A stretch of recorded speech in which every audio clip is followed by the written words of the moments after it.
Hi, welcome back guys. This is your friend, the fanfiction guy, back with another fanfiction. This is the first part of What If Deku Could Predict Death? Now before starting, please give this video a like and subscribe to the channel if you want more videos like this. Now let's get into the fanfic. Izuku is 5 when he has no home. His family apparently didn't want him, and so they dropped him off in some abandoned neighborhood and left him there with his backpack and the clothes on his back. No food, no money, no one to care for him. The empty streets and crumbling houses are his only company. He looks up to the sky that night and sees all the stars there, all together when in reality are really far away from each other. He read that in a book his cousin gave to him. Izuku and his family are like stars. They were close yet so far apart. He misses home already. The warm bed, food on the table, the company of others.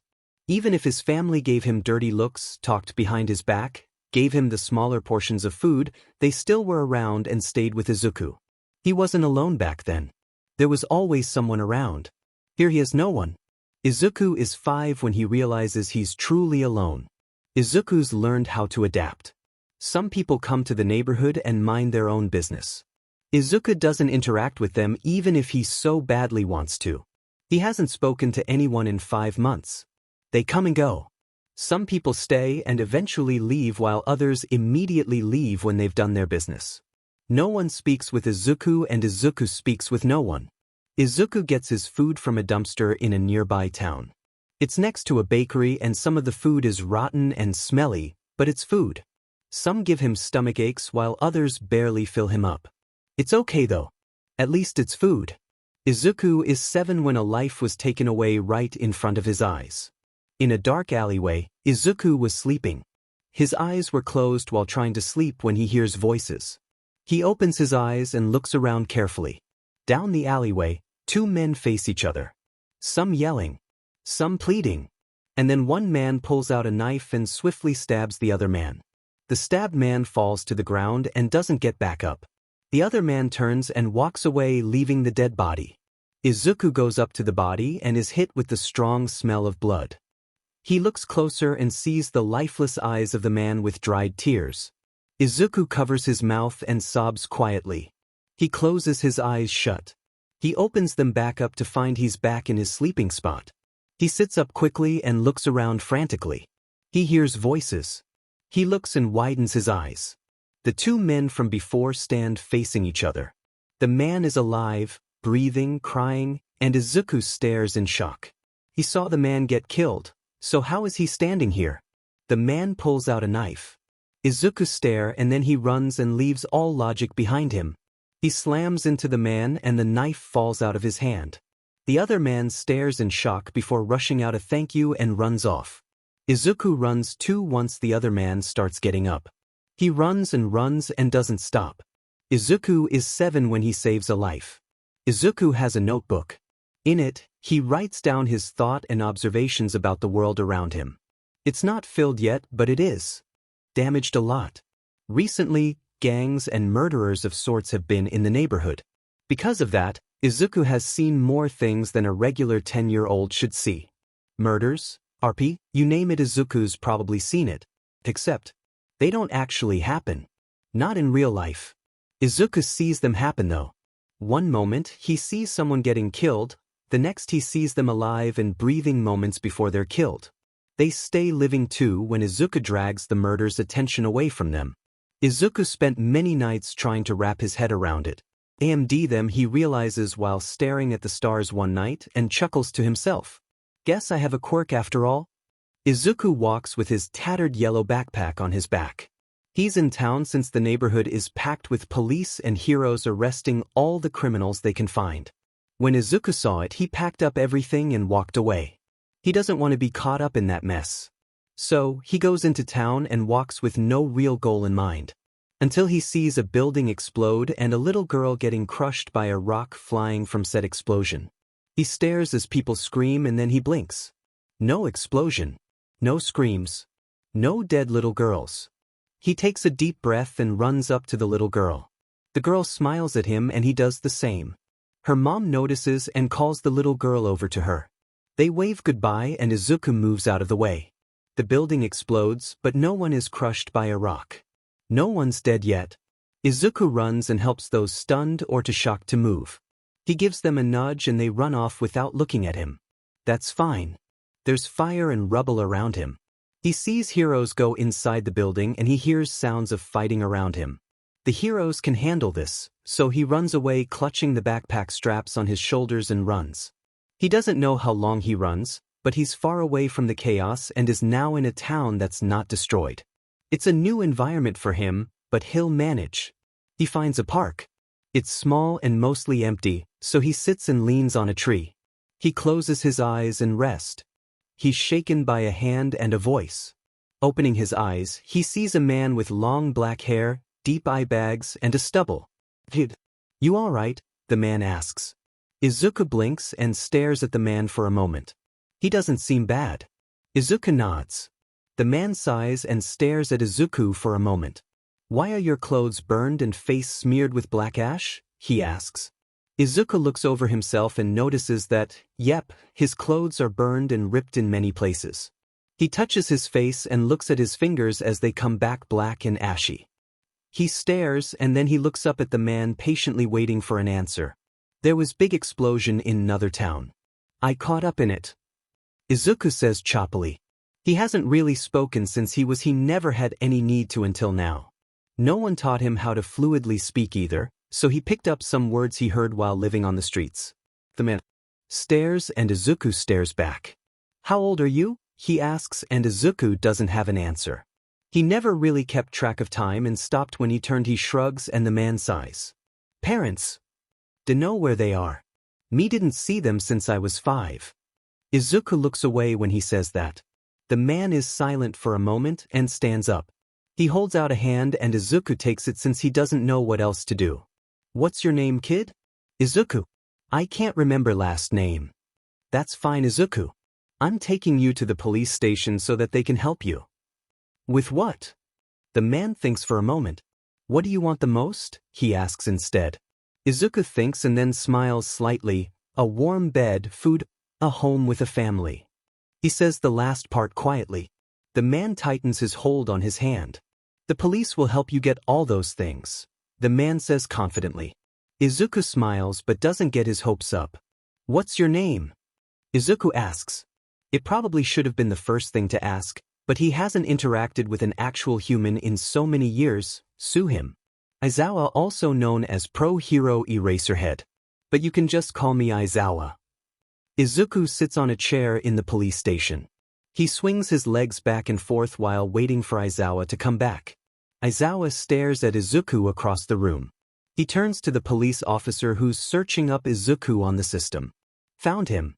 Midoriya Izuku, age 13 now, quirk not registered yet. His family is in another town far off from here." The police officer looks up to Aizawa. "What do you want us to do with him?" Aizawa thinks for a moment. He looks back at Izuku, who's now petting a service dog belonging to an officer. He looks content and the dog likes him too. He knows that anyone else wouldn't give the kid what he needs. His own family left their own kid in another town, so they won't take care of him. Who wants a 13-year-old boy who can't seem to interact or talk properly? "I'll take care of him," Aizawa says. Aizawa does apparently. Izuku is 13 when he has a home. Aizawa's apartment is small, but it doesn't matter. It's cozy and warm. He also has a cat named Fluff since he's really fluffy. Izuku plays with him a lot. Aizawa also has some friends that come and visit. Hisashi gave him a music player with a lot of playlists to listen to. Izuku really liked the one titled Surprise, since it has random songs Hisashi adds infrequently. He also helps Izuku speak properly and teaches Izuku some sign language since it's much easier for him to learn than Japanese. Sometimes, Hisashi mentions him on his radio show with the name Green Bean and talks about his progress on learning sign language. Green Bean learned how to sign Green Bean and kept doing it until his guardian had to tape his fingers together. Hisashi yelled into the mic. He was grinning at the photo Aizawa sent him of Izuku trying to sign Green Bean with his fingers taped together. It was adorable seeing Izuku looking at his fingers and such. Concentration and focus.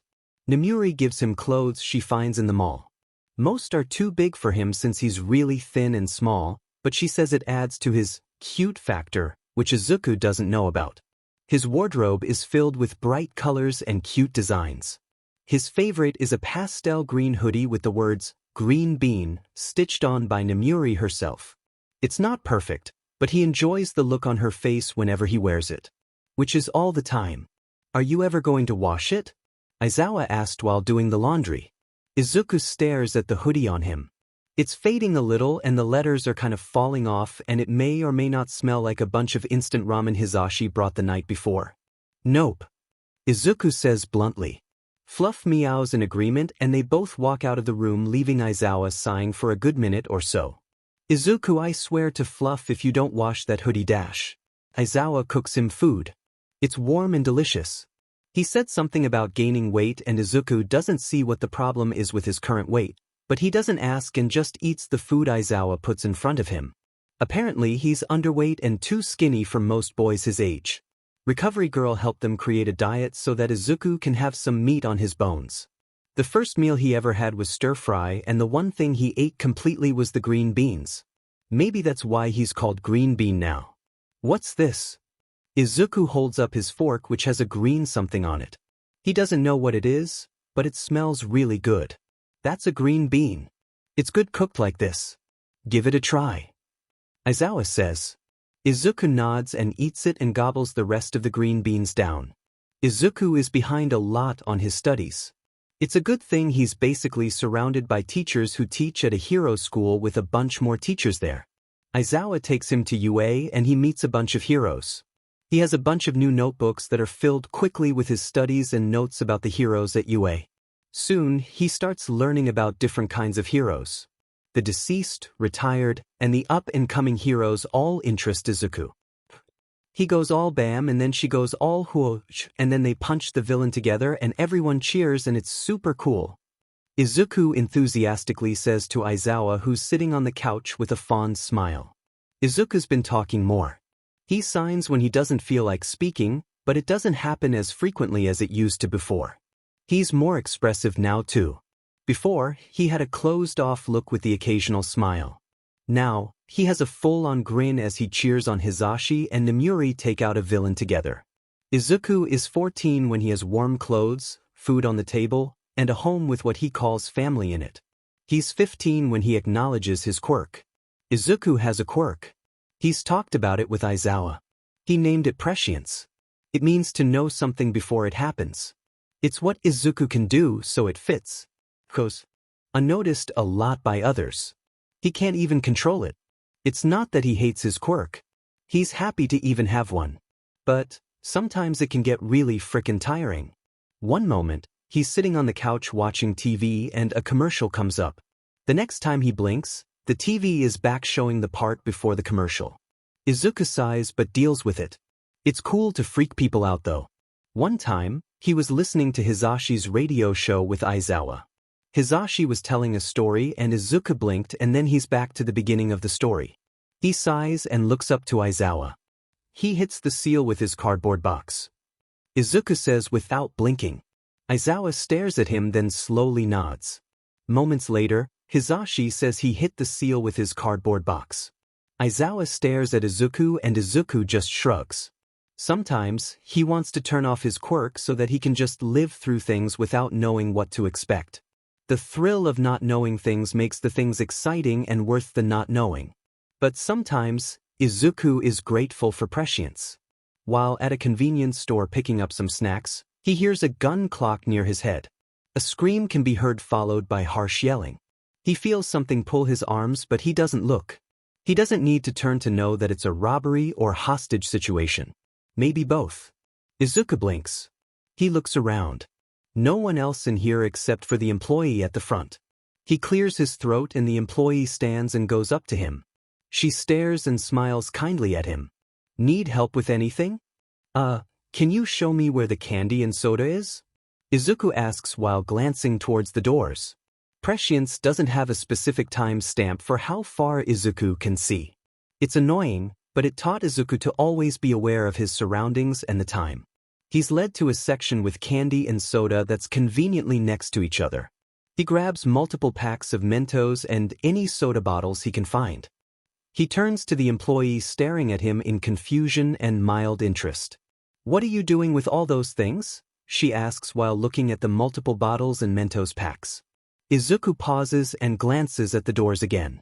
He bites his lower lip. "Would you believe me if I said that people with guns are gonna walk in here and I'm gonna distract them with the soda and Mentos trick?" He looks nervously at the woman. She blinks, then smiles. "How can I help?" she says excitedly. She's practically bouncing on her feet, all giddy-like. Izuku stares at her and then looks around. "You're not freaked out?" Izuku says unsurely. "Is this normal for people? Do convenience store workers usually have this thing happening to them?" The girl shakes her head. "Nope. In this day and age, it's not unlikely to be told something would happen when it hasn't happened yet." Izuku raises an eyebrow. "Okay, maybe not unlikely, but more of, not hard to believe? Anything could happen with quirks now," she sighs. Izuku slowly nods and shakes his head. "They really don't have time for this. Get any tape you can find and get a phone nearby dialed to the police." The girl nods and runs off to do what she's told. Izuku quickly types out a message to Aizawa and goes back to the many sodas and Mentos he's gathered. He smiles at his plan made in 1 minute. The men just wanted some money and attention, and maybe a good use for their guns that they splurged on while in a drunken state, but mostly money and attention. Sam was just a young adult who needs money so that he can move out of his parents' home. His buddy Adam suggested this, and now here they both are, fully clad in black as they stare at the shop in front of them. Only a kid and an employee, not much trouble but enough for heroes and police to negotiate for. Sam smirks as he and Adam both walk into the store, and then gets soaked by soda and hears laughter and an amused snort. "Nanny the F-dash?" He opens his eyes and is blasted again with fizzy soda, causing him to stumble back. Adam isn't any better and he can hear him fall to the ground in surprise. More laughter. Another very loud snort. Sam goes to stand up but then realizes he's stuck to the ground with double-sided tape. And to make matters worse, he hears police sirens. "Great. Thanks, Adam." Izuku doesn't know why, but he's snorting as the employee laughs her butt off at the sight of the two men with guns. Right when they walked in, Izuku and the employee opened up the soda bottles while placing multiple Mentos inside them, causing them to hit the men square in the face. One of them fell forward and got stuck in Izuku's double-sided tape-covered floor trap thing. The other recovered more quickly, but the employee shot them in the face with another soda bottle and Izuku snorted as they yelled in agony as they realized it was double-sided tape. The employee laughs and wipes away a tear. They're both currently sitting on the ground so that aiming the bottles would be easier. "That was hilarious. I loved it. And you actually spoke the truth. For a second I thought you were just some weird kid, but thanks," she says sincerely. Her face is red from laughter and Izuku smiles. She holds a hand above her head and Izuku high-fives it. Honestly, Izuku didn't plan for this to work. But thanks to Prescience, he saw that it indeed worked. He smiles as the men groan at the sounds of police sirens. Then a thought strikes him. Do I have to pay for these now? That honestly, I dunno, man." After a worried Aizawa and Hizashi check him over, the woman employee walks up to them and bows a little. "Thanks again for that." She stands back up and smiles brightly. "Oh, my boss said that as a reward, you can get everything free from here from now on. You're kind of this store's hero now, so don't worry about the soda and Mentos." Izuku chuckles. "Thanks. But what about the tape?" "Oh, that was just in my secret stash of tape." She looks away and averts the stares her statement gets. Why?" Izuku asks. He has so many questions from that one statement. "Dunno, so don't ask. By the way, name's Terra. Come by often please, it's really lonely for a good 2 to 3 hours or so." She clasps her hands together and pouts. Izuku giggles and smiles. "Sure. Name's Izuku." He holds out his hand and she shakes it, glad to be of help. Apparently, the whole incident was on the news. Local convenience store almost robbed but saved by teenager and store employee using soda, Mentos, and tape. Izuku would have liked if they said double-sided tape since he thinks it was a quite important detail they forgot to add. It also trends on social media due to the weirdness and unlikability of it ever happening. Later that night, Izuku realizes that it felt good helping. He hasn't done it since before Aizawa took him in, but he enjoys helping people. He smiles as the word hero flashes through his mind. Izuku has many hobbies. It was mostly because he didn't have the best childhood and therefore couldn't do most things a kid could do. He picked up some dance classes and gymnastics since he wanted a healthier body and just so he can dodge things easily but with style. Aizawa taught him how to use a staff as self-defense. Izuku learns very quickly, so he learned how to use a staff in a month. He also enjoys just sitting at a park and looking at the birds. He feeds them food from time to time too. Izuku is 15 and should be going to high school soon. But he doesn't know what he wants to do in the future. No, he knows what he wants to do. It's if the people around him like it or not. If they don't, Izuku fears they'll abandon him again. Another voice says that it won't happen, that they'd never leave him. But Izuku knows better. Last time he spoke about this, he was left alone in an abandoned neighborhood. He stays awake that night thinking of all the possible outcomes. He doesn't get his hopes up. He never really sleeps that night. His mind keeps him awake with all the reactions that he could get. Some are yelling, others are disappointment, but the one that scares him the most is him being left alone. He really doesn't want to be left alone. Aizawa notices Izuku has been fidgeting a lot this morning. He doesn't know why he is, but Aizawa feels like he should do something. So, he starts up the conversation while Izuku is eating his breakfast. "Hey kid, what's on your mind?" Aizawa asks. Izuku looks up and bites his lower lip while looking anywhere besides Aizawa. Aizawa waits patiently since he doesn't want to scare Izuku into not telling him. That'd be counterproductive. Finally, Izuku takes a deep breath and stares at his bowl of cereal. "Can I become a hero, and do you think I can become a hero?" he rushes out. Aizawa blinks and then processes what was just said. Izuku has his head lowered and eyes clenched shut as he waits for an answer. Aizawa sighs and pats Izuku's head, causing him to look up. His face is filled with worry, but his eyes are filled with hope. Aizawa smiles a small smile. Answer, "Yes you can, but you need to work for it. It's gonna be hard, but with the right drive and determination, you can do it." Short answer. He stares at the green eyes filled with hope. They remind him of the time when he first introduced Izuku to his new home. Aizawa walked in with Izuku right behind him. Izuku looks around the apartment in wonder before jumping a little when Fluff meowed. "Cat?" Izuku asked. He crouched down and Fluff walked up to him slowly before pouncing on him, causing him to fall back. Aizawa looks at him in worry before calming down at the sound of giggles. "His name is Fluff. He's very cuddly too," Aizawa explains. Izuku hums and then sits up with a small smile and bright eyes. He pets Fluff and looks around the apartment in newfound excitement and hope. Hope for what? Aizawa doesn't know, but he can make a small guess. Aizawa now looks at the 15-year-old with hope in his eyes. He smiles at the boy and leans in close so that Izuku can hear every word spoken. "You can become a hero." And Izuku jumps and hugs Aizawa with tears flowing down his eyes. Aizawa hugs back and they stay like that, hugging over the table with breakfast long forgotten. "A hero? You want to be a hero, Izuku?" A 7-year-old girl with mint pigtails stares at 5-year-old Izuku in shock. Izuku shyly nods his head and the girl laughs. This draws the attention of those sitting at the table and those watching TV. Izuku looks around nervously as the girl keeps laughing. "What laughing about, Anri?" a woman with short black hair and muscular arms asks. She has an amused look on her face as she watches Anri laugh. Anri stops laughing enough to answer the woman, "Oh, Auntie Shu. Izuku said he wanted to be a Ichi hero." She breaks down laughing again. The kids watching TV hear and also laugh as much as Anri does. The adults look at Izuku. Some with disgust, others with amusement, none with love. "Izuku, you know you need a quirk for that, right?" A man with long black hair says like it was the most obvious thing in the world. It probably was. Izuku looks away pouting. "So what? I can be a hero without a quirk too." He trails off as the room goes silent. Then a snort. Another snort. Soon, the whole room is filled with obnoxious laughter and Izuku just wants to sink into the floor. Hilarious. Oi Inko, Sashi.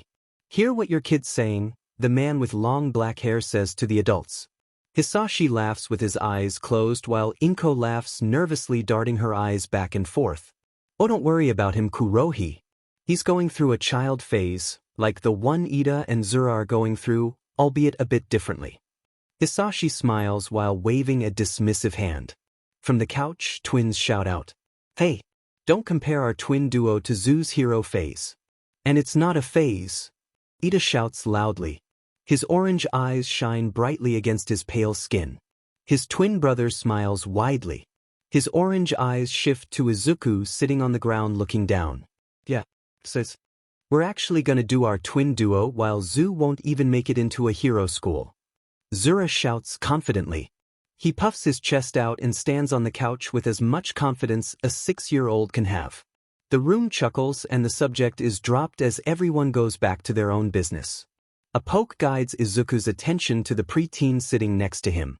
His lips curl into a smile as he looks at Izuku. Don't worry about what they're saying. But yeah, being a hero requires a quirk, Aizu. His yellow eyes shift sadly. Izuku frowns and nods. Another poke at his other side. Anri smiles at him. She's missing a middle tooth. And if that doesn't work out, which it probably won't, you always have the family business to fall back on. You can help me make gadgets, she says excitedly. The boy at Izuku's other side begins laughing quietly. Yeah. And you can help me with the boring paperwork. He makes a disgusted face at his statement. Izuku laughs and turns to the TV playing a movie. He smiles. Thanks, Anri. Thanks, Nuso. I'll keep it in mind. His eyes are sad as his family laughs and talks around him. Izuku wakes up with stray tears falling from his eyes. The dream was more of a memory he wished he could forget. After all, why would you want to remember your whole family ridiculing your dreams? He thinks back to Anri and Nuso's words. He thinks back to the twins comparing their dreams to his own. His father, uncle, and aunt all laugh at him. And then his mom's nervous eyes, unsure of what to do in the situation. He sighs.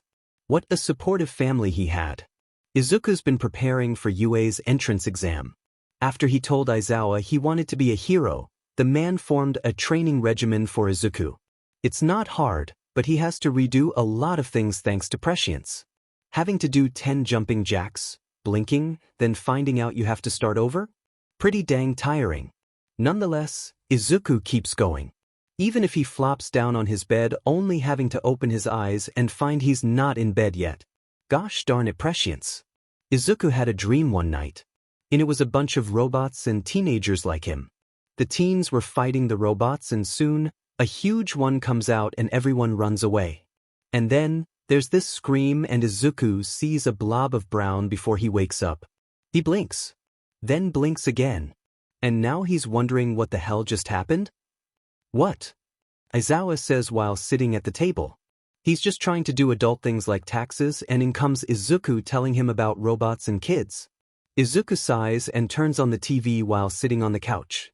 Like I said, big robots, teenagers destroying them, then this huge robot comes and everyone runs away. And then someone screams and it all felt so real, like I was actually there and maybe I was, but I'm not so sure dash. Izuku.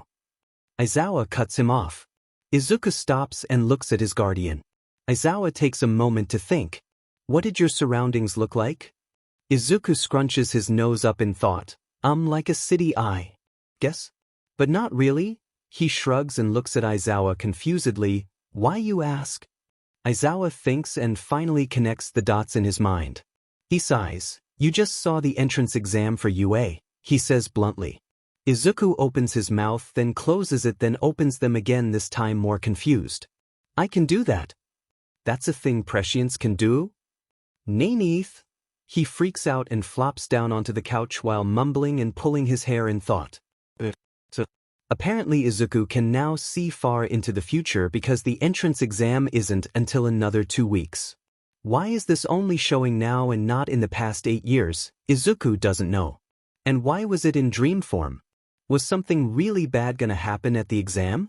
Or was it just Prescience giving him a heads up on what to expect? Is this something he could control? If that's the case, this could help a lot. But Izuku doesn't even know how he did it. What was he doing before he fell asleep? His normal bedtime routine, nothing special. And yet he saw 2 weeks into the future? Gosh diddly darn it, Prescience. Sometimes Izuku wonders why he wants to become a hero. Yeah, he wants to help people, but he feels like there's more to it. He stares at his ceilings filled with the many stickers Hisashi and Nemuri got for him. He still remembers Aizawa banging his head on the wall in. Izuku actually doesn't know what Aizawa was feeling. Anyways, Izuku thinks back on his life until now. And then he remembers the mocking laughter, unloving eyes, scared and nervous talks with him. He smiles. He's doing this out of spite. He really wants to see the faces of the family that didn't believe in him when he said he wanted to become a hero. The disbelief, the shock, and he's just gonna smile and maybe throw some middle fingers in there as well. Nah, he doesn't need to do that. Him becoming a hero is already a huge FU to his family. If only Prescience could make him see their reactions. On second thought, he'd rather be surprised by it instead. Izuku sleeps peacefully that night. Izuku, please. Don't mention becoming a hero in front of your family. Inko looks worriedly around her. She shifts her attention onto the 5-year-old in front of her. Izuku looks up at her, raising an eyebrow. But will they laugh again? Izuku asks. Inko sighs and crouches down to be eye level with Izuku. She tucks a piece of hair behind her ear as she looks around nervously, not meeting Izuku's eyes. They don't appreciate your dream. And then they'd ask me a bunch of questions about it, and you wouldn't want your mommy to stress over that, right? She smiles and closes her eyes. Her eye bags stand out against her pale skin. Izuku frowns in thought. Mommy shouldn't stress. I won't tell them anymore. Izuku smiles and Inko hugs him. Later that night, Inko laughs along nervously as the adults bring up Izuku's hero dream. She pays no mind to Izuku, who looks on with a hint of betrayal. But he couldn't be mad at his mom. He just couldn't. Izuku sits up in bed and stares at the wall for a moment. Oh Beach, I'm mad, he whispers to particularly no one. He then covers his mouth and frowns. Now he has to put a nickel into the swear jar. He tsks at the waste of a good nickel. Izuku thinks back to Inko's nervous and anxious face. She looked scared. Izuku sighs and closes his eyes. Looks like he didn't sleep peacefully that night. Izuku stands in front of Yue. He's been here plenty of times before, but this is for a different reason. He stopped by the convenience store and was gifted Mentos and tape from Terra as a good luck gift. He doesn't know why he took the tape, but he did and now has to take it into the exam with him. He walks and goes through the doors. He looks around at the packed room and sliders his way to his spot. Perks of still being skinny and flexible, he guesses. He sits down near the back and scrolls through his phone while waiting for everything to settle down. The lights dim and everyone silences. Izuku puts his phone away and stares at the stage, which now has Hisashi on it wearing a big bright grin. Everybody say why. Hisashi announced loudly. Silence. Tough crowd, Hisashi mumbles to himself. Okay, let's get started, shall we? The written exam isn't that hard. It's stuff Izuku has covered before and he's pretty confident about the test. But then comes the practical and Izuku starts freaking out. He knows that robots are involved. And now he knows that they all have specific points. Then which point was that huge robot from Izuku's dream? There's also the fact that Izuku can't really destroy the robots with his quirk. He can't really control it enough to make him destroy the robots in any way. So how could he get any points? While changing into his violet tracksuit, Izuku thinks back on the dream he had 2 weeks ago. He doesn't actually remember destroying any robots, just other kids doing it. Some almost got hit with a laser while others were banged up pretty badly. And don't forget the very loud scream. Izuku zips up his jacket and heads out with the rest of the teens. He kinda puts himself on autopilot as he's inside his head. Keeping his head down, Izuku thinks through everything he has. He has his tape, which he got permission to use. That paired with the knowledge he already has about the robots and people around him. He stares forward when the gates open. That's when his idea hits him and he runs forward first. He can hear Hisashi tell the others to start, but Izuku is too busy finding all the robots he can. If he can't destroy them, that doesn't mean they can't destroy each other. And plus, with all the action happening, Izuku can help those who are about to get hurt or just need help. But where does the scream come from? And when does it happen?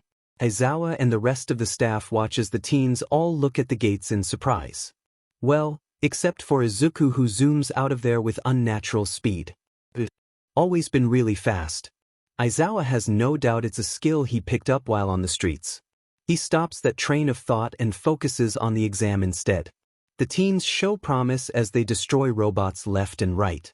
As expected though, some aren't that fast and almost get hit with a laser. Almost. Because Izuku is there before they get hit and he tackles them to the ground right when the robot shoots its laser. Aizawa releases a breath he hasn't realized he held.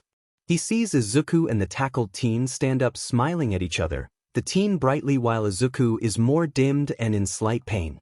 Aizawa stores that away for later as he sees Izuku run off and helps another teen. While doing this, he manages to gather the attention of some robots. They charge up to him and Izuku stares before jumping really, really high thanks to his gymnastics lessons. They shoot each other and Izuku puts a piece of tape on them, probably to mark them as his. It works considering his points go up by Aizawa feels a nudge to his side. He turns and sees Namuri smirking beside him. He raises an eyebrow and she rolls her eyes. Don't worry about Green Bean over there. He's got enough points to pass, and he doesn't look too bad out there either. She turns back to the screens and Aizawa grumbles. I'm not worried, he mumbles quietly and Namuri laughs. Sure you aren't, she passed his shoulder and Aizawa glares at the action. He turns back and sees Izuku running fast towards a direction with a determined yet frightened look on his face. Maybe Aizawa's worried a bit. Izuku looks at the amount of damage he's done. He's pretty sure he passed, so now he's just waiting for that to happen. Izuku closes his eyes while looking at the sky. And then, a scream. He opens his eyes and rushes toward the sound. Everyone else is too, considering the scream was high-pitched and in pain. Izuku runs and stops as he sees the damage. A girl with brown hair is crushed underneath a big piece of concrete. She's unmoving and there's blood pooling from underneath her, and it's so much and it's like that one night in the alleyway and Izuku blinks. He's staring at the sky and doesn't waste a minute running towards the scene that's about to happen. He runs and why does it have to be so far away? Holy shiz nuggets. He hears shouts but not the high-pitched one in pain. These are ones that are in shock and he feels rumbling underneath his feet. He sees the robot coming and sees the girl underneath a piece of concrete that's about to fall, and it almost does. Until Izuku pushes her and they both fall to the side, not underneath the piece of stone. The piece breaks apart as it hits the ground while the girl Izuku saved breathes out heavily. Oh my god. Thank you? She sits up and starts thanking him profusely as he smiles awkwardly. More rumbling alerts him to the very huge robot coming their way. You're welcome. Right now though we should probably run, he points. To the robot and the girl looks while widening her eyes. She nods her head and they both stand while running. The girl looks behind her worriedly. I don't think we can outrun it. She shouts nervously and Izuku doesn't need to look back to know she's right. He looks at the crowd of people watching and looks at someone. The boy has some sort of tape in his elbows. My tape. Izuku shouts while fumbling for the tape he has. He stares at the boy with tape in his elbows. Oi tape dude. Come here. The boy points to himself and at Izuku's frantic nods. He heads over to the trio. Whatcha need? He asks while staring at the robot coming dangerously closer. Izuku says nothing as he shoves the tape into the boy's arms. He gestures to his elbows and the boy seems to understand. Izuku looks back at the robot as the boy situates himself while biting his lip nervously. He really doesn't want them to be crushed like he saw in the future while he was running. Tape dude has the tape Izuku gave him in his elbows and Izuku looks at the girl and boy. You float him high enough to tape some sort of barrier, okay? He gestures to the buildings surrounding them and they both nod. Soon, the boy and girl rush forward while one of them floats and the other guides them from below. Izuku watches as the tape is stuck from wall to wall and soon, tape dude floats down and they both run towards Izuku. He smiles as he points to the robot who walked right into their tape wall. Tape dude smiles and faces Izuku. Nice plan. But I could have used my own tape, you know. Izuku nods and waves it off. The tape I had was absolutely not needed, but my friend gave it to me, so I thought, why let it go to waste? Also, good job out there. Izuku smiles. He turns to the girl who looks like she's about to puke. You good? She nods shakily before shaking her head and throwing her head to the side while throwing up. Tape Dude and Izuku wince in sympathy as they both pat her back. She shoots a shaking thumbs up at them and they all laugh. Soon, the test ends and Recovery Girl comes out checking over the injuries. Thankfully, only a few scratches here and there and no crushed bodies and blood and broken bones or people. Izuku really should stop thinking like this. That night, Aizawa invites Hizashi and Nemuri and they all eat stir-fry with extra green beans for Izuku. Hizashi joked that it was cannibalism and Izuku gives him a blank stare as he says, "Oh, did you eat a cockatoo? 'Cause you both have the same hairstyle," and he shrugs. Hizashi fake cries as Nemuri laughs while patting his back in fake comfort. Aizawa shakes his head with an amused huff while Fluff meows cheerfully. Hizashi sniffles, "You're all bullies." He crosses his arms and fake pouts. Nemuri laughs uncontrollably while Aizawa smiles. Izuku giggles too. Laughter and eyes filled with love is something he's still getting used to. Not that he's complaining though. Izuku hears a knock at his door and turns to see Aizawa. Standing there wearing his pink sweatpants. Izuku's sitting on his bed while reading a book. He places it beside him as Aizawa walks over and sits on the bed with him. "So, wanna tell me what you saw?" Aizawa asks quietly. Izuku looks at his hands in his lap and wringing them together. He takes a deep breath as he tells Aizawa what he saw. The blood, crushed bodies, teens with holes in them. It wasn't pretty. Aizawa hugs him close and Izuku buries his head into his shoulder as he thinks about what he saw. Aizawa pats his head and sighs, "How about we just stay home tomorrow? Just the two of us." And Fluff. Izuku adds as Fluff meows in response. He curls up on Izuku's side. Aizawa sighs. "Yes, and Fluff. We can watch movies and eat that ice cream Hizashi gave us. Sound good?" Izuku nods and closes his eyes. Izuku's never been comforted before he came here. It was always just him crying silently as he stares at the stars in the sky. Even when he was still at his old home, he looked to the sky for comfort. This with Aizawa? It's new. New to him in a good way. It's not their first time doing this, but it's been a while since Izuku was this affected by it. Later that night at 3 a.m., Izuku opens his eyes as a thought dawns on him. What would have happened if Izuku wasn't there? It's probably best not to think of that. A couple days after the exam, Izuku gets his results. He's handed a letter with a disc in it from Aizawa and he rushes to the TV to put the disc inside. Aizawa leaves him be and goes into the kitchen to make dinner. He already knows the results, and so he's making Izuku's favorite tonight. The disc starts and Izuku sits in front of the TV with wide, hopeful, exciting eyes. "I am here to tell you your results." All Might shouts out. His voice booms throughout the apartment and Izuku turns down the volume. "Midoriya Izuku, you have shown great results in the practical exam. Your villain points add up to, but, with the addition of the secret point system we had, your score is now a 68. The rescue points was kept secret, but you still managed to get quite a few of them. And with that all said and done." Izuku leans forward and pets Fluff subconsciously. His eyes shimmer and he bites his lower lip, an action for when he's nervous. "Midoriya Izuku, welcome to UA's hero course. This is the start of your own hero academia." Izuku bursts into happy tears. He jumps up as the disc ends and runs into the kitchen. He hugs Aizawa from behind tightly and Aizawa pats his arms in comfort. They stay like that while Fluff curls around their feet purring contently. Izuku still cries when he's eating up all the food on his plate. He's smiling though, and he has no complaints when Aizawa gives him another serving. "Back to school shopping," Nemuri excitedly says. She pulls an equally excited Hizashi with her as they look at all the windows in the mall.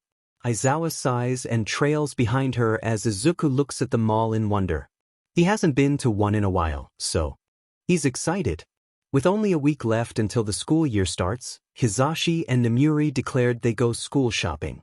Izuku just went along with it since he had no other choice, and Aizawa went with it to control the two adults. There really isn't much to get. Izuku has a new backpack now that's pastel orange with multiple charms on it courtesy of Nemuri. He also has some sick pastel red shoes that fit him perfectly. Thanks Hisashi for your beautiful fashion sense. He also has new notebooks and pencils. He doesn't really see the need of it, but he enjoys the different designs of them and has a blast picking them out. Look, this one has kitties like Fluff. And this one's a pretty purple with some sparkles here and there. There's also this one with heroes all posing together. Izuku holds up the assortment of pencils and notebooks with bright eyes. Nemuri smiles brightly. Awesome. There's more over there too, wanna check it out? Izuku nods and runs off with Nemuri behind him. Hisashi and Aizawa stare on with fond smiles. Hisashi turns to Aizawa with a grin. You ready for Izuku being in your class? And a new class in general? Aizawa sighs and looks at the sparkly All Might pencils on display. Honestly, I just want to sleep, man. I really enjoyed this past break doing absolutely nothing. Aizawa stares at the ceiling, longing for sleep. Hisashi snickers and nudges Aizawa playfully. Nothing? I think you mean giving Izuku everything he wants 'cause he deserves it. He stares knowingly as Aizawa punches him in the arm. He howls and they hear snickers coming from a distance. Nemuri and Izuku quickly turn away as Aizawa looks at them. He sighs. He really wants some sleep. Izuku stares at the uniform on him. It fits surprisingly well considering his skinny and small body. He looks at the mirror and turns around to see every part of him. Aizawa walks into the room and smiles. Looks good on you, he says while walking with a tie in hand. Izuku hums a thanks while looking at the tie. I don't know how to put that on, he says with a frown. Aizawa huffs amusedly and puts it around Izuku's neck. Pay attention then. Aizawa knots it while Izuku watches intently. When he's finished, Izuku stares at the tie in wonder. Aizawa pats his shoulder. Hopefully you know how to do this on your own later in the year. Izuku nods and looks at himself in the mirror. Do I have to pretend to not know you all? He looks nervously at Aizawa. Aizawa thinks and then hums thoughtfully. Well, maybe just act like we're strictly your teachers. But teachers are kind of like guardians anyway, so it's not really a big deal. And no, you don't have to keep your relationship with us a secret. Good. Aizawa looks at Izuku through the mirror. Izuku nods and heads out of the room. What if no one likes me? I haven't actually made any friends except for Terra, so should I worry? Will people think I'm weird or something? And what about if they ask about my quirk and they don't believe it? What do I do then? Izuku says nervously. He hasn't been to an actual school with others before, so he's a little worried. Aizawa gets his stuff together as he answers Izuku. People will like you. Maybe not everyone will, but you can't please everyone. You're also going to a high school with teenagers going through different phases, so everyone's going to be a little weird, including you. And if they don't believe you about your quirk, they simply don't have an open mind. I mean, anything's possible these days, he shrugs. Terra said the same thing. Izuku says. He sighs and then smiles. I think I'm good now. Thanks. Aizawa nods and they both continue to get their stuff together. Soon, Izuku has his pastel orange bag on while wearing his pastel red shoes. Aizawa has his bag slung over his shoulder. They both say goodbye to Fluff and head towards UA. Izuku talks about the random things he sees on the street while Aizawa listens and adds in here and there. Izuku already has a headache and he's not even in the classroom yet. But, well, Prescience showed him that if he opens the door right now, he would see a blonde and a glasses guy argue about something. Izuku just stood there and blinked and was back out here. To open or to not to open? In the end, Izuku sighed in resignation and opened the door. As expected, the arguing boys pay no attention to him as he takes a seat. He sits in the same row as the blonde but leaves a space in between them 'cause Izuku ain't dealing with that shiz today. Hey you! From the exam, a voice calls out to Izuku. He looks up to see the girl and tape dude from the exam. He smiles and waves at them. Hi, I'm Midoriya Izuku. Izuku smiles. His last name feels weird on his tongue, but he was told to introduce himself like that. Uraraka Ochako. Thanks again for helping me at the exam. Uraraka smiles and Izuku waves her off. Shiro Hanta. And yeah, pretty cool at the exam, Shiro smiles at him. Izuku smiles back. Your teeth are really nice, Izuku points out. Uraraka looks and hums as Shiro proudly shows off his teeth. Thanks. My dentist gave me some tips here and there. He winks and they all laugh.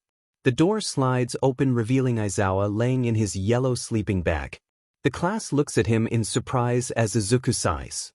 He then smiles as he sees the stickers Izuku put on the sleeping bag a while ago are still there. If you're here to make friends, leave now. If not, put these on and meet me on the field. He pulls out multiple suits and throws them at random people. He walks out and leaves the class in silence. Izuku and the blonde boy are the first to move, the rest following behind. What a first impression, Aizawa. Out on the field, the class buzzes with confusion and a hint of excitement. Izuku stands next to Shiro who's chatting with a bright blonde-haired boy. Uraraka is on his other side and she's talking to a frog-like girl. Izuku just looks around and takes in all of his classmates' appearances. They're all so different. Some are talkative while others are silent and taking in everything. There's also the fact that everyone looks different. There's a bird head, someone with a tail, someone's full-blown pink. Izuku smiles. He has nothing to worry about. Hopefully. Aizawa sighs and draws the attention of everyone. That took you 5 minutes. I expect that time to lessen as the school year progresses. Now, Bakugu, come up here. Aizawa gestures for the blonde from earlier. The boy named Bakugu comes up and murmurs start rising. Didn't he place first in the exam? Impressive. I wonder who managed to get those kind of points. So manly. Bakugu steps up and catches a ball thrown by Aizawa. How far was your softball throw in middle school? Aizawa asks. 50 meters, Bakugu says proudly. Izuku thinks and judging by the surprise sounds, he guesses that's pretty high. Aizawa nods. That was without your quirk. So, throw the ball while using your quirk and we'll see how far it is then. He nods for Bakugu to start. Bakugu takes a deep breath and throws the ball using an explosion coming from his hand. Dai-ee! Bakugu shouts. Izuku stares at the ball flying and has an impressed look on his face. It flew far and once everything settles, Aizawa shows off the distance. 700 meters. Well then. You'll all be taking a physical test while using your quirks. Aizawa says. The class gasps in surprise. Sweet. That'll be fun, the bright blonde-haired boy says excitedly. Izuku smiles and looks at Aizawa. He has on a raised eyebrow but a mischievous glint in his eyes. Izuku suddenly feels like this isn't gonna be very fun. Oh, fun? Well then, why don't we up the stakes a little bit? Last place gets expelled. The class gasps and silences. Izuku blinks and sees Aizawa explaining it again. He sighs to himself. He just had to live through the shock twice and that's not good for his heart. He shakes his head and moves on to test with the others. Izuku's pretty sure he'll be near the bottom. It's not that he has little faith in himself. It's just that his quirk isn't very fit for these kind of things. He sighs and murmurs to himself, this is going to be a disaster. He puts his face in his hands and hears a snort beside him. He looks up to see a violet-haired boy smiling at him. I guess your quirk isn't fit for physical activities? He asks while rubbing his hand on the back of his neck. Izuku sighs and nods while smiling at the boy. It's more of a mentalish quirk than physical. So now I'm just relying on my own physical abilities. Izuku shrugs. The boy hums and nods. Me too. Shinso, by the way. He holds out a hand and Izuku shakes it with a smile. Midoriya.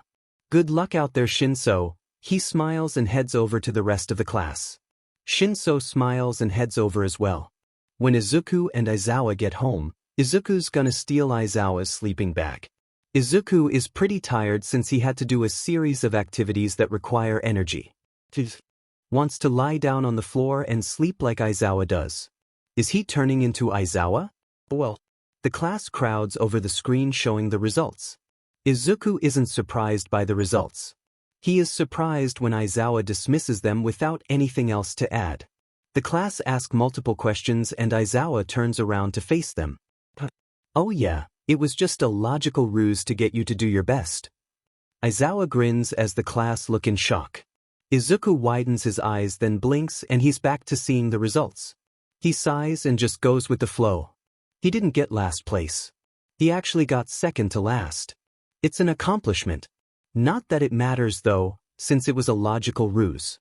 The person who got last place was an invisible girl named Hagakure. Well, it makes sense. She is just invisible. Aizawa explains it again and everyone looks shocked. Except for a girl with a ponytail, a boy with red and white hair, Bakugo, and Izuku. They already knew that it was a ruse while Izuku just nods along cause what else is he supposed to say? I saw the future and already knew this moi. They head back and start chattering. Izuku meets Tsuyu who was talking to Uraraka before the test. He also meets Kaminari who befriended Shiro during the test. Izuku introduced Shinso to the others, and soon they all form a little group of sorts. Izuku smiles brightly. He's never really had a group of friends before, so this is new and good. He laughs with them and has a good time being surrounded by others. Izuku flops down on his bed. He takes a deep breath and smiles up at his ceiling. Fluff curls up on his chest and Izuku closes his eyes. Today was a good day. Izuku got to see all the teachers again and they discreetly waved at him and he discreetly waved back. At lunchtime, Izuku sat with his new friends and got to know them. Their quirks, hobbies, and stuff like that. When it came to Izuku explaining his quirk, he stalled and the bell rang causing their conversation to end. He should figure out how to explain his quirk. And also how to control it since it's annoying having to relive something he doesn't want to relive. He groans as he gets up and goes into the kitchen for some ice cream. He sees Aizawa sleeping on the floor in his sleeping bag and Izuku pays him no mind. On his way to the fridge, Izuku yawns and blinks tiredly. Logical ruse? Really? That freaks people out, like, a lot. Not good for my heart. He clutches his heart in fake pain. Aizawa stares at him and Izuku starts eating his ice cream. Strawberry. His favorite. He hums around the ice cream and sits on the floor beside Aizawa. He occasionally feeds some ice cream to the man, and they stay in silence. Izuku then realizes something and stares at Aizawa suspiciously. You always expel students on the first day though. I remember you talking about it with the other teachers. Were you actually gonna expel someone? Izuku asks bewildered. Aizawa shrugs and looks away as Izuku slowly blinks at him. No more ice cream for you. Izuku holds the ice cream away from a groaning Aizawa. Izuku giggles as Fluff swats Aizawa in the face causing more groans from him. The next day at school, Izuku arrives early. It's only because Aizawa has to leave early and Izuku wants some company while walking to school. So, he's sitting at his desk with his earbuds in playing a playlist Hisashi made him a while ago. It was classical music with some nice beats to it. Izuku sighs and lays his head down on his crossed arms. He closes his eyes and waits for the rest of the class to trickle in. Some come in, but once they see the resting boy, they quietly make their way to their own desk as to not disturb him. Izuku didn't mean to fall asleep, but he did. He dreamt about some weird scenario of a huge computer giving him a fedora and telling him good luck on trying to get the secret formula for something. He goes and walks and suddenly his surroundings have changed. Around him are different landscapes. One has a boat, another with rain falling on top of a building. He has an impressed look on his face. As he walks though, he gets blocked by a creature of sorts. It's black, muscly, and has a brain peeking out of it. Izuku stares with wide eyes as the creature opens its beak up and screeches. Izuku clasps his hands around his ears and clutches his eyes close as he crouches down. He feels it stop and slowly looks up. As he does, he sees a man with multiple hands over him and another man with mist as a head standing beside the creature. The man with hands reaches out and Izuku can't move and suddenly there's dust around them and Izuku wakes up with wide eyes and shortened breath. Shiro and Kaminari look at him in worry and confusion. Shiro reaches a hand out. Hey, you okay? Izuku flinches back from the hand and shakes his head to get rid of the dream. Why, just a bad dream. Sorry for worrying. Izuku looks at them with an apologetic smile. They smile back at him. Don't worry, man. Everyone has those kind of dreams, Kaminari shrugs. how about you tell us the music you're listening to? He points to the earbuds still in Izuku's ears. Izuku blinks and looks at his music player. It's some classical music with some beats mixed in it. Izuku shrugs. He hears a gasp and sees a girl with weird ears come up to him. She seems excited and Izuku smiles as she comes over. That's some pretty good music to listen to. Can I see the playlist? She holds out her hand and Izuku places the music player on her palm. While looking through it, she smiles and shoots a thumbs up at him. Some nice stuff here. Name's Jiro. She hands back the music player and Izuku smiles. She seems nice. Midoriya. The stuff here was recommended by a friend, so thank them, Izuku says and Jiro laughs and nods. After a few minutes of talking, Aizawa comes into the room and everyone goes to their seats. He sighs and stares tiredly at them all. We have something that needs to be done by the end of homeroom. The class looks on in anticipation, and that is to choose your class representatives. Everyone freaks out of the normality of it. Izuku looks at his hands for a second, his eyebrows furrowing.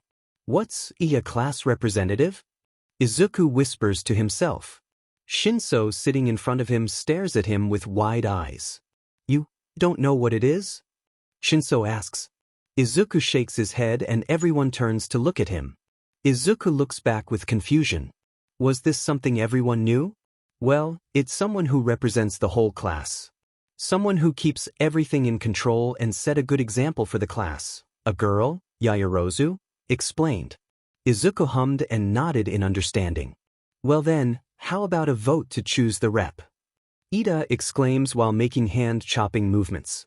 Most of the class agrees, but some are skeptical about it. Izuku can understand, they did only meet yesterday. How about getting to know each other first? That way we have a better idea on who to choose, Izuku suggests. The class turns to him and he smiles nervously, and then we can vote on who we want?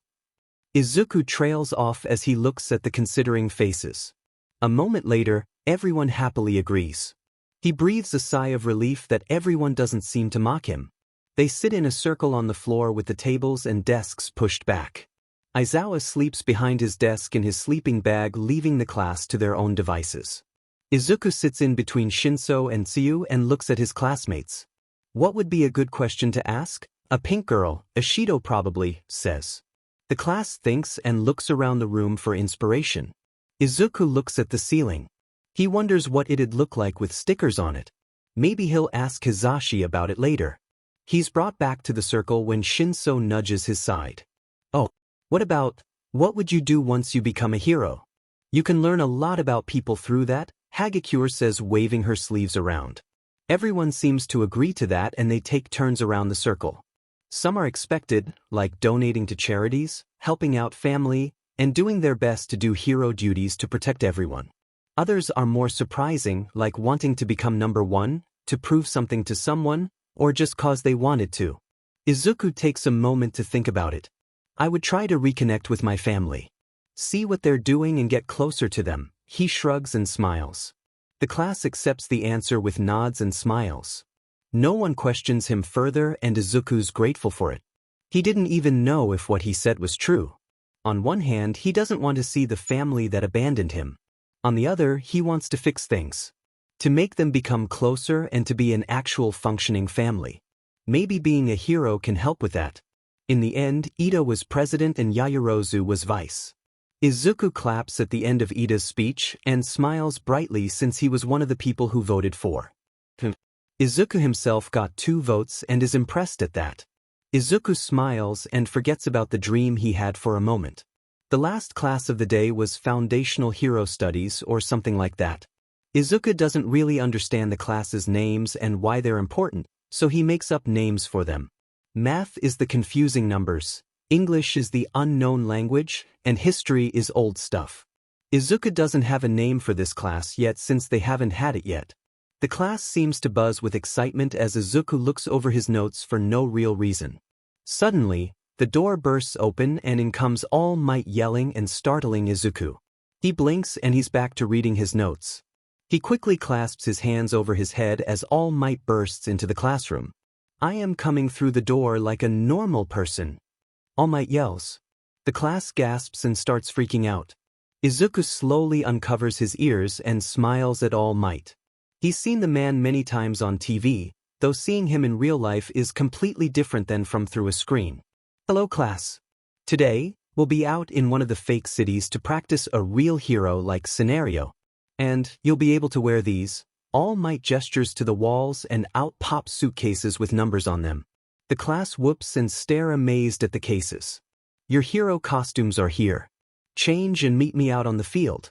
Now hurry, young heroes. All Might says while walking out of the room. Izuku and the rest of the class grab their suitcases and head to the locker room. In the locker room, Izuku can see a lot of the costumes his classmates have on. They mostly help their quirk and look cool, giving them an aesthetic of sorts. Izuku smiles as he opens up his own suitcase, revealing a note on top. He picks it up and reads through it. So, here's your costume. As you requested, many colors and choices with many pockets and secret features attached to them. They should be larger than you, but if you want to change them, just tell me. As for your vest, it has many pockets to put stuff in. It's also very breathable and easy to move around. Your staff and watch are my favorite though. Your staff can retract and largen with the buttons on the side. They're unnoticeable to others, so it should be only for you to use. Your watch is your standard time-telling device. It does have some cool lights attached to it for some extra flair, or something. It has the kind of time you asked for and a small camera that can go undetected. If at any point you need adjustments or changes, contact me and I'll be happy to help. Hatsume. Power loader. Izuku smiles at the letter and looks into the suitcase. He looks at all the choices he has and decides on a teal-blue sweater for simplicity. The large sweater swallows him comfortably and he puts the vest on, which is quite comfortable and not very constricting. He looks at all the other sweaters in the case and sighs as he longs for them. They look so comfortable.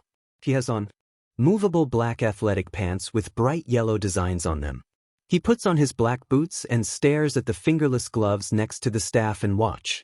He didn't ask for gloves, but he guesses it helps with him using a staff. They're pastel yellow and fit comfortably on his hands. Izuku thinks Power Loader was the one who added these, but he isn't complaining. His staff and watch are about the same size and Izuku's excited for the staff. He puts on the watch and it shows the hour, minute, and seconds just like he asked for. It's black and fits snugly on Izuku's wrist. His staff is carefully picked up by himself and he stares at it in amazement.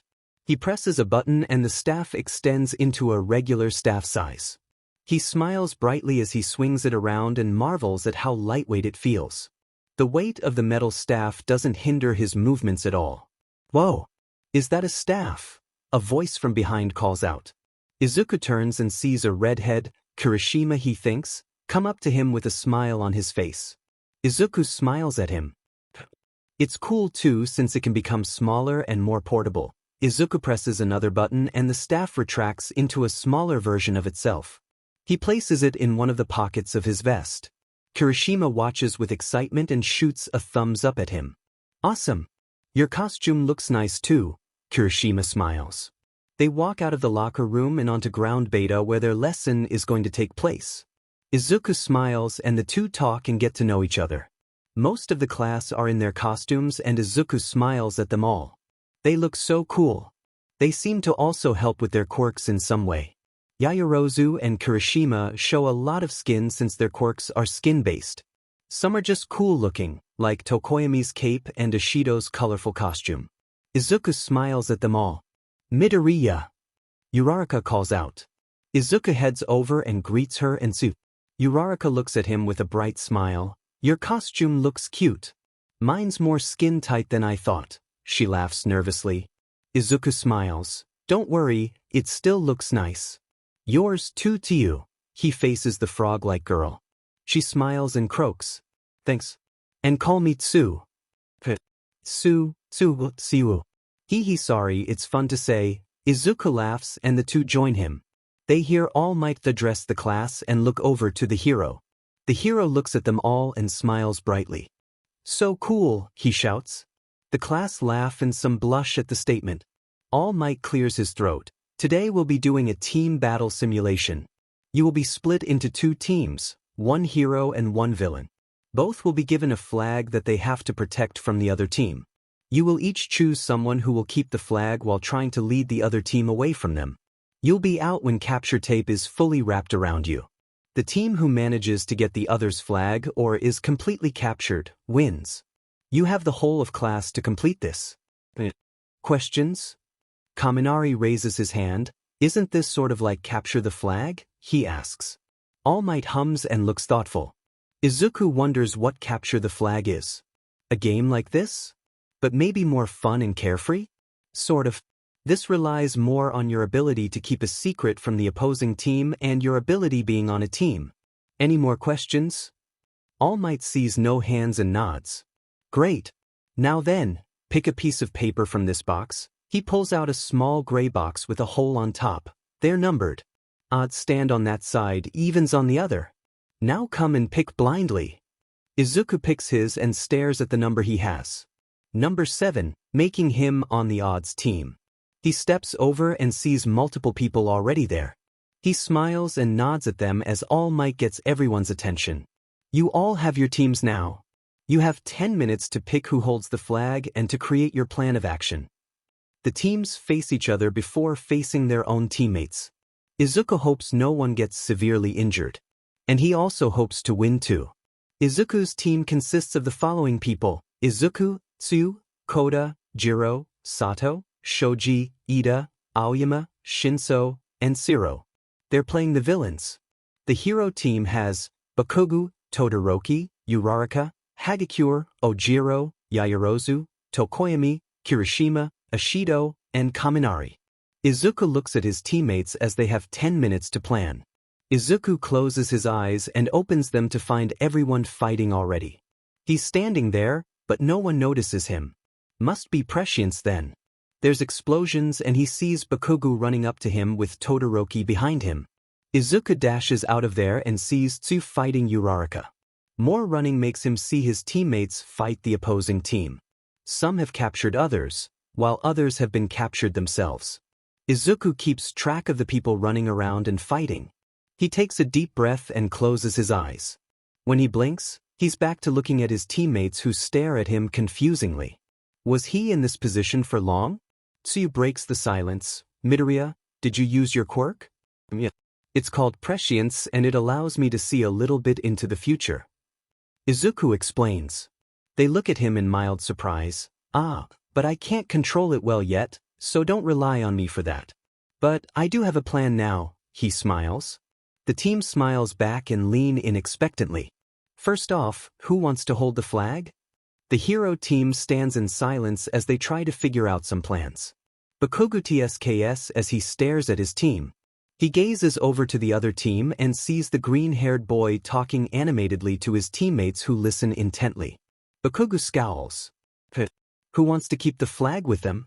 Someone who'll be sure not to lose it, Round Cheek says. The team thinks when Bakugo tsks loudly. Round Cheeks stares at him expectantly and he frowns. I'll FNG do it. You guys are probably shit at a simple task like that. He glares at the gaping faces. Round Cheeks quickly recovers and glares right back at him.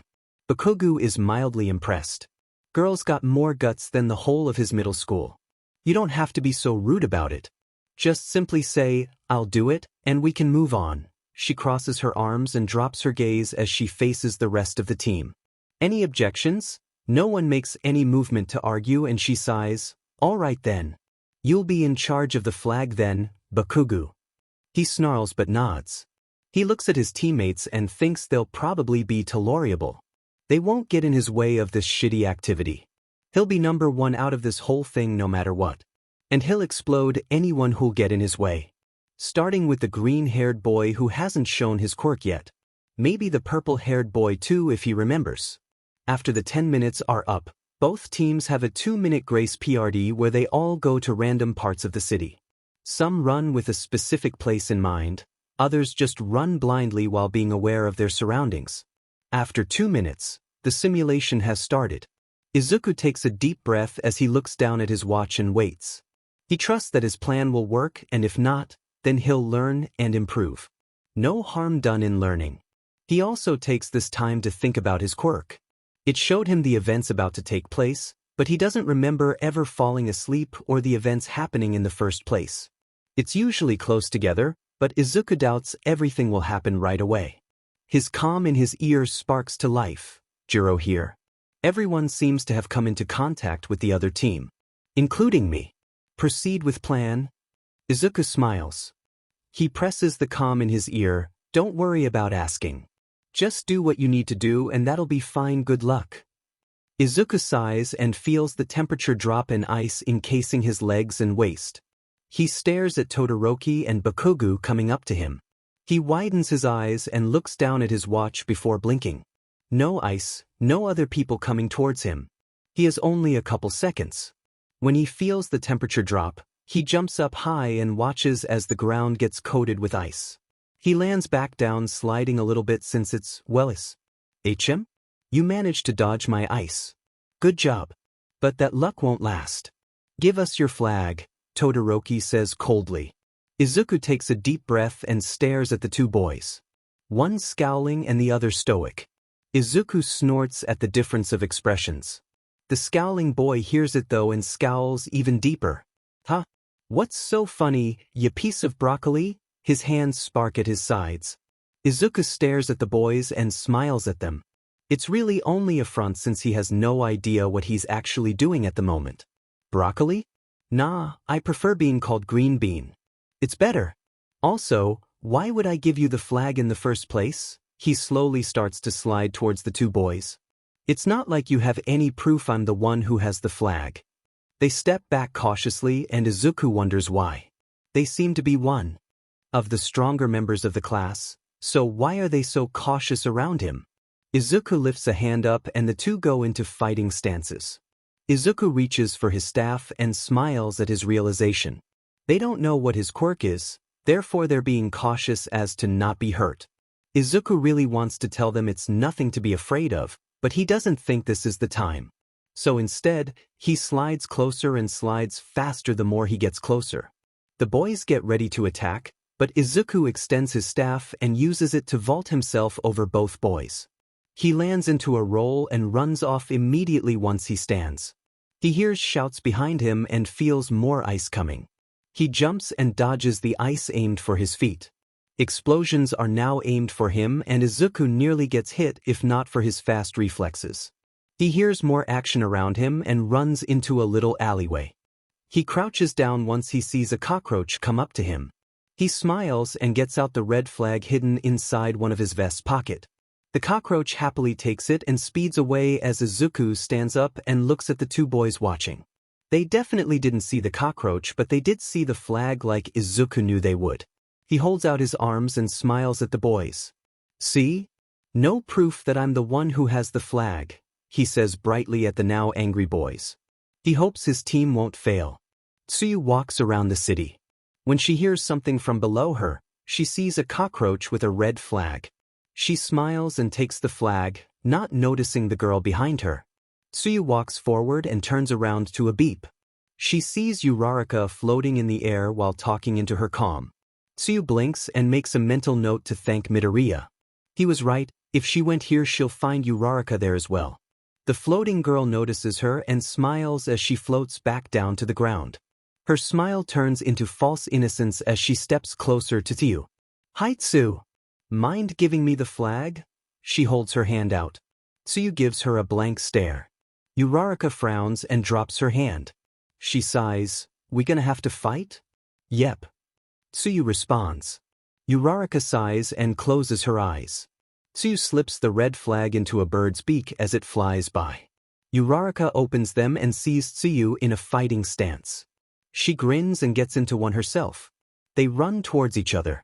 Shoji walks around the buildings Midoriya described to him. He keeps watch for any other people around here too. A bird catches his eyes. It flies down and drops off the red flag their team has to keep safe. Shoji holds it and uses one of his ears to hear out for anything. Footsteps.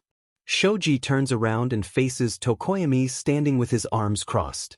He bows and stands up with a determined glint in his eyes. Pardon my entrance, but I wish for the flag. We do not have to fight if you do this peacefully. Shoji chuckles. You're gonna have to pry it out of my many hands then. He shows off all the hands he has, the red flag not visible in any of them. Tokoyami stares at him with a calculating gaze. He nods his head. All right then. Let's fight then. Tokoyami gets ready to fight and so does Shoji. The red flag is dropped onto the ground away from Tokoyami's view. It lands on an ant that moves in the shadows. The ant got an order from its friend.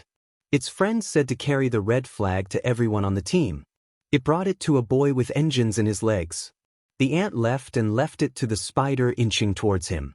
The boy was fighting another boy with red hair. Red hair didn't notice the ant or spider, only the flag.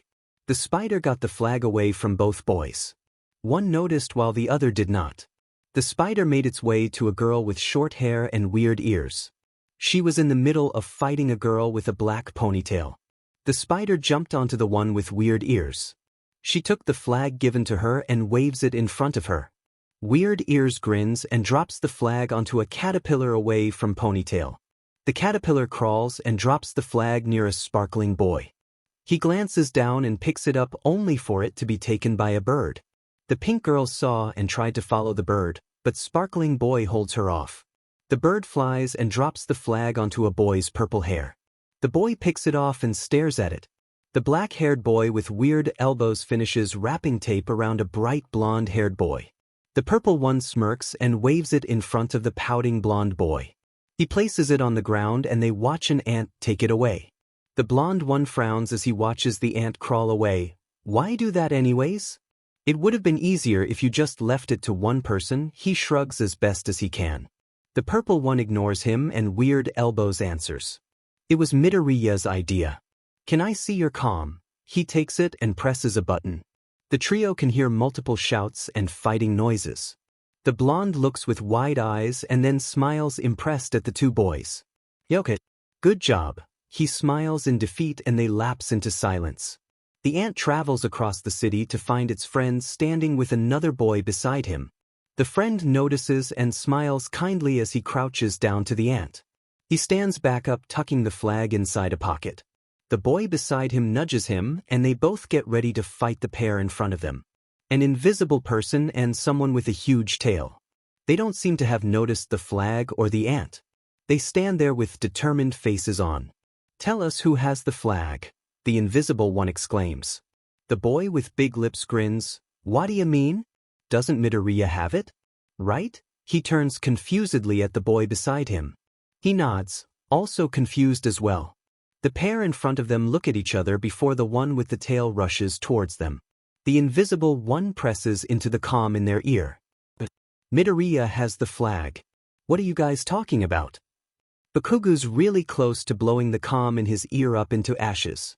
Ikenji constant shouts and confusion is messing with his brain, not that he'd admit that part out loud. Candy cane beside him doesn't seem that much better. He frowns hard as he listens to the comm. Guys, Tsuyu has the flag. I disagree, I saw Shoji have the flag. Guys, doesn't Ida have the flag? I saw Jiro with the flag. I'm sure of it. Wrong, a bird has it and it's flying away. Stop it, Aoyama. Wait, a bird? Did they lose their flag? Nope. The other team just told us Midoriya has the flag right now. Best to believe them since they looked confused. Bakugu growls and jams his finger into the comm. Would you all shut the F up? We got broccoli head over here, so focus on your own DM battles. He hears protests and complaints but he doesn't care. He snarls at the smiling boy in front of them. Midoriya, hand over the flag, Candy Cane says. Bakugu scowls as Broccoli Head look at them confusedly. But I don't have the flag. Bullshit. Your teammates even said you have the FING flag. Bakugu frowns. This Broccoli Head is very determined on not letting them win, making them all confused and sheet. Izuku smiles as he knows the plan worked. Another blast of ice and explosions makes him run. Not away, but towards the two. That seems to catch them off guard, but they recover quickly and attack Izuku with their quirks. Izuku jumps and dodges the attacks. He gets close enough to hit Todoroki on the head using his staff. Todoroki attacks him, but Izuku attacks back with his staff. Bakugu comes up behind him and Izuku jumps as Bakugu blasts Todoroki in the face. Izuku snorts and so does Bakugo a little. Izuku falls back but misjudged his landing. He limps forward as he now has a broken ankle. He blinks and he's back in the air. Izuku quickly rolls and lands in front of Todoroki, who's still reeling from the explosion. Bakugo chases after him and Izuku pulls out the capture tape from his vest. He runs around Todoroki with speed and wraps the tape around him. Todoroki has been captured. Izuku stares at the blonde in front of him. He smiles and Bakugo grins menacingly at him. Gonna give up yet, broccoli head? Broccoli head? No, if you're gonna call me a green vegetable, use green bean, Izuku tells the other. Bakugo raises an eyebrow. The F-? No, you're broccoli. No, it's green bean. Yeah, Bakugo. You can't hear from all the way over there? Shinso asks. He walks towards Izuku and stares at the blonde expectantly. Where the f did you dash? He becomes slack and his eyes dull. Izuku looks impressed. Him and Shinso walk up to the unmoving blonde. Shiro runs up behind them and stares at the blonde as well. He hums as he moves around inspecting him. Yep. Completely under your control. What now? Shiro straightens up and Izuku hums in thought. Might be better to just end it now. Check for the flag. Should be blue, he says. The two nod and sure enough, the flag was hidden in one of Bakugo's pockets. Shiro proudly holds it up and All Might's voice rings out. Shiro has captured the hero team's flag. Villains win. They all breathe a sigh of relief. Shinso breaks his hold of Bakugo. The boy blinks before growling and setting off explosions everywhere. The trio scream and back away from the fuming boy. He grins a feral grin while aiming his hand above.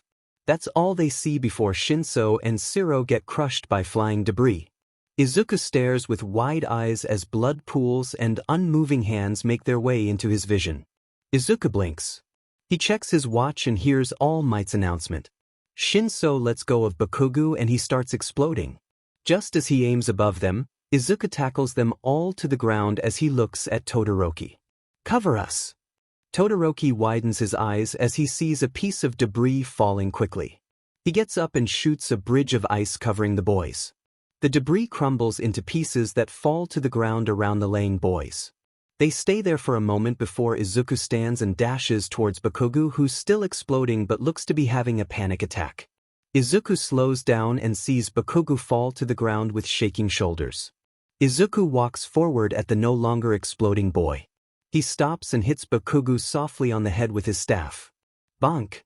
Bakugo reacts by swatting it away angrily. Izuku looks down at the boy. He probably doesn't want to talk about it or may take any sign of comfort as a bad sign. Izuku doesn't know exactly why, but he thinks Bakugo wouldn't do well with any actions of help. Might be his personality that makes Izuku think that. He takes a deep breath and looks at Bakugo's lowered head. Hey, spiky pineapple. Bakugo shoots his head upwards and gazes at Izuku with a questioning gaze. The f was that? Izuku shrugs and walks past the now standing blonde. If you call me a food, I'll call you a food. Plus, your hair's spiky and sort of pineapple colored. I actually haven't had pineapple in a while, so the color part might not be accurate. Izuku continues talking while walking away. Bakugo stands there before shaking his head. He scowls deeply and stomps his way to the observation deck. He sees the back of Izuku. The way his whole outfit and atmosphere scream innocent and weak. Truth is, he's a little gremlin with speed and reflexes that should be humanly impossible unless he has a speed quirk like engines. He gave Bakugo a fight where it didn't immediately fall into the favor of Bakugo himself. Bakugo growls as he stares at Izuku. DMN you broccoli head. Now then, who was the MVP of your team? Heroes explain. All Might points to the heroes. They think and Yaoyorozu raises her hand. All Might points to her and everyone listens intently. I believe Uraraka is the MVP of our team. When we didn't have any plans, she's the one who started thinking and sharing. If it weren't for that, we would probably be less prepared than before. Murmurs of agreement follow her statement.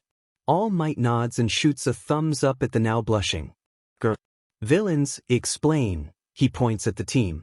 Izuku raises his hand and clears his throat. I think Koda was MVP. He was able to control all the animals into traveling across the city. If it weren't for him doing that and hiding the flag, we would have lost pretty quickly, he smiles as the flustered boy. The team yelps in agreement and compliment Koda, who's now a blushing mess. Izuku laughs. They're let free and Izuku waits in the teacher's lounge for Aizawa to finish up. He's doing his homework when he hears the door slide open. A scrawny blonde skeleton man walks in with a handkerchief and papers in hand. Izuku stares at the new arrival. "Hello," he says cheerfully. The man startles and looks in surprise at Izuku. "Are you a new teacher here?" he asks. The man coughs and looks at the other teacher in the room for help. They ignore him and he sighs. Something like that. "I'm Yagi." "And you are?" he says with a smile. Izuku smiles back and holds out his hand. "Midoriya Izuku, but you can call me Izuku." "All the teachers do, so you should too," he says. Yagi nods and shakes his hand. He looks confused though. "Why are you here, young Izuku?" Yagi sits down on the couch beside Izuku. He hums and turns to look at Aizawa, Nemuri, and Hisashi, who look right back at him. He signs something to them and Hisashi signs something back. Izuku nods and turns to look at Yagi.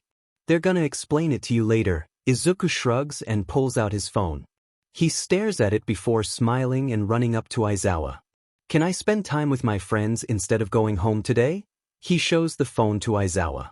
He reads it over and nods. "Come home before 8. Aizawa says tiredly, turning back to his computer screen. Izuku nods happily and leaves the lounge, waving brightly at the teachers who wave back. He leaves and Yagi has many questions. He turns to the teachers for an explanation. Aizawa sighs. "Just listen."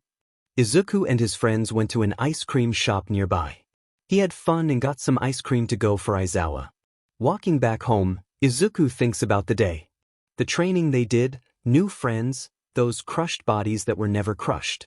Izuku shakes his head. "They're okay now, no need to worry. No one got severely injured either, only scratches and bruises."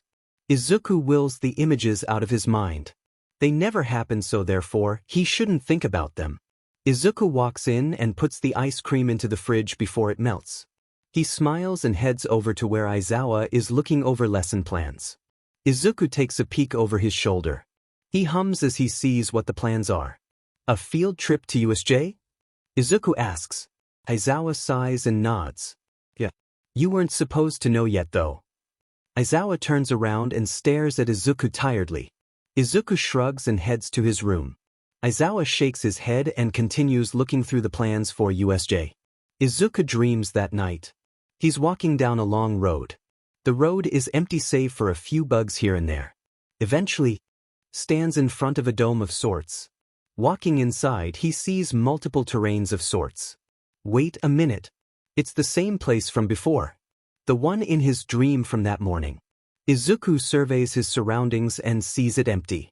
He walks towards the center but stops when the fountain changes. It no longer flows clear water. It's now filled with blood. Red, crimson, coppery-smelling blood. Izuku covers his nose and mouth.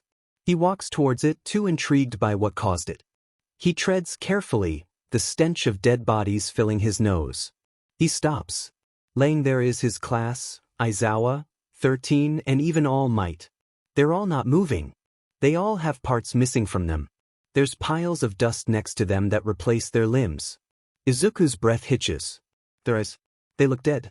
They are dead. Izuku gulps and blinks. They disappear and instead are replaced by the three figures from before. The mist and creature stand back while the one with hands walks forward. Izuku can't move. He's frozen on the spot, watching in horror as the man comes closer. He reaches his hand out. It touches Izuku's face. Izuku screams. Aizawa is woken by a blood-curdling scream. He stands up quickly and nearly trips over Fluff while running to Izuku's room. He opens the door and finds Izuku sitting up in bed, clutching his head as sobs take over his screams. Aizawa walks over and places his hands over Izuku's. "Hey, Izuku," he shakes the boy and Izuku opens his eyes. He lunges forward with a hug and Aizawa hugs back since he can't do anything else. "Why you can't GG go to USJ T-Tom tomorrow?" Izuku says frantically. Aizawa pats his head in comfort. And why is that? Aizawa asks in a patient tone. Izuku sniffles. If you do, then there'll be this man with a lot of hands, and a big monster, and dust and dead bodies and a lot of blood and dash. Slow down there, kiddo. Start from the beginning. And Izuku tells him.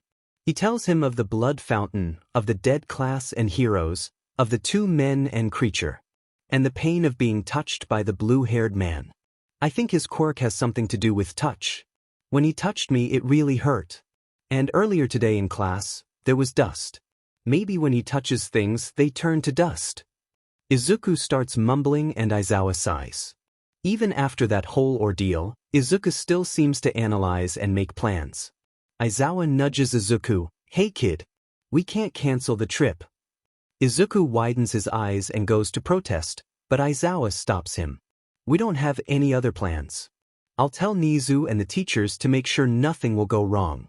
And I promise no one will get hurt. Izuku sniffles but nods. He falls into a dreamless sleep. Izuku lazily eats his lunch as he listens to the conversations happening around him. He's tired from his dream and staying up for longer than necessary. Izuku smiles and laughs along with everyone even if he wants to sink into bed and never get up. Midoriya, you good? Shiro asks. Izuku blinks and nods, not wanting to worry his new friends. Yeah, just tired is all. Yesterday was a lot of work for me, he sighs and Shiro chuckles. Me too, dude.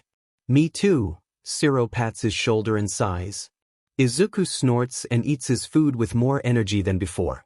Shiro smiles and silently pats his own shoulder when Izuku isn't looking. A moment later, an alarm rings out. The students quickly freak out and all rush to the exit.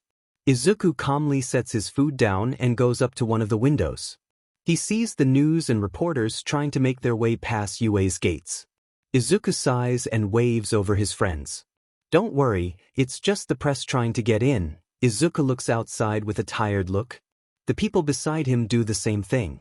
Earlier that morning, they were swamped with the press asking questions about All Might. Izuku can see why Aizawa is an underground hero. Having to deal with press and all the questions would be too much for Izuku. Does Izuku want to be an underground hero?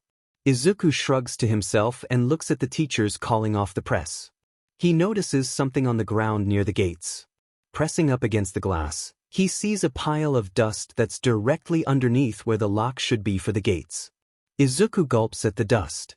He looks away and decides to just trust Aizawa that no one will get hurt. Izuku will make sure no one gets hurt. Aizawa stared at the principal. Nizu is deep in thought processing what was said. He looks up, and you're sure what Izuku said was true? Aizawa nods. The kid's visions are never wrong unless he changes the events leading up to them. So, I'm pretty sure there'll be an attack of sorts at USJ. Nizu is skeptical. He knows of Izuku and what his quirk can do, but a dream? Nizu's known the boy since Aizawa brought him here, and he knows he'd never lie. But this could be a stretch. A dream foreshadowing events such as that? Nizu makes the only logical decision. Let's prevent what Izuku saw then. Start by telling the other teachers of this. Izuku decides to wear a bright red sweater to UA. It complements well with his mostly black accessories. His gloves give more color and so does the designs on his pants. He hadn't had much time to fully admire his costume. Izuku spent a good hour trying to come up with it, but then looked at Aizawa's costume and came to a conclusion. Comfort over looks. That's what Izuku decided when designing his costume. It's why he has so many sweaters. They're frickin' comfy. Izuku boards the bus with the class and watches as Aizawa speaks with a few teachers. Izuku sighs and pays attention to the conversations happening around him. Once they're boarded on the bus, they're on their way to USJ. So we can all agree that yesterday was awesome, yeah? Shiro asks. Sounds of agreement follow his statement and Izuku smiles. Yesterday was a fun and exciting day for Izuku. He got to know his classmates more, made some new friends, and he has new contacts in his phone. He pushes the dread and fear away. Into a corner of his mind. Right now, he'll have fun with his classmates. Izuku feels it then actually notice. He feels the presence of many people and if he looks hard enough, he sees some pro-heroes hiding near USJ. Izuku sighs as he thinks everything's gonna be okay. They walk in and the door closes behind them. It's faint, but Izuku can hear it lock. So does Shoji and Jiro. Sensei? The door's just locked, Jiro points out. Aizawa widens his eyes and Izuku goes to open the doors. Sure enough, it's locked. He gulps and blinks and now he's back outside the USJ building. Izuku quickly looks around and sees a rock the size of his hand. Izuku picks it up and waves over Shiro. Can you use your tape and tape this rock here? Izuku points to the entrance. Shiro nods and does what he's told. Once he's done, he stands up straight and looks at the now taped rock. Any reason why we did that? Wouldn't that just leave the door open? Shiro asks as they head in. Izuku looks around nervously before humming to himself. Yeah, that's why we did it. It's confusing to explain. Don't worry about it, Izuku smiles and waves off the question. Shiro hums and doesn't seem convinced, but says nothing. The class listens to 13's speech and Izuku notices movement down below. He slips through the crowd enough to see a portal. He widens his eyes as he grabs Aizawa by the arm and points to the center. Damn it. 13, get the class out and alert the heroes on standby, Aizawa says as he jumps down below to fight off the villains trying to come up. The class stares on in worry and confusion and hesitate when told to leave. Izuku bites his lip and looks at his class. Then, the mist man from his dream stands in front of their exit. He holds up the tape-covered rock and Izuku's pretty sure he stopped breathing. The man sighs and stares at the class intimidatingly. It appears that someone anticipated our arrival. May the person speak up now? I simply want to ask how you knew, he says in fake kindness. Shiro steps slightly in front of him and Izuku stares at the mist man. He looks around for any sign of help, but sees nothing as the windows and any sign of the outside world are covered in black. The rest of the class notices and the mist man chuckles. The use of a quirk. Now then, my job is to simple scatter you all. Please be cooperative or else people will get hurt, the man says. Izuku widens his eyes as he sees Bakugo and Kirishima attack the man. Sadly, they don't affect him. 13 tries to attack using their quirk, but the portal forming behind them makes them out of commission. Izuku stares in horror at 13's body, half of it being completely gone, leaving 13 unmoving on the ground. Izuku blinks. He doesn't hesitate to push 13 out of the way right as the portal behind them starts to form. He quickly checks over them, and once he sees no injuries, he breathes a sigh of relief. He stills when he hears a curious hum. You reacted quickly. Even those who were behind didn't seem to move fast enough. It was almost like you expected it. The mist man stares at Izuku, who stares back. Interesting. For now, please cooperate and stay out of our way. Izuku sees the mist man raise his arms. He widens his eyes as portals open up and his classmates fall in them in groups. We are the League of Villains. Izuku falls into a portal. Izuku opens his eyes to water. He then realizes he can't breathe and starts to freak out. It also doesn't help Izuku never learned how to swim. So, he flails around and hopes someone will help him. Thankfully, Tsuyu pops out of nowhere and swats a villain with her tongue. She picks Izuku up and places him gently on a boat. He coughs and registers that Shinso is there as well. Izuku groans and flops down on the deck of the boat. Where are we? Shinso asks. They look around and Izuku coughs again before registering their surroundings. He sees the boat they're on, the pitch-black windows, and the body of water down below. We're in one of the zones in USJ, Izuku rasps out. He stands up and the two mimic his action. He stares down at the villains below and sighs. Any ideas on how to get out of here? He stares at his two friends. Shinso looks down. Hey, guess what? What? A villain asks. They immediately go slack and the others stare in confusion. Izuku smiles as he realizes what Shinso's doing. He stares down at the villains. Capture the villains around you, and then yourself, Shinso grins. The villain does what they're told and attacks the surrounding villains. Izuku looks around and assumes the water near the land is shallow enough for them to walk on. Tsu, can you carry us both to the land over there? Izuku asks. Tsuyu looks over and nods. Izuku nods back and pokes Shinso. Both shift in Tsuyu's grasp, but stay still when she jumps. The mind-controlled villain got out of Shinso's control, but Shinso just yelled really loudly and got quite a few responses from the villains. Your waifu is trash, isn't she? Yayarosa help. Kaminari yells out. He's running away from the villains chasing him. All around, Class 1A fend off villains. Some have more trouble than others, but they all easily take down the villains. Izuku looks back towards the entrance. The only occupant there is 13 who's fighting the Mist Man. Izuku thinks back to the heroes outside. What happened to them? Where are they? Namuri jumps back as a villain swings at her. She takes him out and looks around. They were surrounded by villains before they even got inside. Izuku tried to help with the rock, but before they could even get in, villains swarmed them. Namuri tsks as another villain come at her. Yagi runs faster than he ever thought was possible. He's in his all-might form and he's flying through the air on his way to... He heard about the whole thing from Nizu while drinking tea. What a great #1 hero he is. Apparently they got tipped off that villains would be attacking. If Yagi knew, he wouldn't have spent most of his time stopping local crimes. He could be there helping, but no, he had to drink tea. He can reprimand himself later. He just needs to go. Izuku watches as the creature comes out. He watches as Aizawa gets his head smashed and sees the pool of blood forming quickly. He watches as Tsuyu's face turns to dust. He watches as Shinso tries to fight Shigaraki only to get his throat turned to dust. He watches as all hope dies out from the students' eyes as they run toward the scene. He feels the hand on his face and sees the dust flying away as he stands still and does nothing. Izuku blinks. Izuku, Tsuyu, and Shinso slowly walk towards the land. They landed far enough from the center, but close enough to be in shallow water.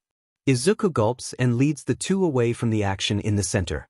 Midoriya, are you okay? Tsuyu whispers. Izuku turns to her and smiles weakly. Why? Just a bit shaken up. Why? Izuku asks. Tsuyu nods but has some doubt in her eyes. Izuku doesn't blame her. You just look really pale and fidgety, that's all. She looks away and Izuku takes a deep breath. He'll just not think about the future. He's gonna change it anyway, so there's no need to dwell on it. They slowly get onto land and sprint towards the stairs leading to the entrance. Izuku sprints and remembers what happens next. It's not like he'll forget it anytime soon.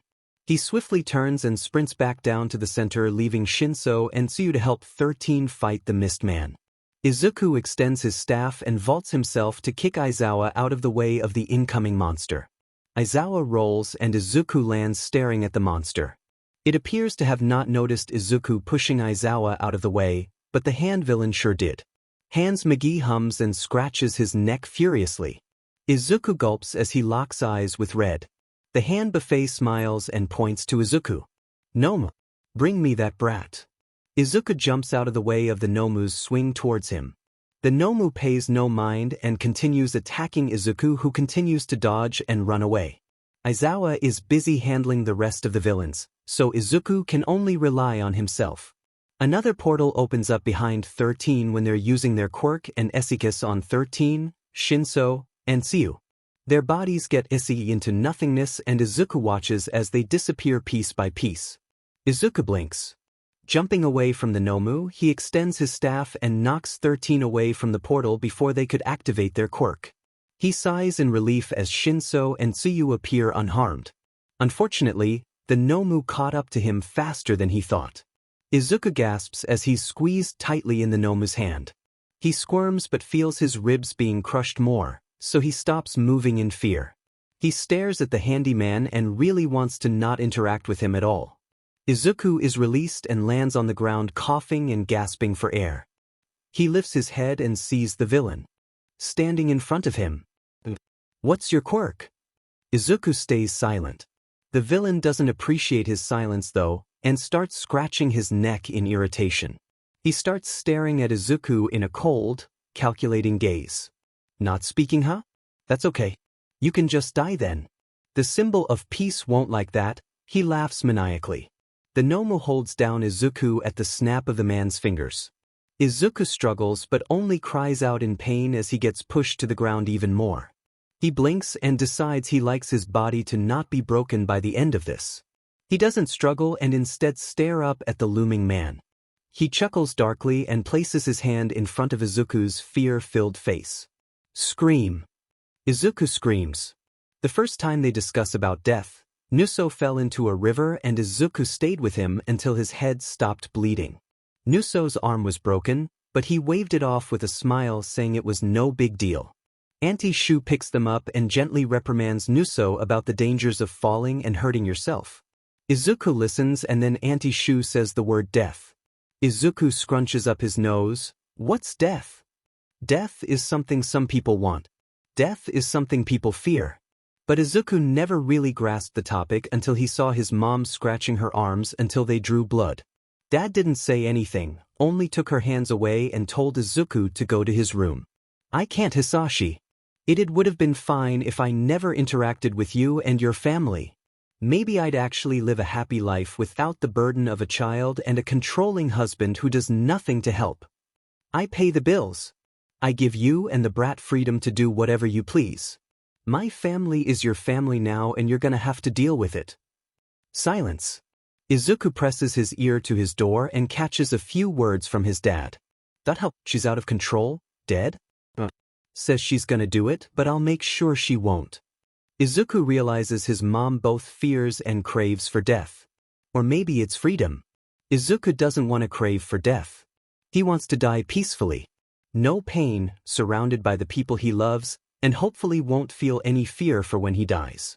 He can only hope. Izuku stares at the man with wide eyes. He's gonna die here if he doesn't do anything. Think, Izuku, think. What do you hope to achieve here? Izuku blurts out as the hand is inches away from his face. The man stills but doesn't move his hand. HM? So you can talk. Our goal? He pauses and grins. To kill the #1 hero, of course. He feels it. The temperature drops and shouts grow louder as the man stares at Izuku. Izuku doesn't look away. What's your name? Shigaraki. And if you don't answer, I won't hesitate to kill you here right now.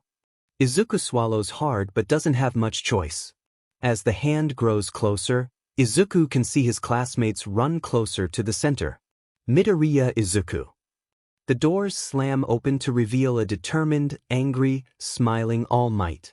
Do not fear, for I am here. Nemuri takes down the last of the villains and sighs in relief. Her and the rest of the heroes head towards the entrance. She sees a flying figure in the air and points it out to Hisashi.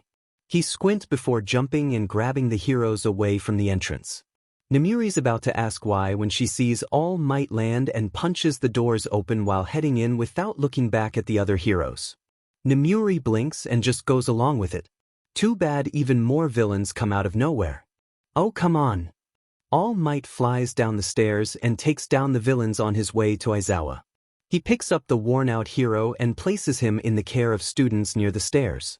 He turns and looks at Shigaraki with his hand close to Izuku's face. Izuku is pinned down by a huge monster of sorts. All Might quickly rushes over and swiftly punches the monster, freeing Izuku. Izuku coughs as the weight on him disappears.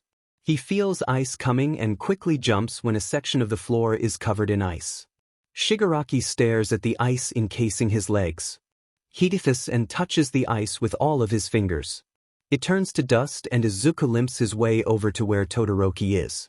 They nod in acknowledgement but say nothing. Both turn to look at Bakugo and Kirishima running up to them. Izuku greets them but it turns to a coughing fit instead. Looks like the Noma hurt him more than he expected. Izuku sighs and watches the scene unfold in the center. Villains, stop what you're doing immediately. All Might yells. Everything goes silent. Izuku watches as Shigaraki stands still for only a moment. And then he's laughing, full-on maniacal-like. It sends chills down Izuku's spine. Oh, All Might. You're here, he says in a childlike manner. You see, we're only here for one purpose, to kill you. The #1 hero, he laughs without a care in the world. Izuku widens his eyes. The #1 hero, All Might, killed? That isn't impossible. All Might is human too. But how would they kill him? What do they have? Nomu. Attack. The Nomu attacks All Might with vigor.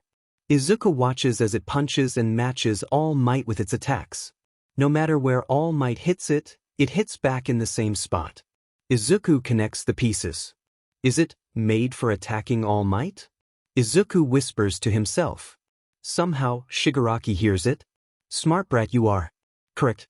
Nomu was specially made to defeat All Might. He grins widely.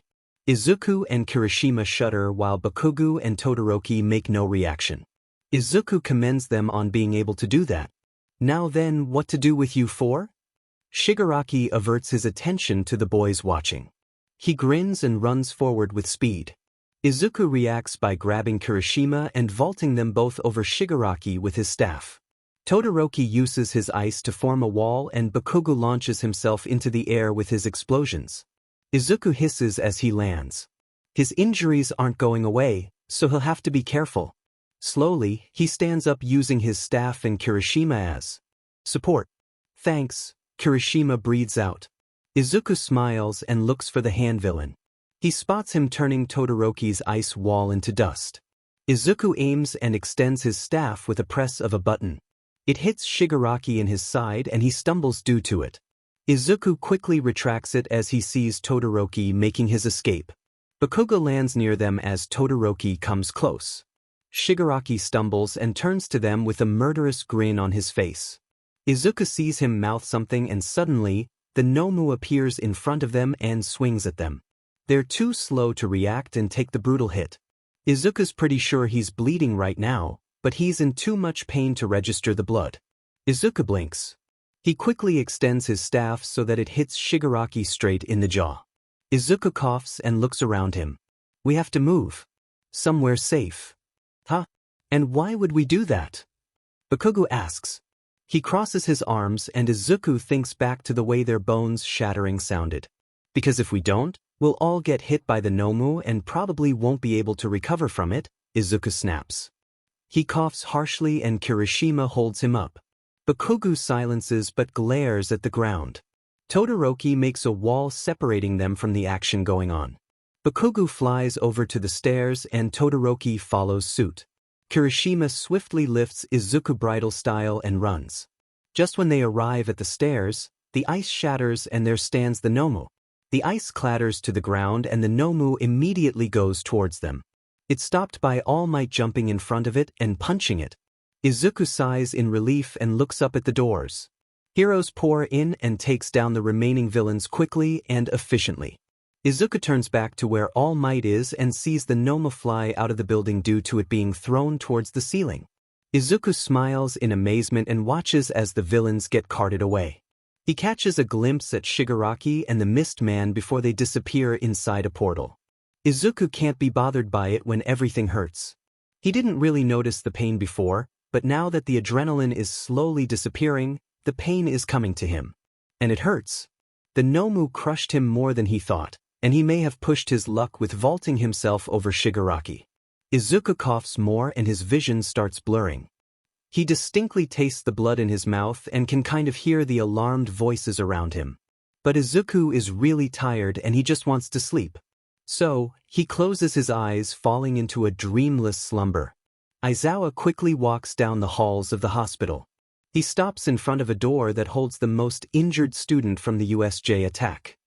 He breathes deeply before opening the door and smiling faintly at the boy in the bed. Izuku smiles softly as he reads the card his class made for him.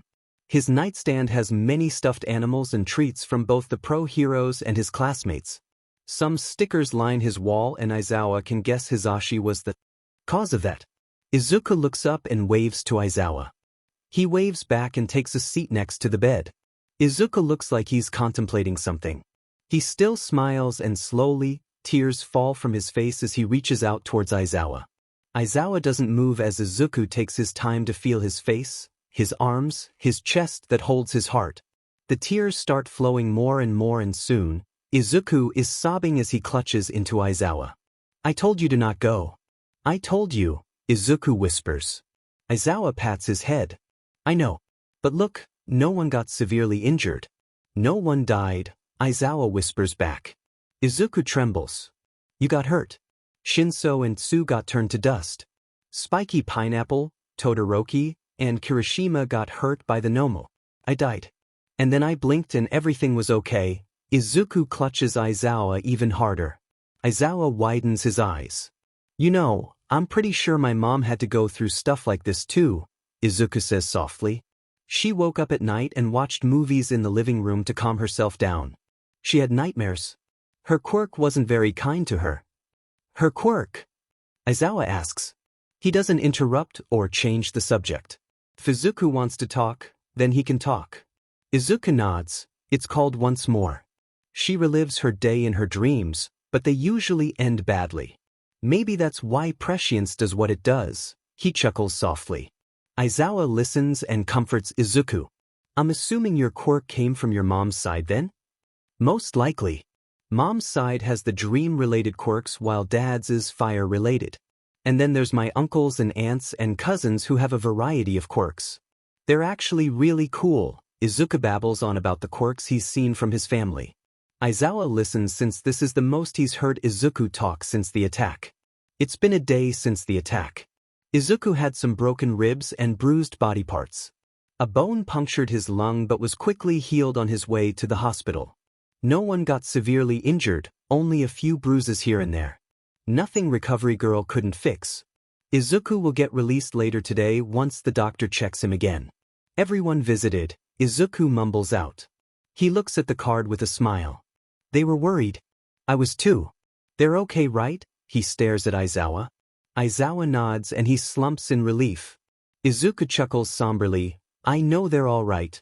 I saw them a few hours ago. But I just can't tell the difference between reality and prescience visions. It just felt so real seeing you all hurt. Izuku sniffles and Aizawa hands him a tissue. And then Izuku apologizes. He apologizes for being troublesome, a burden, a brat who can't see that everything's all right now. Aizawa is quick to shut him down and holds him close.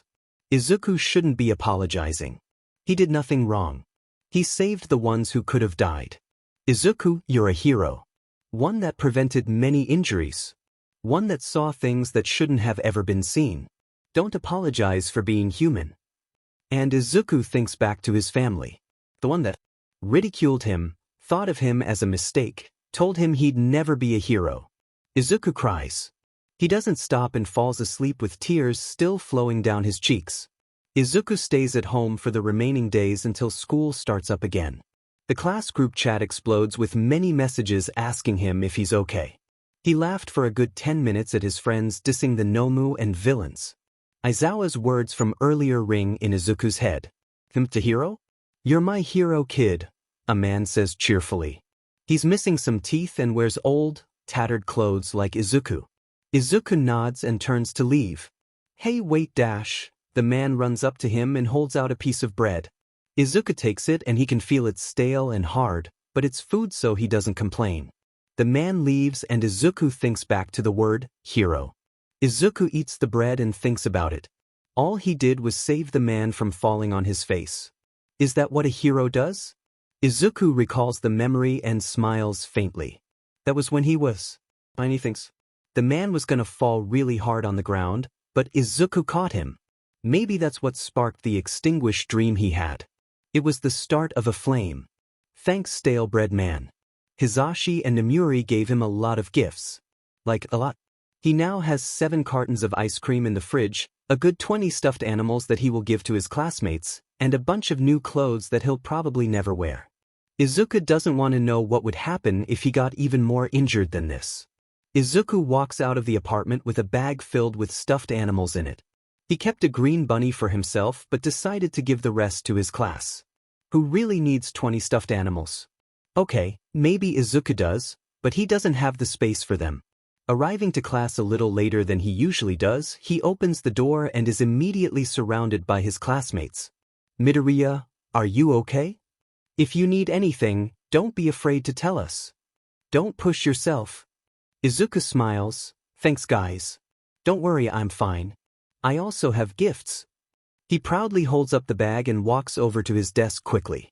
Setting the bag down, he looks around with a bright smile. I was given these, But I don't have space for them. And I have enough for the whole class, so why not give them to you? Izuku hold out a small brown dog. This is for Uraraka. And this is for Koda. And this one's for Sato. He continues handing out stuffed animals until everyone -2 have one. They gush over the stuffed animals and Izuku walks over to Bakugo. Hey spiky pineapple. What do ya want, broccoli head? Izuku sighs, it's green bean. Anyways here, he holds out a blonde-haired wolf. Bakugo stares at it before scoffing. Why would I take that piece of sheet? He says looking away. Izuku frowns. It's a gift. You don't want it. At Bakugo's silence, Izuku hums. One of these days you'll accept it. Soon, spiky pineapple. Izuku teases and walks away. Stop calling me a hingy spiky. Pineapple. Izuku chuckles and walks up to Todoroki's desk. He holds out a white cat. Do you want it, Todoroki? Todoroki stares at it before looking away. No. Izuku sighs and nods. He whispers to himself while walking away. Oh, you're getting the cat whether you like it or not. A few moments later and the door slides open revealing a tired Aizawa. He scans the quiet room and the stuffed animals sitting on everyone's desk. He sighs and stands in front of the class. The USJ attack was a troublesome event. I rest assure you all though that UA is upping its security so that no other attacks will happen. Onto a new subject though, UA's sports festival will be held in 2 weeks' time, Aizawa says. The class erupts into chatter. Izuku actually got to see the sports festival up close once when Aizawa took him to the announcer's booth. He also recalls watching it once when he was 4, but he never thought he'd actually be in it. Is this really the best idea though? Isn't it too soon? Jiro asks.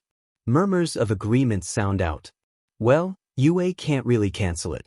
If we hold it, people will probably back off from their questions and doubts. Izuku answers. Aizawa nods. Correct.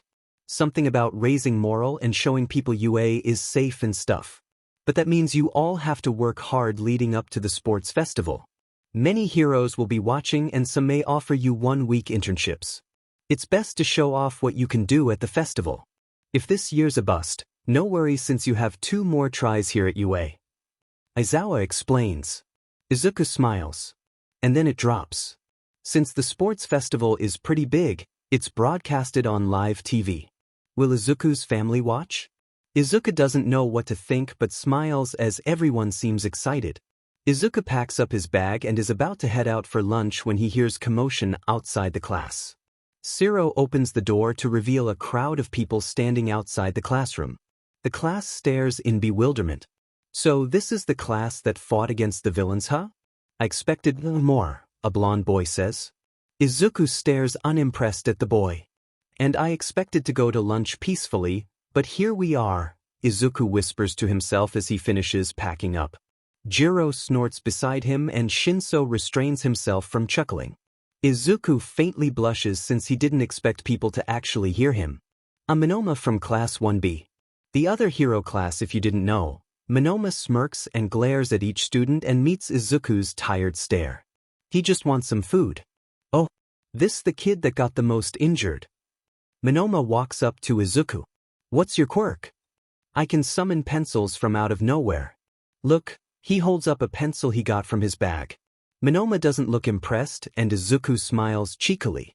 He grabs his bag and walks towards the door. Now, I'm hungry. We can discuss this after I have food in my body, you know. Do you use one specific tape, or can you use different types? Izuku asks. Shiro, Kirishima, and Kaminari walk with him.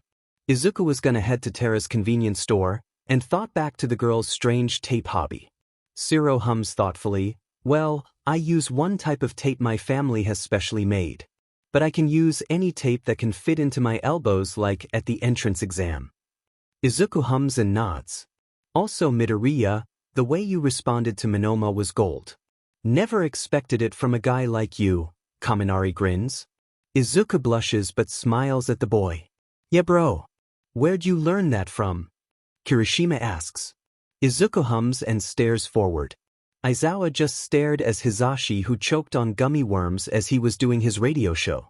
It was Izuku's first time there and Hisashi tried to impress him, only to later choke on candy. Aizawa blinked and murmured to himself, maybe he has a secret quirk that makes him do stupid things. Or maybe it's just himself doing the stupid things, Namuri sighs. Or maybe he's just stupid, Izuku says. The two stare at him before breaking off into laughter. Hisashi heard and glared at them, but it was ruined with the gummy worms sticking out of his mouth. Izuku shrugs, my family probably influenced me. I have this uncle that does really stupid things, so there's a lot of teasing and jokes. Izuku woke up that night due to another nightmare. It was one of the visions he saw while at USJ. He saw the way Aizawa's head got smashed and how Tsuyu got turned to dust. Shinsu's attempt at fighting Shigaraki was hard to look at. A thought came to mind as Izuku made himself a hot chocolate. Would Shinso need some training? Wouldn't they all though? Maybe he already has plans. Izuku doesn't want to impose. But then again, a little training offer never hurt anybody. Hey Shinso. Izuku walked up to the boy. Shinso turned around with a small smile on his face. What's up? Shinso asks. Izuku huffs before smiling at him. Wanna learn some new moves? Like training, Izuku says. Considering we don't have the most noticeable quirks, we'll probably rely more on physical ability. So I thought, why not train together since we both seem to have really subtle quirks? Shinso thinks about it then nods, sure. I don't mind. They head to one of the training grounds after school. Izuku showed Shinso some warm-ups he learned from Aizawa. Going through some moves Izuku created, they hear voices. Hey, didn't know you guys would be here. Ashido waves at them. Uraraka, Tsuyu, and Ojiro walks with her. Izuku waves and smiles. We're training for the sports festival. Wanna join us? Izuku asks.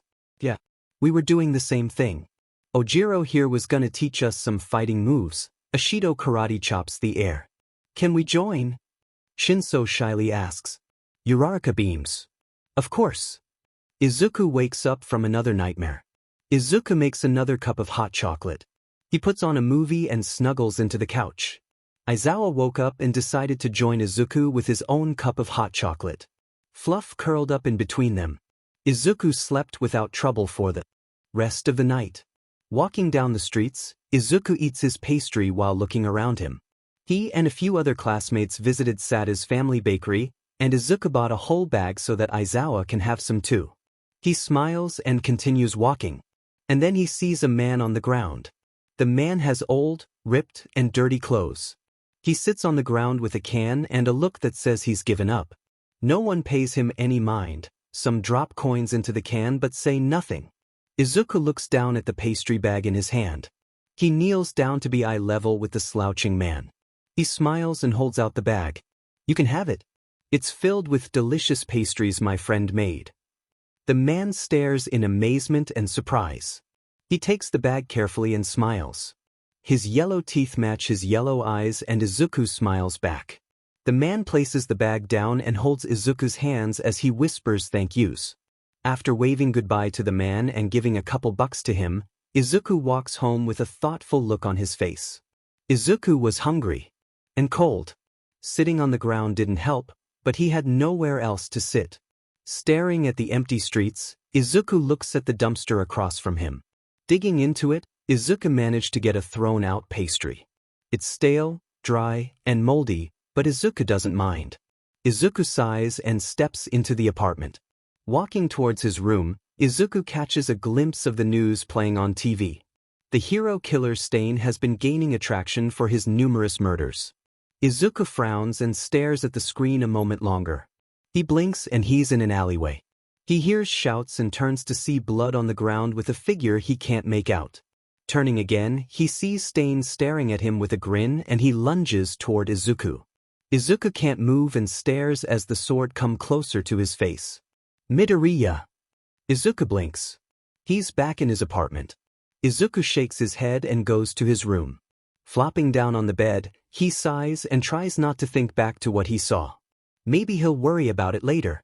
For now, he needs to get some rest. The sports festival is tomorrow after all. Arriving at the stadium, Class 1A gets stopped by a crowd of people. The people are familiar with the class Hof, so Izuku doesn't worry. Apparently it's the families of all his classmates. They all got tickets and seats courtesy of Nizu. Families come up to each classmate and Izuku stands off to the side watching. Everyone's families came, even Uraraka's, who said she lived by herself. Izuku smiles as they all interact but frowns when he spots the flaming hero stand in front of Todoroki. They stand in a secluded area away from the rest, and Izuku slowly slides over to hear the conversation. I expect nothing but top results, Shudo, Endeavor says. Todoroki says nothing but glares hard at his father. Izuku looks on with a calculating stare. It doesn't look like a happy discussion like everyone else's. Izuku backs away and ends up in a conversation with Tsuyu's family. If Todoroki has family issues, Izuku shouldn't pry. Izuku can sympathize with that idea.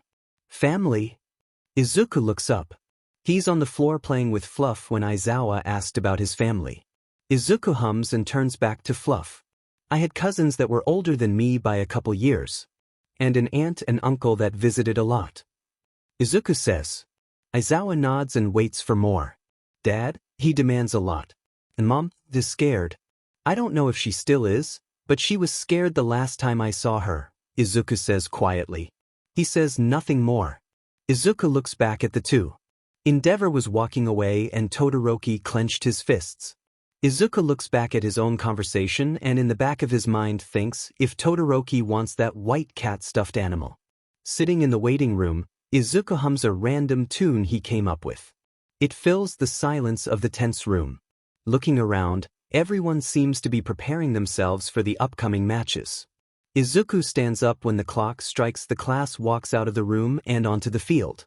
Determined and worried faces appear and Izuku takes a deep breath. And here comes Class 1A. They already gained some attention, so let's see what they've got. Present Mick's voice rings out. The stadium cheers and Izuku stares with a bright smile. Oh, and the notorious Green Bean is in this year's sports festival as well. See if you can guess who it is. Izuku coughs and looks away as Bakugu sends him a stare.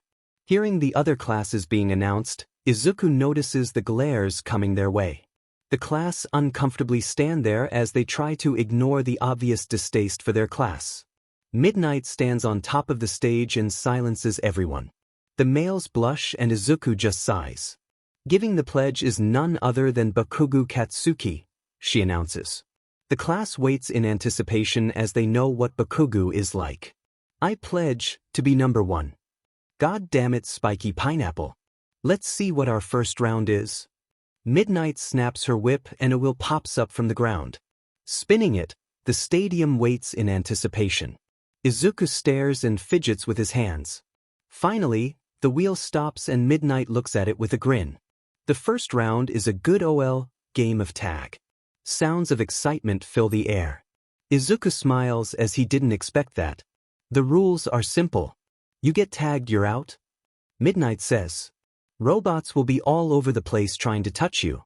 Oh, and if you're thinking about going into the air, don't worry, we got you covered up there too, she points and sure enough, robots fly in the air. There will also be obstacles in your way, so watch out. You can use your quirk however you like as long as you don't severely injure anyone. The remaining 42 not tagged yet get to pass on to the next round. Tag starts now. Izuku feels his back get hit and turns to see a small robot with its arm reached out. Izuku gapes as he's already been tagged. He blinks and jumps away from the robot behind him. It ends up tagging someone from another class and Izuku sighs in relief. Todoroki ices the area surrounding him, effectively freezing those to the ground. Robots tag them and Izuku feels sympathy towards them. He jumps when another burst of ice covers the ground. Class 1A seem to be holding up against Todoroki and his ice attacks. It doesn't take long for mayhem to start. Izuku runs and dodges attacks coming his way and swiftly maneuvers away from any robots. Panting, he looks up and sees those who can fly dodge attacks from the flying robots. Uraraka floats herself in the air and releases herself once a robot comes close.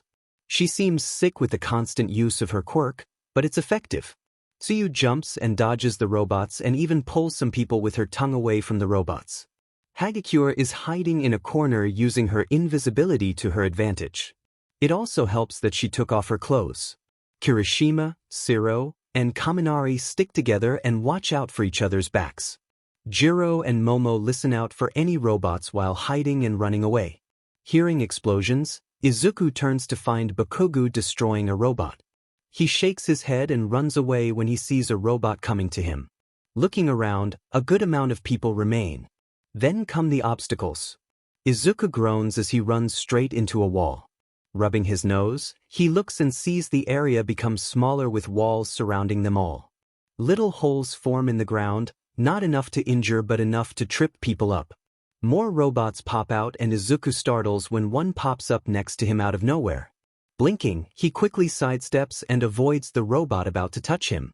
Looking away, he runs off and checks how many people are left. 60-ish people are left.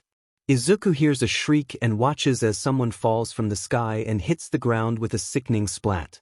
They don't move and Izuku faintly hears the buzzer for the round or the yells from the audience. Izuku blinks. He quickly runs and watches as the boy who fell gets pushed by a robot. He falters and doesn't have enough time to get back up in the air as he falls. Izuku slides and catches the boy moments before he hits the ground. Thank you. He sputters out. Izuku smiles and nods. They split ways and Izuku sighs in relief before shaking his head. Looking around, only a few more people need to get out in order for the round to end.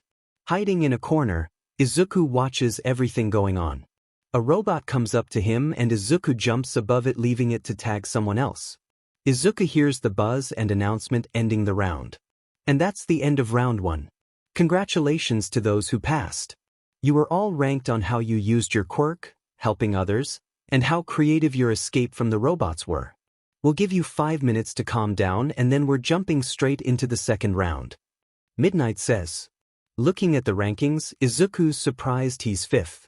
Apparently the teachers were watching closely for the helping others part, and Izuku probably got his rank thanks to the falling boy.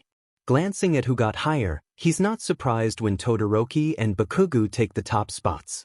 Wait, look, Uraraka points and Izuku looks and widens his eyes. Is that possible? A person nearby asks. Never thought that could have happened. Whoa, is this history being made or something? Izuku's pretty sure this hasn't happened before. He continues staring and Shinso comes up beside him. Guess we'll be caught in the crossfire of that then, huh?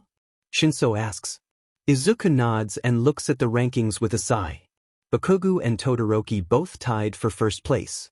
Let's hope the stadium doesn't get destroyed after this, Izuku murmurs to himself. The students gather around with anticipation. Midnight grins at them and turns to the audience. Now then, the second round. For this round, everyone is worth an amount of points based on your ranking from last round. Last place is worth 5, second to last is worth 10, and so on so forth. But, for first place, she pauses and grins wildly, first place is worth 10 million points. Izuku gasps in fake surprise. He saw this earlier, but prescience is a thing and he had to relive this moment. He feels Shiro's knowing look and Izuku tries not to laugh. He turns and stares at Todoroki and Bakugo who seem to have no reaction towards the news. It's quite the jump considering they only had a few more points than second place, which was taken by Yaoyorozu.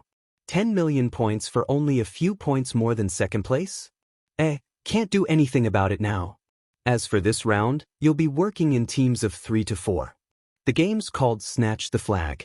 You'll all be placed in a fake city with robots and be placed away from your team members.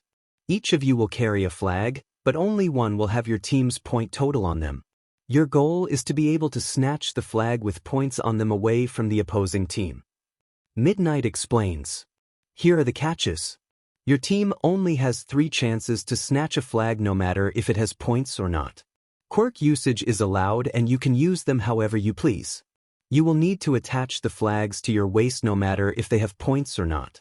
The 5 teams that have the most points pass on to the next and final round. Each of you will get comms to communicate with each other. No one will know who has which flag before the match starts. You have 10 minutes to make your teams. Go! Izuku looks around. He startles when a girl with pink hair jumps up to him. Hello. I'm Hatsum Mei from Hatsum Industries. Would you do me the pleasure and allow me to be on your team? She asks with a grin. Izuku thinks and nods. Sure. I'm Midoriya, he smiles. Then he gasps, you're the one that made my costume. Hatsum nods excitedly. I'm from the support department. The other teams didn't want me, but with you being 5th place, I thought that it would be enough for my inventions to gain attention, she explains. Izuku nods and feels a hand on his shoulder. Can I join your team too? Shinso asks. Izuku nods and Hatsum jumps up to Shinso and babbles on about how he can help with anything he needs. Shinso blinks and nods along while looking towards Izuku for help. Izuku shrugs and turns away. They have a team of 3, but one more shouldn't hurt. Hatsum, what's your quirk? Izuku asks. Hatsum blinks and she grins. It's called zoom. I can zoom my eyesight and can essentially see things up close even if they're far away. Izuku nods. They need someone who can help with long-range attacks or something like that. Izuku looks and spots Tokoyami standing by himself. He walks over and smiles at the bird teen. Hey! Izuku says. Hello. Tokoyami nods in greeting. Wanna join my team? So, I have a bunch of babies that could help, but the one that could help the most is this. Hatsum holds up 4 comms. These are my own creation. They work better than the comms they gave us, and we have permission to use them. What do they do? Shinso asks as he puts one into his ear. They work like regular comms. But they can pick up conversation from others and can make us hear what's being said. They pick up on the littlest of sounds too, which you can adjust the setting of by using these dials. She shows them and they make sounds of wonder. Anything else? Tokoyami asks.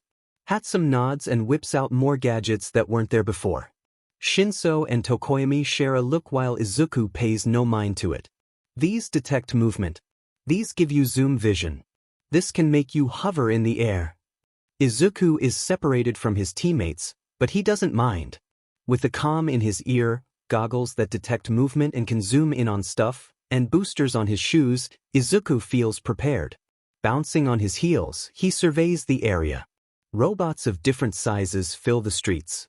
The round has already started and Izuku walks around paying attention to his surroundings. An explosion rings out and Izuku sees a building burning. The robots seem to be taking care of it like regular humans, and Izuku is swept away by some robots who are questioning him. Looking around some more, he sees multiple robots taking care of incidents while taking some students away with them. Izuku hears his comm come to life.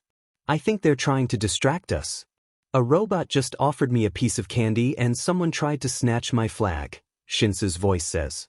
Izuku hums in confirmation. Same here. But Dark Shadow has managed to take away a flag with 700 points on it. Just be aware we only have 2 chances now, Tokoyami says. Oh. And Hatsum, your goggles worked wonderfully. Dark Shadow made sure to show them off to the cameras. Nice. Make sure to get the word out about my babies. I'm currently trying to hack into this robot so I can have my own personal camera. It would follow me around and I can promote my babies. Hatsum says. Izuku chuckles and feels something whoosh past him. Looking down. Quickly, he sees his flag missing. Blinking, Izuku turns and runs away. The robots don't care and instead find other students to distract. Izuku sighs in relief and looks up. The buildings look safe to be on, so Izuku figures if he wants some points, leverage will help. So, he uses the boosters Hatsum gave him and flies up to the top of the building. Landing safely, he flashes a thumbs up and smiles at a camera. Using his goggles, he zooms in on many people's flags. Most are blank while others are low in point value. And then everyone runs. They all runs toward 2 people who seem to be facing off. Zooming in, Izuku widens his eyes and groans. Guess who got spiky pineapple and refrigerator in their area? Izuku deadpants. He hears snickers coming from Hatsum and Shinso. Who? Tokoyami asks. He's talking about Bakugo and Todoroki. But seriously, good luck my dude. Now if you excuse me, I'm gonna use one of our chances on this team. Shinso says. Izuku sighs but doesn't protest. As long as they don't lose any points, they can make the top 5. Well, Bakugo seems to be determined to take all the points for himself even if he has 10 million plus some. Todoroki doesn't seem to care and just surrounds himself in ice. Bakugo isn't happy with that and yells, "Fight me like a man, icy hot." He blasts the ice and it shatters. The other students back away and instead turn on each other. Izuku watches then jumps down while using the boosters to help with his landing. Running towards the action, Izuku presses into his calm. Think I should try to snatch the 10 mil points from one of them? I wouldn't advise that. Best not to risk it. If you have a death wish, go ahead. Oh, and I got 300 points for us too.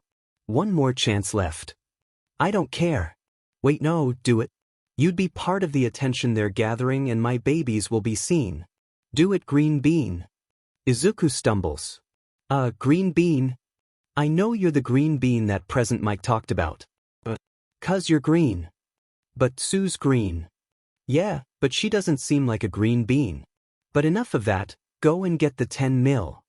Izuku sighs but grins as he runs faster towards the two boys. I'm gonna listen to Hatsum. Pray for me. May you rest in peace, Shinso says uninterestedly. Izuku snorts. He stops when he sees Todoroki and Bakugo looking at him. They waste no time in trying to snatch Izuku's flag. He startles and yelps when it gets taken away from his waist. Think of this as payback from before, Todoroki says coldly. Izuku frowns then grins. Fair. How much was it I forgot? Izuku chuckles timidly. Todoroki raises an eyebrow while Bakugo glares at it before snatching it out of his grasp. How the F do you forget your own point total? Bakugo scowls and looks at the flag. He widens his eyes and clenches the flag in his hand. You fucker. Izuku shrugs and smiles innocently. Todoroki takes the flag from Bakugo and widens his eyes as well. It falls to the ground and Izuku smiles lopsidedly at the two glares pointed at him. The blank flag on the ground makes Izuku smiles even more. You also know that you used up some of your chances, right? When you took it out of each other's hands? Izuku says. Todoroki used up 2 chances while Bakugo used up 1. It's not like they need them, but riling them up is fun. And then Izuku is trapped in ice. He sighs and hears his team sigh as well. Rip so sad, Shinso says. Hey, press the button on your shoes, Hatsum says. I'm kinda trapped in ice right now. Then wiggle your toes. Izuku does what he's told. The shoes start heating up and soon, they shatter the ice due to the boosters firing up. Izuku hovers over the ground and lands on top of the ice with a crunch. He looks up to the two very confused boys and Izuku shrugs. Hatsum Industries y'all, Izuku says. He hears his teammates snort. The rest of the round consisted of Izuku running away from Todoroki and Baku. Prescience helped him avoid any major injuries like frostbite and having his arm exploded off. Instead, he only got a few burn marks from Bakugo and really cold legs thanks to Todoroki. They only destroyed one part of the area, a fact that makes Izuku sag in relief. After the round ended, Todoroki helped melt some ice on Izuku's arm. He used his left hand but had a look of disgust while doing it. Izuku knows it's not directed at him, but he frowns when Todoroki walks away. Shaking his head, he heads out to hear the results with everyone else. He hadn't managed to snatch the 10 million due to him being busy running away. Hatsum managed to keep their flag safe and therefore gave them enough points than others. Izuku meets up with his team and stares at the rankings. In first place, we have Team Todoroki with a whopping 10 million plus some. Next we have Team Bakugo with 10 million plus more but less than Team Todoroki. After that, we have Team Midoriya, Azui, and Kendo taking up the remaining spots. Congratulations to those who passed. Present Mike announces. We'll be taking an hour break so that we can set up for the third and final round. Don't worry if you didn't make it, we'll be having some recreational games for anyone to join in. There's food, games, and many activities here, so enjoy your time. See ya later. Midnight cracks her whip and goes off somewhere. Izuku smiles and walks out of the stadium with his friends. He feels a hand on his shoulder and turns to see Todoroki behind him. Can I talk to you in private? Standing in a secluded area, Izuku wonders what Todoroki wants to talk about. Maybe he wants Izuku to apologize for fooling him both times they were on opposing teams? Or maybe he's finally gonna accept the stuffed animal and was too embarrassed to do it in public. What's your quirk? Todoroki asks. Izuku blinks and nods cause yeah, that makes the most sense. It's called Prescience. I can see a little bit into the future, though I have no control over it. Not yet. Maybe. I don't know. But yeah, it happens at random times so I can't really rely on it, Izuku shrugs. Todoroki seems deep in thought. Are you Sir Nitai's secret love child then? You both have fairly similar quirks. Todoroki says. Izuku sputters. No, it came from my mom, Izuku chuckles. Sir Nitai does have a similar quirk to Izuku's, so he's not that surprised at the question. If he was his secret love child, that'd just be all sorts of confusing. But it would make sense. Izuku never really saw any of his family with future vision quirks, so did he get it from someone else? Oh my god, what if I'm actually Sir Nitai's secret love child? Is that why you managed to dodge most of my attacks? He asks. Izuku blinks, nods, and Todoroki becomes silent. Izuku stops thinking about the love child thing, but he will do some research on it later. Izuku waits patiently and looks around at nothing. He fiddles with his hands since Todoroki's taking a while. Have you ever heard of quirk marriages? Whatcha doing? Uraraka asks as she sits down. Shinso looks up from his phone. The group are currently sitting outside to get away from the packed cafeteria. Searching up the infamous green bean present Mike mentioned earlier. Hatsum called Midoriya it, so now I'm curious, Shinso replies. Midoriya being green bean? Kaminari asks. Jiro hums around her chopsticks. I doubt it. The things Mike says about green beans seems out of place for Midoriya, Jiro says. I found a compilation of present mice mentioning green bean on his show. Shinso sets the phone in the middle of the circle. It's mostly just pictures with audio, so they eat their food while admiring the environment. Yue takes really good care of their grass, Tsuyu notices. So my friend Aizawa recently adopted this kid. I won't say much, but I'm pretty sure our resident, I don't care, man just found someone to care about. I'm gonna call the kid Green Bean cause now they're obsessed with them. And they have green features too, it matches. Aizawa is giving me this disappointed look, and I don't know how to feel about it. Green Bean went to their first amusement park. I have so much blackmail for Aizawa now, huh? I think we'd know if Midoriya was Aizawa's adopted kid, Kaminari says.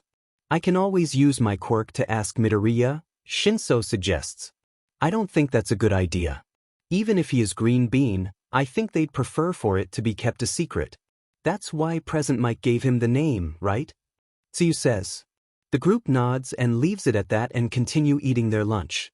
So, Izuku just learned more than he should have about Todoroki's life and he's not sure how to react now. Say he's sorry? Give his condolences? What does one do when this happens? Does this usually happen to people? Izuku doesn't know. He's only gotten his first friends in a month and he's still learning how to interact with others properly.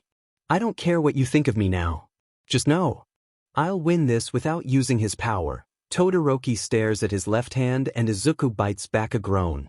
That's stupid, Izuku says before he can stop himself. Todoroki looks up and Izuku sighs quietly to himself. Everyone's giving it their all. Even me. You should be too. It's not fair if you don't put in 100% like the rest of us. Getting no response, Izuku looks up to the ceiling. I was abandoned, Izuku whispers. What? Todoroki asks with wide eyes. He clearly was not expecting that. Izuku shrugs. My family wasn't the best either. But eventually I got some help. And because of that help, I'm where I am today. Help actually helps. So because of that, Izuku steps closer and places his hands on Todoroki's shoulders. I'm gonna help you. In a way that's probably really stupid, but will get the message through your thick skull. Izuku turns and leaves Todoroki. He thinks back to the white cat he still has tucked away on his shelf, ready to be given away. The break ends and Izuku stares at the matchups for the final found. He's up against Shinso first, and he honestly doesn't know who'll win. They both have been training the same things, so it might just be luck. Shrugging, Izuku goes into the waiting room to prepare himself for the match. Does he have a plan? To win and fight Todoroki, who's currently harming himself in a way he sees as helping himself. Izuku sighs into his hands. He's gonna need a stack of green beans after this. He steps into the teacher's room and sits next to Aizawa. He dozes off, resting his head on Aizawa's shoulder. Izuku's match with Shinso is the first one of the round. Izuku doesn't mind, it gives him time to rest. Standing in the wings of the stadium, Izuku fiddles with his fingers, waiting to be announced. Welcome to the final round, the 1v1 battles. First up we have Shinso Hitoshi from Class A. He seems to have made it this far without us noticing. Crazy! Present Mike shouts. Shinso walks up to his place across from Izuku. Fighting him is Midoriya Izuku, also from Class A. He seems to be doing well, placing in the top 10 from the last rounds. Let's see what he has in store for us, he says. Izuku walks out and stands across from Shinso. Midnight grins. The rules are simple. In order to win, your opponent must be out of bounds or forfeit the battle. Me and Cementos will stop you if things get out of hand. Got it? Now then, let the battle begin. She cracks her whip and the crowd goes wild. Shinso grins while running up to Izuku. Do you like pineapple on pizza? He says. What? Izuku says immediately, and he can feel Shinso's control take over. Izuku doesn't know how, but he blinks and Shinso is running towards him. He asks the question again, and instead of answering, Izuku jumps high over Shinso. He kicks Shinso's back and lands in a crouch. Shinso stumbles and rubs his back while turning to Izuku. Izuku flashes a peace sign and Shinso shakes his head fondly while running towards him. Again. Shinso managed to grab Izuku's arm and throw him towards the white lines on the ground. Izuku rolls and recovers enough to grab Shinso's arm and judo, flipping him over the lines. He learned that move from Ojiro. He'll have to thank him. Shinso is out of bounds. The winner of the match is Midoriya. Midnight exclaims. Cheering and applause rings out. Izuku smiles and helps Shinso stand. By the way, pineapple on pizza is tolerable. Not very good, but not very bad either, Izuku says. Shinso nods. I respect that. The next match was a quick one. Todoroki managed to freeze Zero on the spot with a huge glacier taking up half of the stadium. Izuku let out an impressed whistle. The crowd tried to comfort Zero, but it probably humiliated him more. Izuku gives a sympathetic smile when Zero looks toward the class. Ashido and Jiro took the stage next. Jiro tried to push Ashido away using her earjacks, but Ashido was too fast. She used her acid to slide around and pushed Jiro into a corner. Jiro jumped and the two went back and forth trying to push the other out of bounds. In the end, Ashido won by rapidly throwing acid at Jiro out of frustration. Jiro yelped and went backwards, causing her to step out of bounds. Tsuyu fought with someone from Class B named Kendo. She can make her hands really big. Once the round started, she made her hands really big and chased Tsuyu. Tsuyu is really fast and agile, so she ran while using her tongue to grab Kendo. Kendo was trying to grab Tsuyu with her hands, so they were kinda at a standstill. Tsuyu won using her speed and fast reflexes to outrun Kendo. She used her tongue and swung her out of bounds. Bakugo went up against Shoji. Once it started, Bakugo exploded himself over to Shoji and let off an explosion near his face. Shoji covered his face using one of his arms while the other went around to try and grab Bakugo. Bakugo noticed and maneuvered away using more explosions. It went on with Shoji using his many limbs to grab Bakugo, but Bakugo was too quick and saw it all coming. Shoji got pushed out of bounds after a particularly large explosion was let out close to his face. It startled him enough to stumble and get pushed out by Bakugo. Uraraka went up against Minoma. Would he get her quirk if Uraraka touched him? Or does he have to make the first move? Izuku asks out loud. Tsuyu hums next to him. Both quirks require touch, but Uraraka can activate it on her command. If the same can be said for Minoma, then it's likely he'd get her quirk, Tsuyu says. Izuku nods and Ida nods as well. That is indeed true. But if he can't keep it activated constantly, then he's gonna have to touch her first, Ida says. Even if he did get her quirk, they'd both have to touch each other if they plan on using the quirk, Izuku sighs. Oh well, guess we'll find out. The round starts and Uraraka runs straight to Monoma, who has on a smirk. Uraraka ducks when Monoma reaches out to touch her. She punches Monoma straight in the stomach and he quickly falls over in pain. Uraraka smiles and rolls Monoma out of bounds. Midnight smirks and calls the fight while Monoma is carted away by some robots. I taught her that. Didn't think she'd actually use it, Ojiro says. Izuku chuckles and watches as Uraraka waves with a huge grin. He and Tsuyu wave back. Ida went up against Hatsum. It was something. Hatsum just advertised her inventions and used Ida as a test subject. Izuku snorts at Ida's confused face and Hatsum's rambling. Hatsum forfeits and the stadium is in silence until Midnight clears her throat and calls the battle. Kirishima went up against someone called Tetsu Tetsu Tetsu Tetsu. Izuku wonders if his middle name is Tetsu Tetsu. They both have very similar quirks, so they kinda went back and forth for a while. Somehow, they both knocked each other out. Apparently, they'll figure out who the winner is after they wake up. Kaminari went up against a girl named Shiozaki who had vines for hair. It ended quickly with Shiozaki shielding herself from Kaminari's lightning and capturing him with her vines. With him not being fully coherent due to his quirk use, he was deemed unable to fight, leaving Shiozaki as the winner. The last battle was Yaoyorozu against Tokoyami. Tokoyami used Dark Shadow and tried to push Yaoyorozu out of bounds. She created a shield to help her, but Dark Shadow was too strong and managed to overpower her. She got pushed out of bounds and had on a disappointed look on her face. Izuku frowns. Kirishima and Tetsu Tetsu arm wrestled. Kirishima won, but Izuku thinks a new friendship was born at the display of broliness, as Kirishima put it. It was beautiful to watch and Nemuri greatly agrees. We're gonna take a little intermission. We'll be right back with the next set of matches. Midnight announces. Izuku walks into the room he's sure Yaoyorozu is in. Opening the door, he spots her and takes a seat next to her. Yaoyorozu looks confused but doesn't object when Izuku pulls out his phone. Showing the screen to her, her face takes a curious look. I was wondering which place served the best tea around here, Izuku says. Mind joining me on a tea hunt this weekend? We can invite others if you'd like. He smiles and she smiles back. There's some tears in the corners of her eyes, but her smile is grateful and that's all Izuku wants. That would be lovely. Izuku has a plan. A very stupid plan, but a plan nonetheless. He doesn't care if he wins against Todoroki or not, he just wants to help the boy. And how would he do that? Well, make him use the part of his quirk that he's resented for most if not all of his life, of course. The yeah, when you say it out loud it doesn't sound good. And Izuku doesn't even know how he's gonna do it. He sighs. He really should have thought about this more. He doesn't notice Endeavor walking down the hall and bumps into him. Looking up at the man, Izuku has on a neutral look on his face.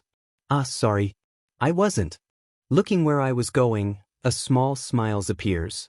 Izuku quickly walks past the man, but he's stopped by a voice. You may have not shown your quirk yet, but that won't stop Shudo from winning.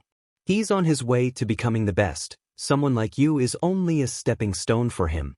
Do put on a good show for the audience though. Endeavor walks away and Izuku clenches his fist. Breathing deeply, Izuku heads toward the wings of the stadium waiting to be called. The start of the second set of matches. Starting us off is Todoroki Shudo, who seems to be breezing through this competition. Will he prevail onto the finals? Present Mike says. Todoroki walks up with a glare and determined look. And fighting him is Midoriya Izuku. He's been doing well, but will he be able to win against Todoroki?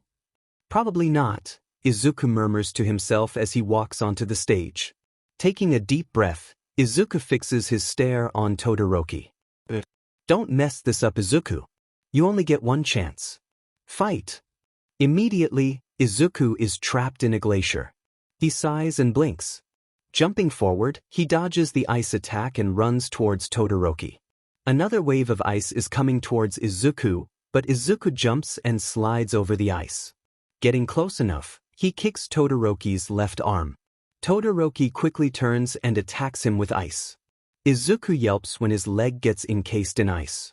He quickly slams it down to the ground and watches it shatter. Todoroki breathes heavily. He freezes Izuku's arm and it falls to the ground with a thud.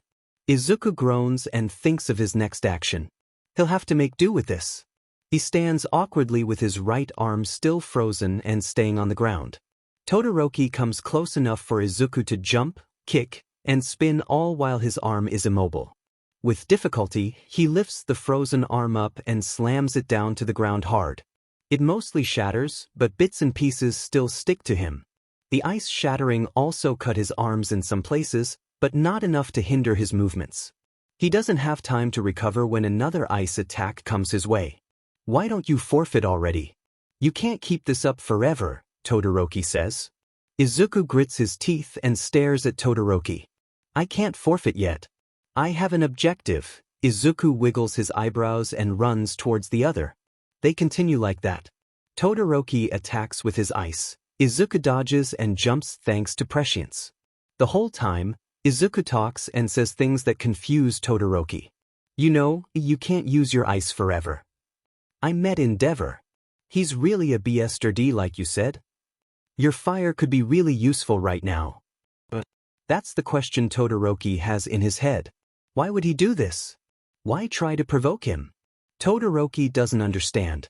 He's cold and in pain, but Midoriya won't give up. He seems determined to do something and Todoroki worries it involves him somehow. Izuku watches as Todoroki becomes sluggish. How the right side of his body is frosting over. How his breaths are becoming more labored. Izuku needs to think of something that'd make Todoroki think. He comes up with it as Todoroki runs towards him. He decides to take a page out of Uraraka's book. He punches Todoroki square in the stomach with all of his strength. "Why do you want to become a hero? Do you even want to?" Izuku says as Todoroki recovers from the punch. Coughing, he looks up with a pained look. A hero? Why does he want to become one? A distant memory. A smiling mother comforting her son. A smiling hero on the TV screen. A smiling Shudo. He's brought out of his thoughts when two hands land softly on his shoulder. He stares down at Midoriya. The boy has parts of him covered in ice, bruises and scratches litter his arms and legs, and yet he stares at Todoroki with a kind smile. "Did you know it's your life?" Izuku softly says. "You can make your own decisions. You can control what happens. No one else can control you no matter what they say or do. You know what also comes with having your own life." Todoroki slowly shakes his head. His face screams for help. Izuku smiles. "With it comes your own quirk. It's yours, you were given it from life itself. It's not his. This isn't his life to live. It's yours." Todoroki bursts into flames. Anri watches with fascination. She sits so close to the TV so she can get all the details. Nuso holds her back, but he's just as interested as her. She breathes sharply when the screen is lit up by flames. "It looks so pretty," Zura says. His orange eyes widen when he sees Izuku smiling brightly. "Why is Zu smiling like that?" he points. Ida hums from beside him. "Maybe it's 'cause he's responsible for it," Nuso says with a faint smile. "TV off, kids. We're going to the building today, so let's go." Shu yells out. Nuso sighs and the TV turns off with a click. Hey, does that mean Zu has a quirk now?" Ida says. Henry hums. "Well, he's in the hero course, which is surprising itself. Him having a quirk? Probably more likely than you think," she says. "Can't actually believe he did it," she murmurs. "Beautiful," Izuku whispers with a bright smile. Todoroki grins. "Thank you, Midoriya. But I propose we end this quickly," he says. Izuku hums. "Try to get me out of bounds, but make a show of it. People paid good money for this." Izuku smiles. Todoroki nods and shoots out a wave of fire. Izuku yelps when it almost burns his shirt. Jumping away from the fire, he notes that the bounds aren't far away. Todoroki notices too and shoots a huge attack of fire on Izuku. Izuku jumps backwards and he's pretty sure he's out now. Midoriya is out of bounds. Todoroki wins. Midnight announces. Izuku sighs hugely in relief and falls to the ground. He stares at the sky with a tired smile, his eyes closing. His injuries hurt, but it's nothing unbearable. Is he dead? Uraraka points to Izuku laying on the ground. Probably, Shinso says. Of FNG course he is, Bakugo says. Izuku walks down a dark alleyway. He doesn't know why or where he is, but there's no street signs or people around to help him. The night sky filled with stars makes him smile faintly. He hears a shout and quickly runs over to the source of sound. He can't tell who they are no matter how close he gets, but three figures are there. It seems like they're frozen in time. One lays on the ground, another slumped on a wall, and the last standing over them with a sword. They're blurry, but Izuku can hear voices. Bits and pieces of a conversation happening at this moment. We're here to help. Stop it. This isn't your problem. If you want us to stop, then stand. The voices sound familiar even if they're muffled. A new one joins in, and it's not one Izuku's heard. It's filled with malice and disgust. Izuku doesn't like it. This society needs real heroes. Fakers like him aren't needed. However, I would like to keep alive. Izuku turns and he sees the figure with the sword pointed at Izuku's face. He holds his breath. But you're in my way. Goodbye, hero. Midoriya. Izuku wakes up clutching his head with wide eyes. His breathing picks up a little, but he remains still. Closing his eyes for a little, he replays the dream inside his mind. Opening his eyes, he sees Chiyo next to his bed with a kind smile. He smiles back. Now then, Izuku, what's the last thing you remember? She says as she takes out her clipboard and examines Izuku. Laying on the ground after fighting Todoroki, Izuku replies. Chiyo hums and pats his head. No head injuries then. But you were clutching your head earlier, any reason why? Chiyo rummages through her drawers. Izuku sighs quietly. No. It's just a very realistic dream got to me, that's all. Izuku smiles tiredly. Chiyo looks unconvinced, but nods and hands him some gummies. Don't push yourself now, hear me? Chiyo pats his knee. You don't have any broken bones, but you do have bruises that'll keep you sore for the next couple of days. Yes, ma'am. Izuku salutes and Chiyo slaps his knee. She ushers him out grumbling playfully. Izuku chuckles and heads towards his seat. Chiyo was right. Izuku is really sore. He walks with a light limp and sees Ida walk into the waiting room. Is his match next? Maybe he's mentally preparing and needs the extra time to do so. His thoughts are confirmed when he hears Ida giving himself a motivational speech to himself. Izuku can imagine him doing the arm movements and he snorts quietly to himself. Walking back to his seat, he sits with a hiss. Uraraka chuckles. How ya doing so far? I'm sorry, Izuku whines. He slumps in his seat but perks back up. Oh, how long was I out by the way? Uraraka hums and puts finger to her chin. Not that long. You were only out for half an hour or so. Most of the time was fixing the arena due to Todoroki's ice. She shrugs. She smiles again, and then there was only one match you missed. Mina just lost to Kendo, the girl from Class B. Well, she tried her best, Izuku shrugs. Doesn't that mean your match is up next? She chuckles nervously. Why? Against Bakugo. And a whole bunch of people who might be biased based on my gender. Fun. She twiddles her thumbs. Izuku smiles and nudges her shoulder. Don't worry. You'll do awesome. And don't listen to anyone who says otherwise. Izuku crosses his arms. They're dum-dums who can't separate awesomeness from gender. He huffs. Uraraka laughs and he smiles proudly. Thanks, Midoriya. I'm gonna go prepare myself now, wish me luck. She gets up and waves at everyone. The class shouts encouraging messages back and she leaves with a smile. Bakugo gets up too and heads out of the viewing area quietly. Hey, spiky pineapple. Izuku calls out. Bakugo turns around. Huh? The F, you want broccoli head? Izuku smiles brightly. If you lose, I'm giving you that wolf stuffed animal. Bakugo frowns deeply. F-. Like hell I'm gonna lose. He turns around swiftly and marches with renewed energy. Izuku chuckles. Okay. Hisashi stands in front of the room. He places his hands on the table. Did you watch the sports festival? The family nods. Did you notice anything? Aizu, is it you? Nuso responds boredly. He wants some food right now. Just anything else? Hisashi says impatiently. Zura raises his hand. He's in the hero course, Zura says brightly. Hisashi nods and Ida shoots his hand up. It means he has a quirk, he shouts. That's correct, Zura. Ida. Yes, Ida. Hisashi waves it off. More importantly, our Izuku has a quirk. And a useful one if he managed to get into the hero course. Yeah, so the brat has a quirk. What's that have to do with us? Didn't we disown him or something? Shu asks aggravated. Hisashi sighs. Yes, we did. But now that he's proven he's worth something, we can use that for our own good. He gestures excitedly. He probably has a quirk from Inko since he didn't show it at all. If that's the case, he could have a useful quirk like a knee here. He points at the girl. Anri. And I got my quirk from Mama and Papa, not Auntie Inko. She leans forward on the table. Mama is Auntie Inko's sister, so yeah, I have a quirk like hers. But I got most of it from Papa. Hisashi waves her off. Details. Basically, Izuku could have a useful quirk that can help our business and personal needs.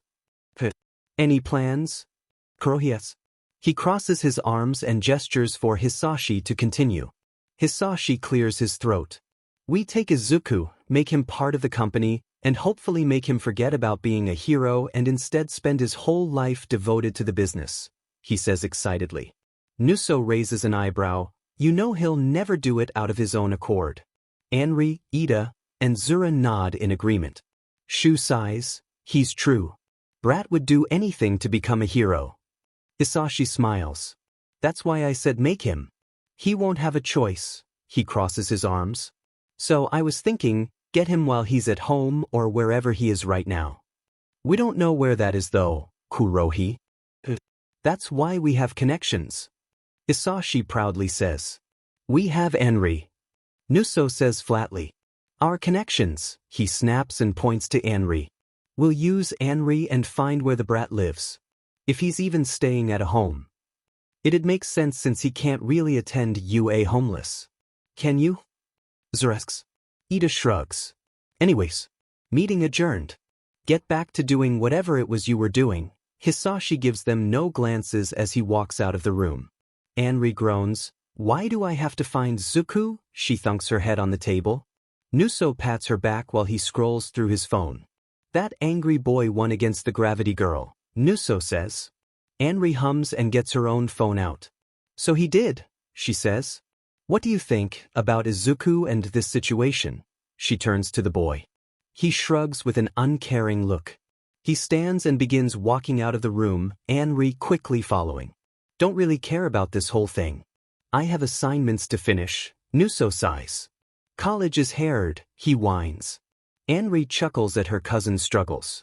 Anri stares forward and snorts to herself. Izuku, a hero? You're right. Izuku walks out of the room after comforting Uraraka.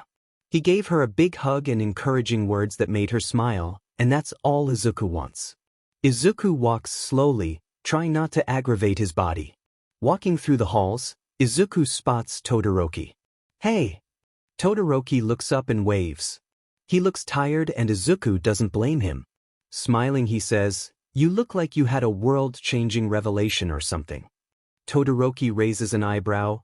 And who do you think is responsible for it? Izuku chuckles and shrugs. Guilty, Izuku says. But I think it helped. You don't look so tense like before. Todoroki nods. Yeah, I feel better, but not 100% yet. Understandable. Don't push yourself. Also, is Endeavor still hurting you? Izuku asks. Physically? Not much. Only the harsh pulls here and there, but nothing like when I was younger. Why? Todoroki asks suspiciously. 'Cause we can meet up if he does. Also, Izuku claps his hands excitedly. I can give you that white cat stuffed animal from before, Mr. No. Mr. No. Todoroki raises an eyebrow in confusion. It's what you said when I tried to give it to you before. And because you have this whole teenage rebellion thing going on, Izuku waves around his hands. Todoroki exhales sharply through his nose that could count as a laugh. I'd like the stuffed animal, he smiles awkwardly. Izuku smiles back and nods. Ida's match against Ibra ended quickly. He just pushed her out of bounds and bowed respectfully towards her. Kirishima's fight against Tokoyami took a while, but Tokoyami eventually pushed Kirishima out of bounds even with Kirishima's hardness. Ida got a phone call and excused himself. There'll be a short intermission and Izuku promptly passed out on Shiro and Shinse's laps. He's sore and tired, let the green bean rest. Getting nudged awake, Izuku blinks tiredly and stretches. Shiro chuckles. The final match is starting. Sitting up, Izuku furrows his brows. Match? I thought there were more fights. Yeah, but Ida had to drop out due to a family emergency. So, they decided to have the last 3 fight it out and rank them based on that. Now shush, they started already, Shinso says. Izuku looks out and focuses his attention on the match. Todoroki started by making a huge ice glacier trapping both Tokoyami and Deku. After a moment, sounds of explosions and pounding can be heard. The ice shatters and Bakugo explodes himself towards Todoroki. Tokoyami steps out and calmly observes the two fighting. Bakugo flies using his explosions and punches Todoroki in the cheek. Todoroki recovers quickly and shoots ice towards Bakugo. Tokoyami takes his chance and Dark Shadow comes out pushing Bakugo away towards the boundaries. Bakugo growls, swears loudly, and sets off a huge explosion making Dark Shadow cower and shrink. Todoroki shoots out ice towards Tokoyami who jumps back in surprise. Todoroki makes the floor icy and Tokoyami accidentally slips and falls. His head lands out of bounds. Tokoyami is out, taking 3rd place. Midnight exclaims. Tokoyami sighs but stands and watches the match beside Midnight. Bakugo grits his teeth as Todoroki sways with a determined yet tired look. Bakugo sets off an explosion that blinds the whole audience. Verve Industries is a small underground business. It's known for its support for anyone and anything. Villains, heroes, citizens who look hard enough all go to Verve Industries to get what they need. Verve varies from feeding information to building specific items. They also carry tasks if the reward is high enough. Sometimes, it's stealing something from a store, other times it's helping wipe away any evidence from a crime scene. The business is ran by a family and workers sworn to secrecy. Due to their services, many people know about them and pay them great amounts of money to get what they want. Because of that, the business is doing great financially and in popularity. But Midoriya Hisashi wants more. He wants all the money in the world. He wants everyone to come to his business and shower him with praise and money. That's what he's been taught since he was little. The real world only favors those with power. And Hisashi wants all the power. So, when he sees his son face off against the number 2 hero's son and sees him part of the hero course of all things, Hisashi starts making plans. The boy has a power. And Hisashi wants it no matter what it is. You fuckers. Bakugo screams out before he's silenced by a muzzle. Todoroki passed out while fighting and Bakugo is not happy about it. He wasn't cooperating when they tried to get them to stand on the podium, so they did what they could, which was strap him to a wall and muzzle him to keep him from cursing out everyone.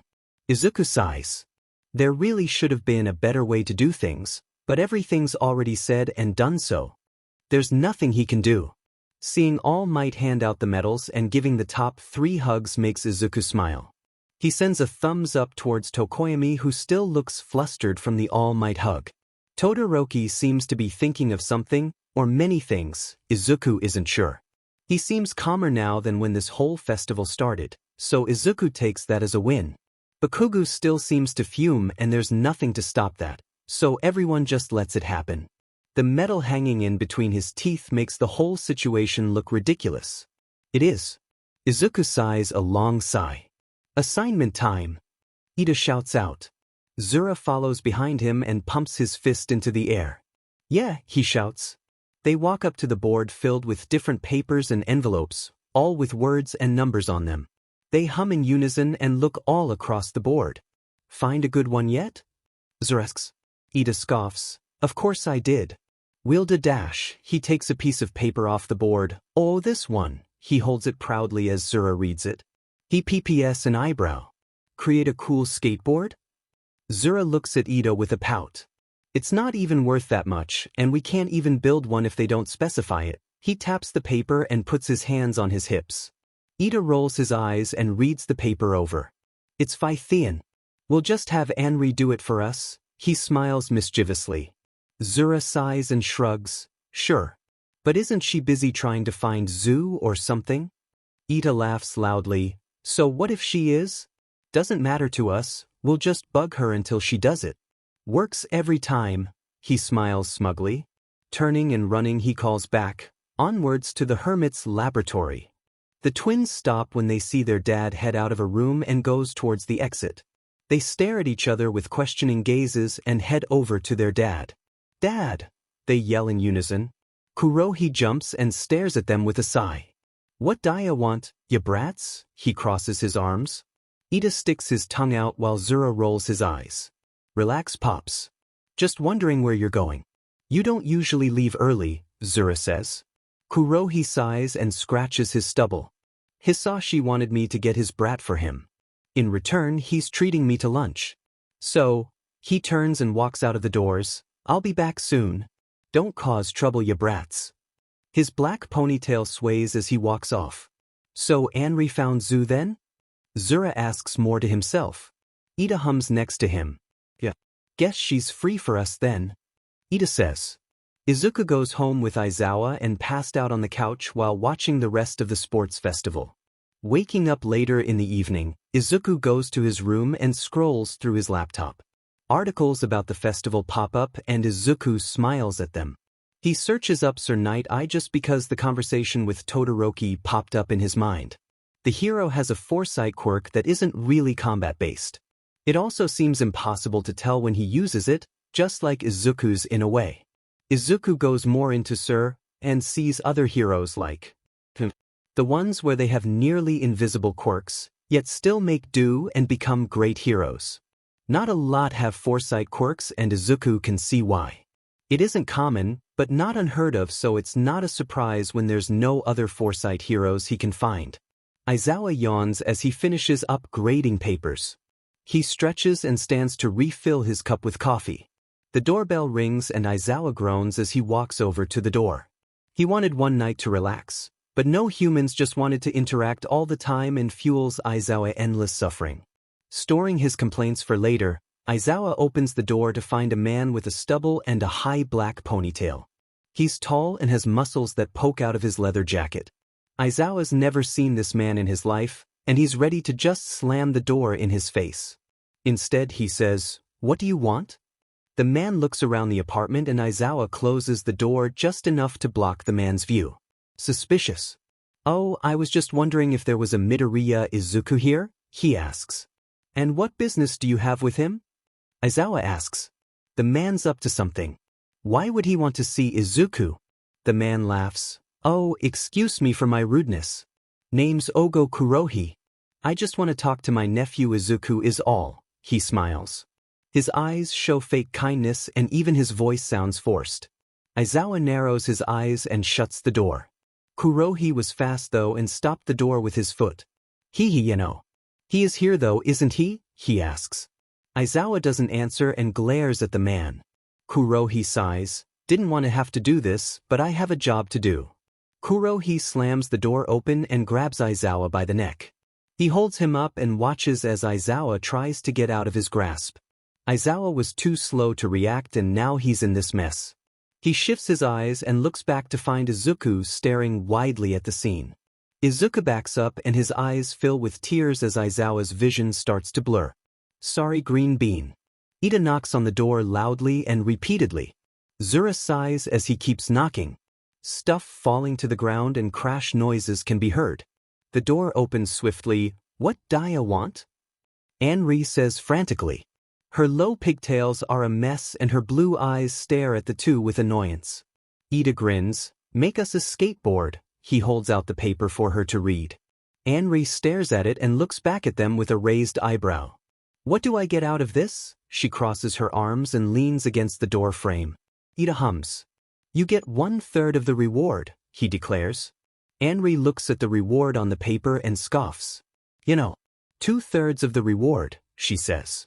Ida frowns. But then that leaves only a third for us, and then we have to split that into 3, and it'd barely be worth anything.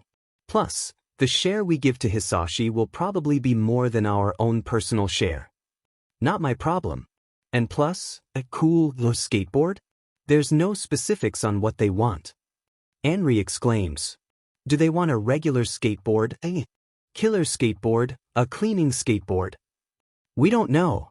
It just says a cool skateboard, Zura says. Anri sighs. Well then ask them. Their number should be on the paper somewhere. Ida looks at the paper. He turns it over and sees a string of numbers written neatly. He scoffs, I knew that. Anri doesn't answer. Instead she slams the door on their faces and leaves the two to stare at the door. Zura sighs and grabs the paper out of Ida's hands. He walks off. Let's go call the frickin' number. Izuku blinks away the tears. He checks the time and hears the doorbell go off. Scrambling off his seat, he runs out of his room and jumps in front of Aizawa. Aizawa raises an eyebrow and Izuku puts his hands up. Don't open the door, he signs. Aizawa looks at the door and back at Izuku. Slowly and quietly, he leads the two away from the door and into the kitchen. Crouching, Aizawa holds his own hands up. Why? He signs back. The doorbell rings again and Izuku looks back frantically at the door. If you do, someone will come in and choke you to death. Don't know what led up to it, but don't open the door, Izuku signs. Aizawa stares at him and Izuku stares determinedly back at him. His hands have a slight tremble to them which Aizawa notices. He sighs but nods. Get your emergency bag quickly. Don't make a sound. Aizawa heads out of the kitchen with stealth. Izuku takes a deep breath and does what he's told. Quickly but quietly, he goes to his room and grabs a bag hidden in his closet. It's filled with essentials just in case something happens. Izuku quickly grabs his phone and his green bean sweater then heads out of the room. Aizawa has his capture gear and his own emergency bag. He stands by the window with his phone out tapping quickly. Izuku walks over and the doorbell rings again. Izuku flinches but makes his way over to Aizawa in the quiet apartment. Aizawa looks at him and wraps his capture weapon around Izuku. There's knocking on the door. Aizawa gently opens the window and wraps Izuku to his back. There's pounding on the door. Aizawa takes a deep breath. Ready? He murmurs. Izuku nods. The door swings open showing an annoyed Kurohi. The apartment is empty. The window is open blowing wind inside the abandoned apartment. Kurohi kicks the wall leaving a crack. Sheet. Aizawa runs across the streets. Izuku looks behind them and sees nothing, so he taps Aizawa on the shoulder. I don't think he's following us. Yeah, but it's better to get to somewhere safe fast. That way if he does catch up, we'll already be safe and sound, Aizawa reassures. Izuku looks forward and squints. It's too dark to see anything. Where are we going? To UA. Ida sits by his brother's hospital bed. Tensei is currently sleeping and his mom is out getting food. Ida stares at his brother, his eyes blurring with tears. The room is silent only with the beeping of the heart machine filling the room. Ida sniffles and wipes his eyes. He stares at his own hands and thinks. And eventually, he comes to a conclusion. So, Nizu places his chin on his folded paws. Someone was able to find where you lived? He asks Aizawa. Aizawa nods. Izuku plays with silly putty while paying attention to the conversation. Nizu turns to Izuku. And do you know who it was, Izuku? Izuku stops and bites his lip. The person at the door seemed familiar to me. But I don't remember yet. He keeps his head down. Nizu smiles kindly. Don't worry. Once you remember, please do tell us. In the meantime, I might want to start this plan I have. Nizu pulls out a folder and slides it over to Aizawa. Aizawa takes it and raises an eyebrow. Dorms. Nizu claps his paws. Yes. I wanted to do this for a while, but had no reason to. Until now, that is. The sports festival brings attention to the students, and with the recent villain attack, they'll become great targets. So, them staying on school grounds grants them safety and protection from any harm. Izuku looks up smiling. Does that mean everyone will live in the same place? That's what dorms are, right? Correct. Nizu says. I'll go and get Cementos to create a makeshift home for you two for now. And Aizawa, I hope you'll be able to speak to the parents and families about this for your homeroom. Aizawa sighs but nods. And you're sure we'll all be safe? He stares skeptically at Nizu. Nizu laughs and waves his paw around. Don't worry. Everything will be fine. And I'll have police get your stuff from your apartment when it's time to officially move in. But there's something else I'd like to talk about. Nizu turns to Izuku. We should start trying to train your quirk, Izuku. Izuku hums. But how? It isn't the easiest to train. We'll start little by little.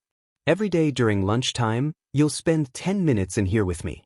On that day, I'll think of a specific phrase that you have to say before you go back to lunch. If you don't, then I'll tell you at the end and we'll restart the next day. Simple yes. Nizu asks. Izuku slowly nods. Yeah. That makes sense, Izuku says. It's best to try instead of just letting Prescience do its thing. He thinks back to the man with long ponytail that reminds him of.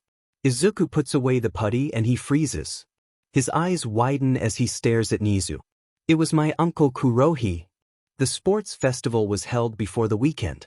That gave Aizawa enough time to speak with each family of Class 1A about the new dorm system. A day later, the dorms were completed and the students on board the bus together. The only people missing are Ida and Izuku.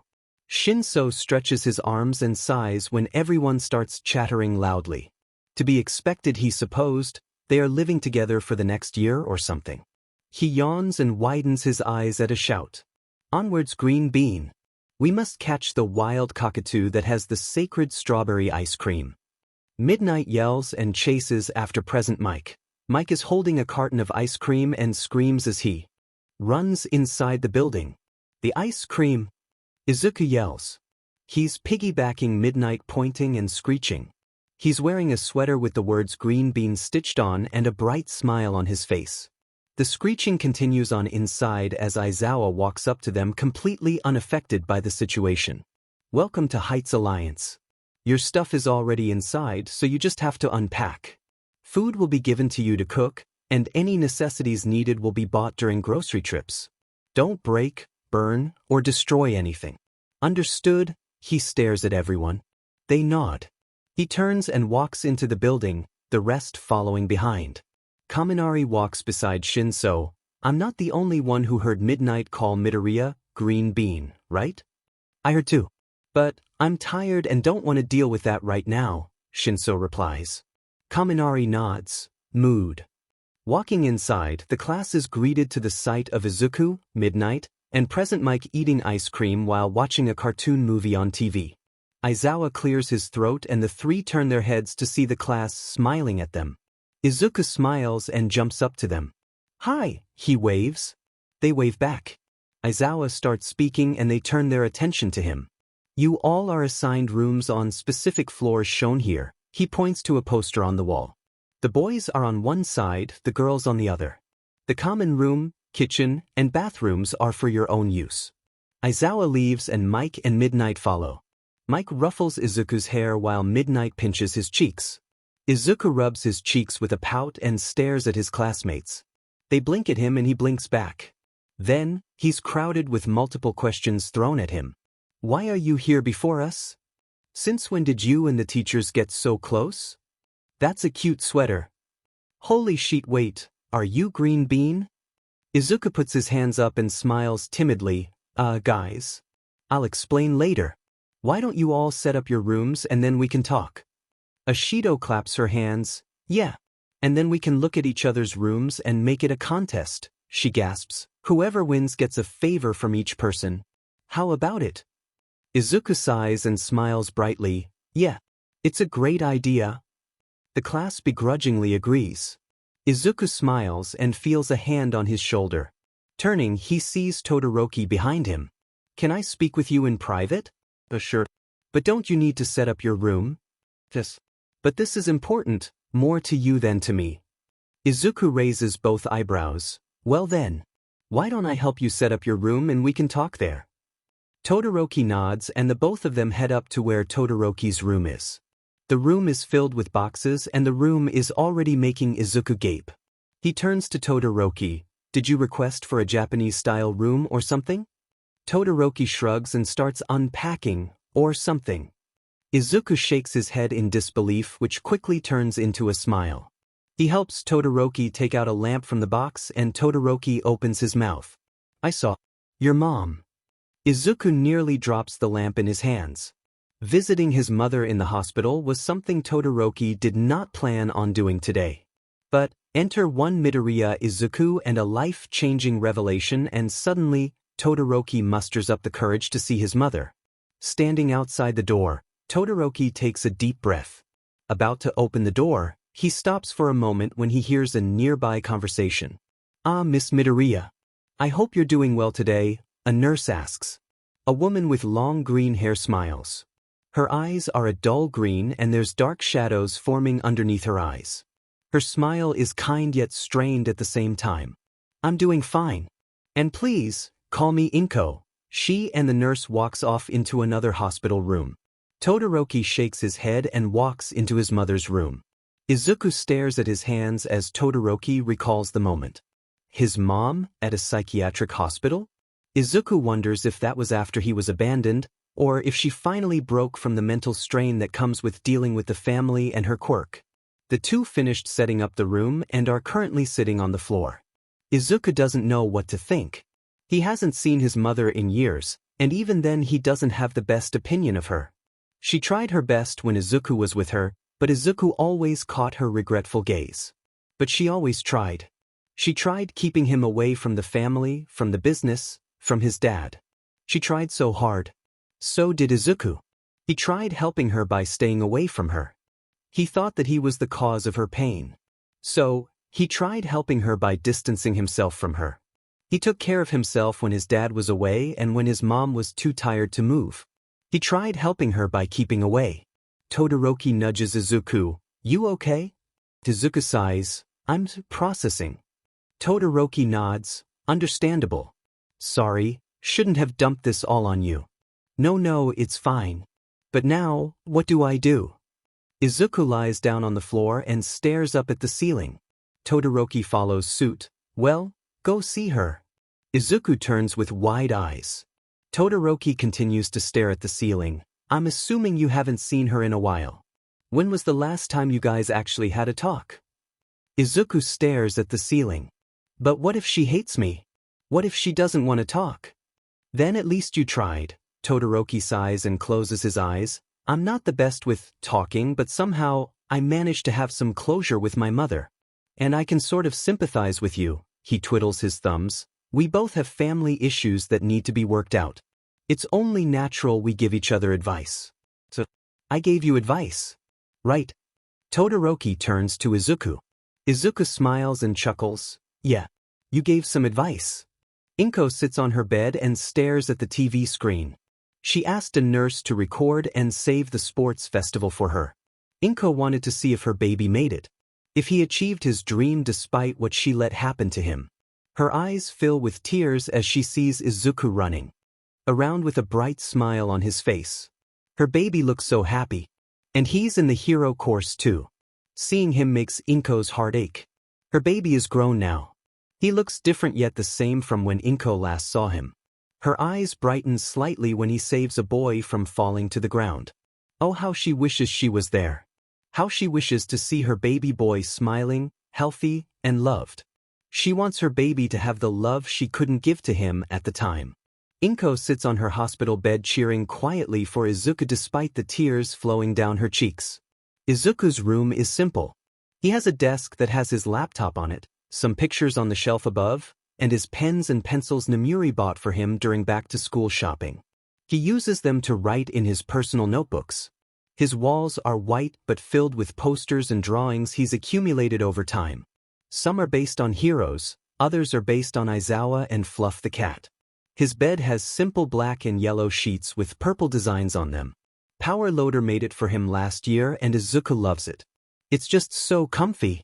His closet is filled with his clothes, his school bag is on the floor somewhere, and he has some stickers on the ceiling too. Hizashi gave him new ones since the old ones can't be transferred easily without them ripping. Izuku flops down on his bed after a tiring day. The class declared Sato the winner of the room contest, mostly because he made some sweet treats. Izuku voted for him because of that too, so he can't blame them. And then they talked. The common room was filled with the whole class, even Bakugo. Izuku gave them a brief explanation saying how due to certain circumstances, he's in the care of Aizawa and most of the teachers in UA. He leaves out why he's in their care and for how long since he was in their care. His class doesn't need the information, and that'd put a damper to the day's activities. Izuku didn't want that, so he didn't mention it. He got crushed in a group hug though. And he may have cried due to the warmth and safeness from it. With everything that's happened since USJ, he deserved to cry one out. It felt refreshing to let it all out. No one questioned him, but he got an extra treat from Sato and got to cuddle with Koda's bunny. Izuku sighs and his eyes drift around his room. His eyes land on the white cat stuffed animal and he gasps. Grabbing it and quickly running to Todoroki's room, he knocks while holding the cat close to his chest. Todoroki opens the door blinking slowly and yawning. Midoriya? Izuku nods. Yep. Here, I meant to give you this sooner. He holds out the stuffed animal and Todoroki stares at it. Slowly, he takes it and carefully holds it. Thanks. Izuku smiles and heads off bidding Todoroki good night. Todoroki slept with the stuffed animal that night. He named it Stacy. Izuku wakes up and rubs his eyes. Staring at the ceiling for a moment, he debates just sleeping. His alarm goes off and Izuku sighs while turning it off. Scrolling through his phone, he slowly starts waking up. He gets a text message from someone and that startles him a bit. Who would text him at 6 in the morning? No. Good morning. Izuku blinks and stares at the message for a moment. No. No response? I know you can see this. Izuku drops the phone on his face. Izuku. Axnishko. No. So he speaks. Izuku gapes at his phone. The only person to call him Zuku is? Izuku. Anri? No. Bingo. Uncle Hisashi wanted me to track you down. So I tracked down your phone. Isn't that cool? Izuku shuts his phone off and stares blankly at the ceiling. He ignores his phone going off and focuses on the little cat sticker on the ceiling instead. Anri sighs as Izuku doesn't answer her texts. She spent the night tracking down his phone, so it's best to take a break. Stretching, her blue eyes looking around her room. The skateboard she made sits in the corner waiting for the twins to come and get it. Staring at her hands, she sighs deeply as another text message comes on her phone. Hisashi. Did you contact him? Anri. He hasn't responded yet, so relax. Hisashi. Don't tell me what to do. Anri grumbles to herself. Stupid uncle making her do stupid things for a stupid plan. During the sports festival, many heroes watched you. Some have given you offers for you to come to their agency for a 1-week internship. Aizawa shows the board and the class gasps. Izuku looks at his name and sighs when he sees his amount. Wow, Midoriya, only one offer? Shiro says. Izuku laughs awkwardly. Yeah. It's better than nothing, Izuku shrugs. Shiro nods. Aizawa continues explaining the internships, but Izuku's thoughts drift back to earlier that morning. He plans on speaking with Nizu about it during lunch. Anri of all people texted him. Someone who he hasn't seen in years. Whack. Izuku is startled out of his thoughts when Aizawa places a paper on his desk. Looking at it, Izuku smiles when it's his offer. Looking closer, he raises an eyebrow and sighs.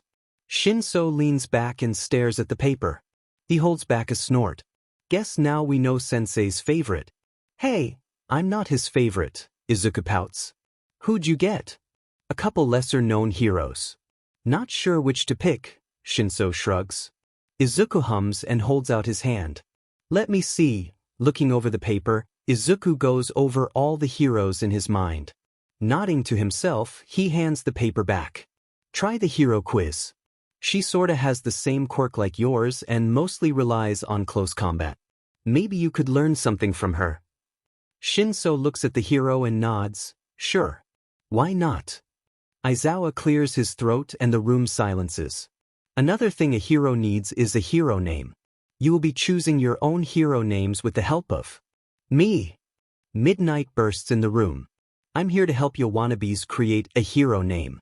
They usually stick with you once you choose them, so choose them good. Aizawa nods and retreats to his sleeping bag. You will write them out and present them to the class. You may begin. Hisashi gets off the phone with a satisfied smile. He just made a deal with the hero killer Stain. Hisashi spins in his chair and giggles out with glee. Shu walks into the room and promptly walks back out. Sadly, Hisashi noticed her and beckoned her over. Shu sighs and reluctantly comes over. Hisashi smiles brightly at her. Ask me what happened. What happened? She says flatly. Glad you asked. Midoriya Hisashi, have just made a deal with Stain. Shu's eyes widen, as in the hero killer? As in our ticket to getting Izuku, he says. You see, if we feed him information on certain heroes' whereabouts, he'll try and get Izuku for us. Shu slowly nods. Aha. Sure. Shu places a hand on her hip. It's just, can we trust he'll do it? Like actually succeed in doing it? What if he stabs us in the back or something?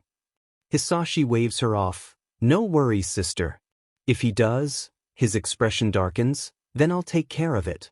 Shu clears her throat. No doubt that you will. She wipes her hands on her shirt and straightens up. The twins just wanted me to give you your share of their reward. She holds out a bag. Hisashi snatches it and peeks. Closing it with a huff, he waves her off and goes back to his phone. Izuku taps his marker on his desk. What kind of hero name does he want? Something cute and simple like Froppy, or something about his appearance like Pinky or Can't Stop Twinkling? He slumps on his desk while looking at the blank board in front of him. Blinking, Izuku relives Ida's presentation of his name. Izuku clapped but could see Ida was somewhere not here. He was somewhere else like Todoroki was at the sports festival, only Ida is better at hiding it. Izuku could tell only because years spent on the streets taught him to read people. To read what they were thinking and if they were safe or not. Sighing as he's one of the last people to show his hero name, Izuku thinks back to all his options. He groans and keeps on groaning to himself as he thunks his head on the desk. I got it. He lifts his head up and immediately stops his groaning. Focused on writing, he doesn't notice the many stares coming his way. Satisfied, he closes the marker and walks up to the podium. He turns the board around and the class oohs and ahs. The foresight hero, blink. Izuku says proudly. Izuku sits on his bed with his new phone. After talking to Nizu, the principal took his phone to the police and gave him a new one to prevent anyone from tracking it. Taking a deep breath, he closes his eyes and lies on his bed. He feels a vibration on his hand. Yairose, would you like to reschedule that tea hunting plan?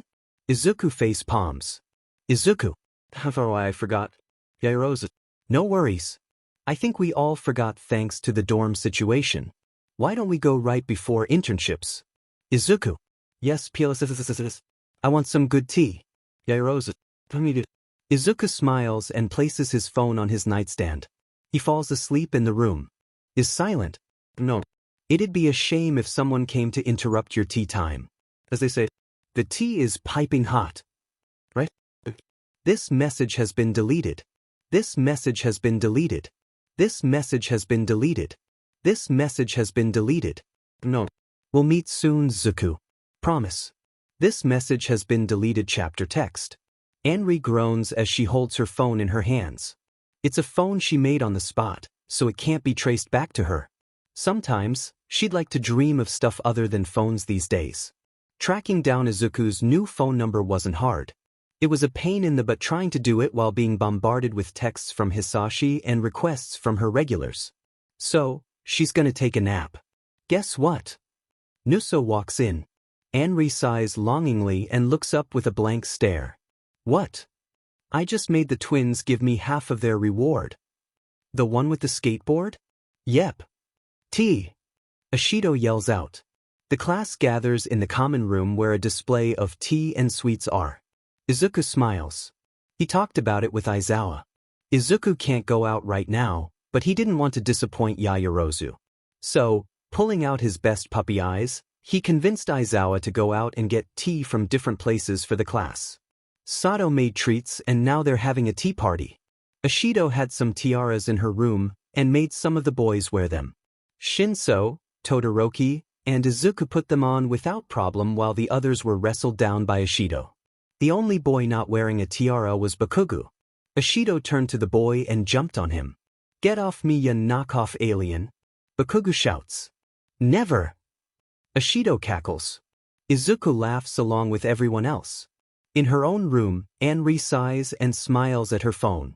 Izuku didn't go out today, so he didn't have to be taken. Less work for her to do at least. Remember, Ida, you can talk to anyone if you feel down. It's fine if you do, Izuku says. Ida nods and looks away quickly. Thank you, Midoriya. I appreciate it. Ida leaves and Izuku sighs. Today was the day where everyone left for their internships.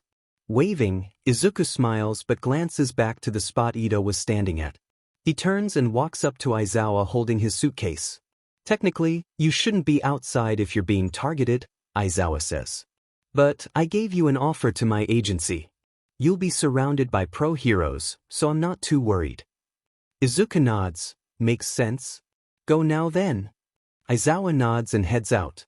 Izuku follows behind with a skip in his step. And that's Aizawa hanging from the ceiling in his sleeping bag.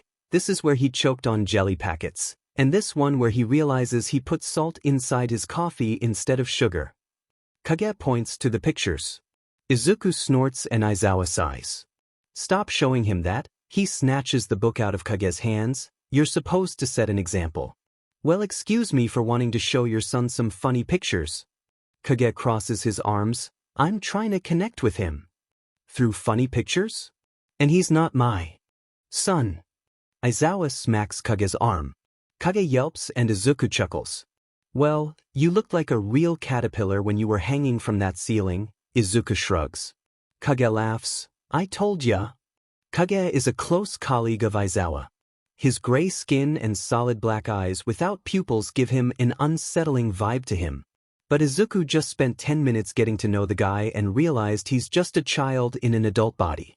Kinds like Hisashi, only more muscular. A pigeon flies in the room and lands on Izuku's shoulder. Izuku squeaks and Kage laughs. It's fine. That right there is Miss Hato. Kage announces. The pigeon flaps its wings and flies off. Izuku watches with interest as it lands on the floor and slowly transforms into a grown woman. Her skin is a pale green and her eyes are a dark red. Her white hair flows and she smiles brightly at Izuku. Hi there. I'm Hato. Izuku shakes hands with her and immediately talks about her quirk. You can turn into a pigeon? Is that the only part of your quirk? Can you interact with other pigeons? How many people have you scared? I mean, you could just turn into a pigeon and stare at them for an uncomfortable amount of time and freak them out. That happened to me before. It was pretty weird. Izuku takes a breath. Hato chuckles. My quirk, pigeon dash. Original. Kage murmurs. Shush, I was anyway. It essentially allows me to transform into a pigeon. It also allows me to communicate with pigeons in a 5-mile radius. Hato explains while smiling and putting her hands on her hips. Izuku smiles in wonder. A pigeon quirk, he says. Izuku turns to Kage. I never asked. What's your quirk? Kage puffs his chest out a little. Phantasma. My shadow is another whole entity that I can control. Its name is Ricky. He grins and suddenly his shadow grows and waves to Izuku. Izuku stares and slowly waves back. Can it speak? Izuku says. Not really. In my mind yes, but out here? No. Kage shrugs. Ricky the shadow shrinks back and Izuku sits back in his seat. So cool. Izuku is back in a dark alleyway. Only this time, he can hear screams in the background that sound distant. Smoke flies through the air as well as some creatures. Izuku almost judges when he sees them. Nomus. Stay calm, Izuku. Only a dream. Only a dream. Walking slowly, Izuku looks around. Some buildings in the distance and empty roads. A city? The alleyway seems unending. Izuku just keeps on walking. And then he smells blood. Stopping, he focuses his attention on the hero killer. Stain is here.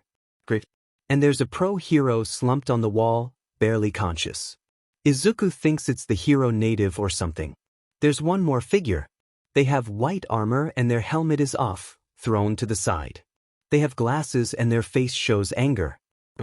It's Ida. Stain holds his sword above Ida's head. Izuku can't move. Ida screams.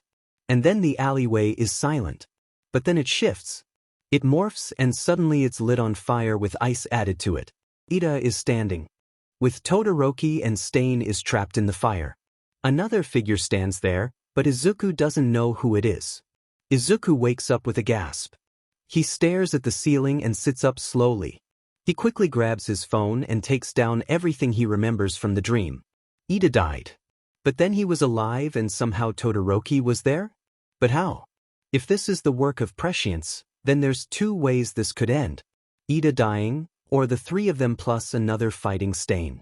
But Izuku doesn't know how to get to one choice. Not if it hasn't even happened yet, and Izuku doesn't know what led up to both situations. He breathes deeply in his hands and looks at the time. Would anyone actually be awake at this time? Maybe Aizawa, but he needs to sleep so Izuku won't bother him. Maybe in the morning he can talk about this. Izuku falls asleep but doesn't dream for the rest of the night. So this kid, Lida? Hato asks. Ida. Izuku says. Hato nods. Right, Ida? You're saying he's gonna go after Stain? Izuku nods. Kage hums from his seat. How'd I know it's gonna happen? My dream. Prescience was the cause of it. But I don't know when it's gonna happen. Sometime soon though. You positive? Izuku nods. Hato hums. Aizawa speaks up. I trust his dreams. He had some dreams about USJ before it happened, so it's a reliable source. Yeah, but it still sounds weird. Maybe because we're not used to fortune tellers, Hato shrugs. But if you want, I can go and look after the boy. Really? Don't you have hero duties? Izuku asks. She waves off his concerns. Nah, it's fine. Ida Tenya? What's he look like? Izuku taps his chin. Tall, glasses, dark blue hair and square. Or rectangle. Should be somewhere with the hero manual. Hato raises an eyebrow. Square? Rectangle? Izuku nods. You'll get it once you see him. Hato shrugs. She salutes and transforms into her pigeon form. She flies off and Izuku sighs. He hopes everything will work out. Maybe. Hato flies through the air. She took a couple of breaks and made some new pigeon friends. She thinks she's invited to a wedding too, but she can never be too sure with pigeons. She's in Hosu now, and heads over to Manuel's agency.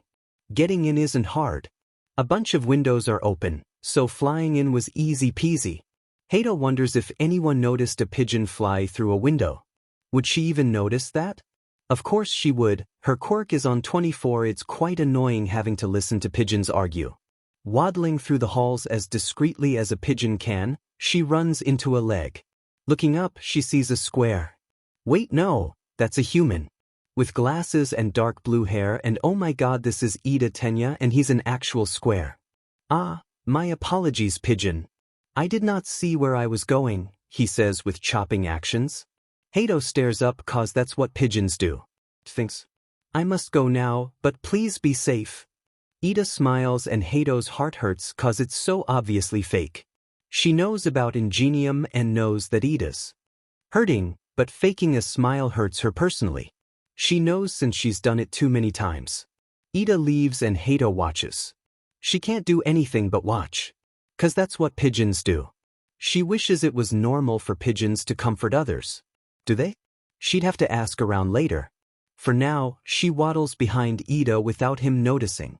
Stain has one goal in mind, rid society of all fake heroes. He absolutely despises those who play hero for the money and attention. The only true hero in this world is All Might. Stain also dislikes villains. They do things no hero would ever do. So where does Verve Industries place? Are they really messed up heroes? Or villains who aren't really villains? They help, yes, but their goals are something that makes Stain hate them. It's always money and fame, never for the greater good. So, why did he agree to Midoriya Hisashi's deal? He plans on using the man's information to help himself, and once Stain's satisfied, he'll get rid of Hisashi and Verve Industries. They don't belong in this society and only damage it more. Stain met with the League of Villains. He only wanted a distraction in Hosu while he gets rid of the fake heroes in the area. And that's where he is now. Hosu is overrun by nomis and destruction. Heroes are too busy to pay attention to the secluded areas and too busy to notice Stain walking in a dark alleyway.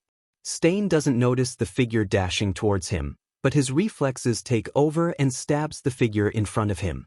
Guys! That square kid just frickin' ran after Stain. Help!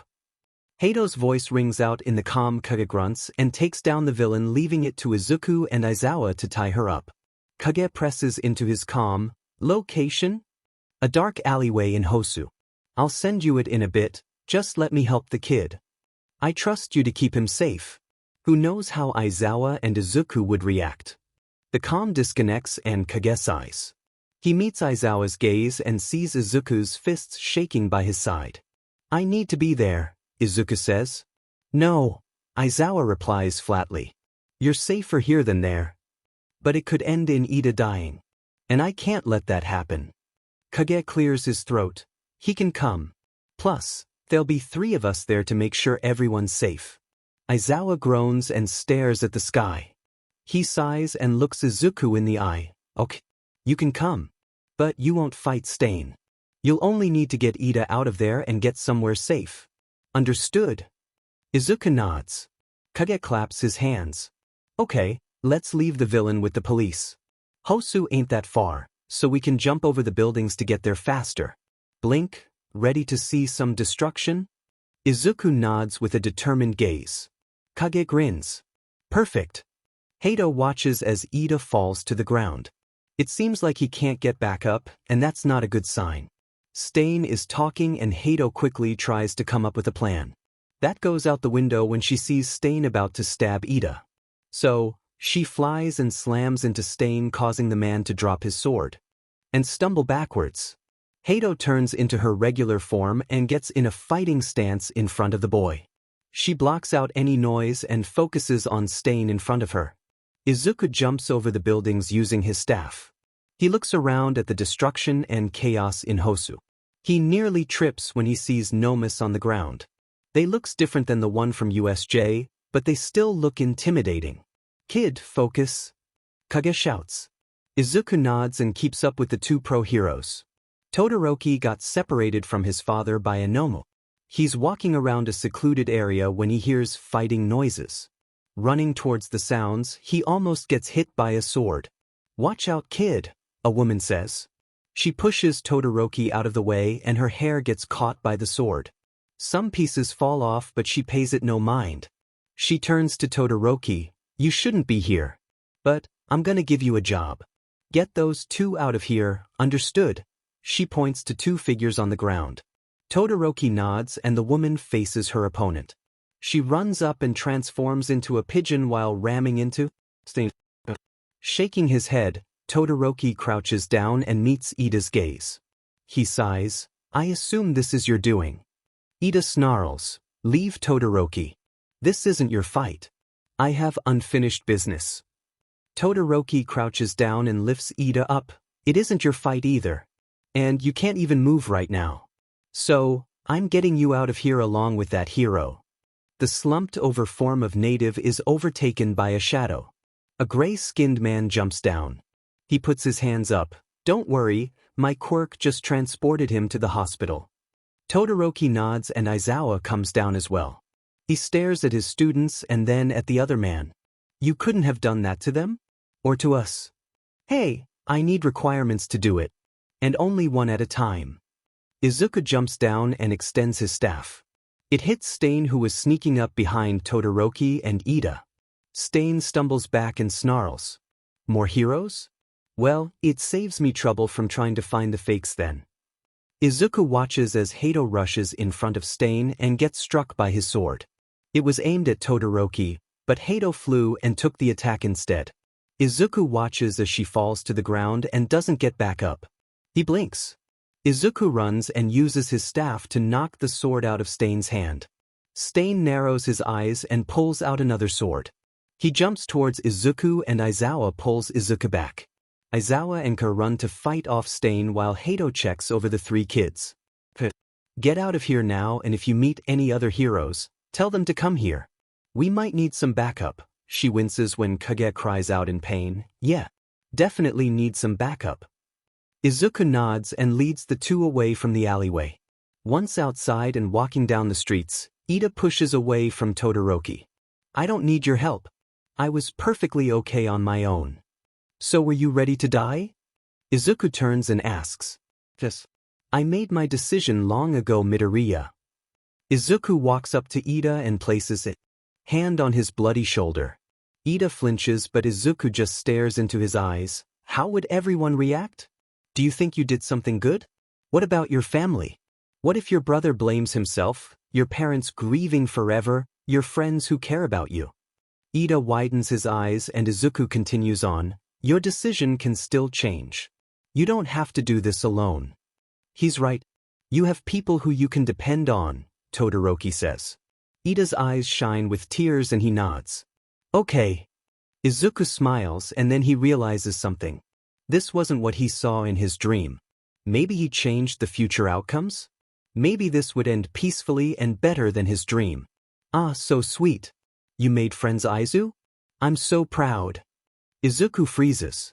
He knows that voice. It's deeper and less childish, but he knows this voice. He slowly turns around and his eyes widen in surprise. Nuso stands there with a Cheshire grin and with his arms spread out. Hiya. That poor excuse of an uncle sent me out here to come get you. Fun fact, he's here too. Probably with Stain at the moment. Izuku gulps. Stain? He doesn't trust his voice to say more words. Nuso nods. Yep. He made a deal with Stain, but then he found out Stain wasn't actually gonna follow through with it. So, he's here to take care of him. Izuku widens his eyes and runs back towards the alleyway with Stain. Todoroki and Ida follow behind in confusion while Nuso presses into his calm. Izuku's coming. Hisashi smiles. That's fine. I'm almost done here. Ke, Hato, and Aizawa all lay paralyzed on the ground due to Stain's quirk. Stain isn't in good shape right now. He has burn marks on his arms and his breathing is heavy. Stain scowls. How did you know? That you weren't gonna follow through? Hisashi shrugs. Call it a hunch. Oh, and I have eyes everywhere, which means someone caught you doing something not part of the deal. Like killing my son. Flames flicker out of Hisashi's mouth as he growls. Stain rolls his eyes. It's not like I planned for it to happen. He got in my way is all. Hisashi sighs and glares at Stain. We had a deal. Yes, we did. But I don't know what category to put you in. Villain? Hero? The fact that I don't know where to put you is a reason I wasn't planning on following the deal.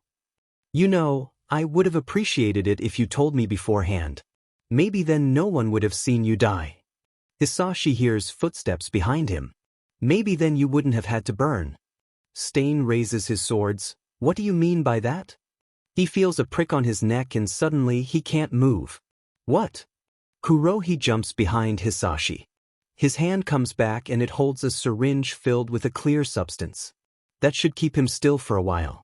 Anri really worked hard on this, he comments. Hisashi grins. Perfect. Hisashi opens his mouth and flames shoot out. They directly hit Stain.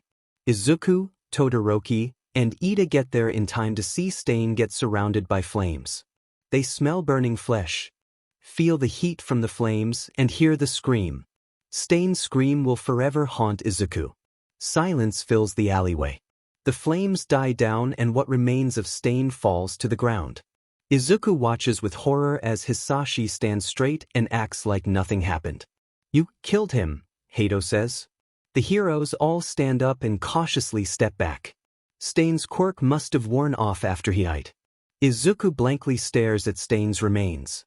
Hisashi shrugs. Had to do what I needed to do. He turns to the students in the alleyway. Ah, Izuku. It's been a while, hasn't it? Izuku stares at Hisashi, raises an eyebrow, and raises his middle finger at him. Aizawa sputters and Kage laughs. Hisashi doesn't seem to know what to do. He looks around while Izuku still has his middle finger up. He slowly lowers it while still staring blankly at Hisashi.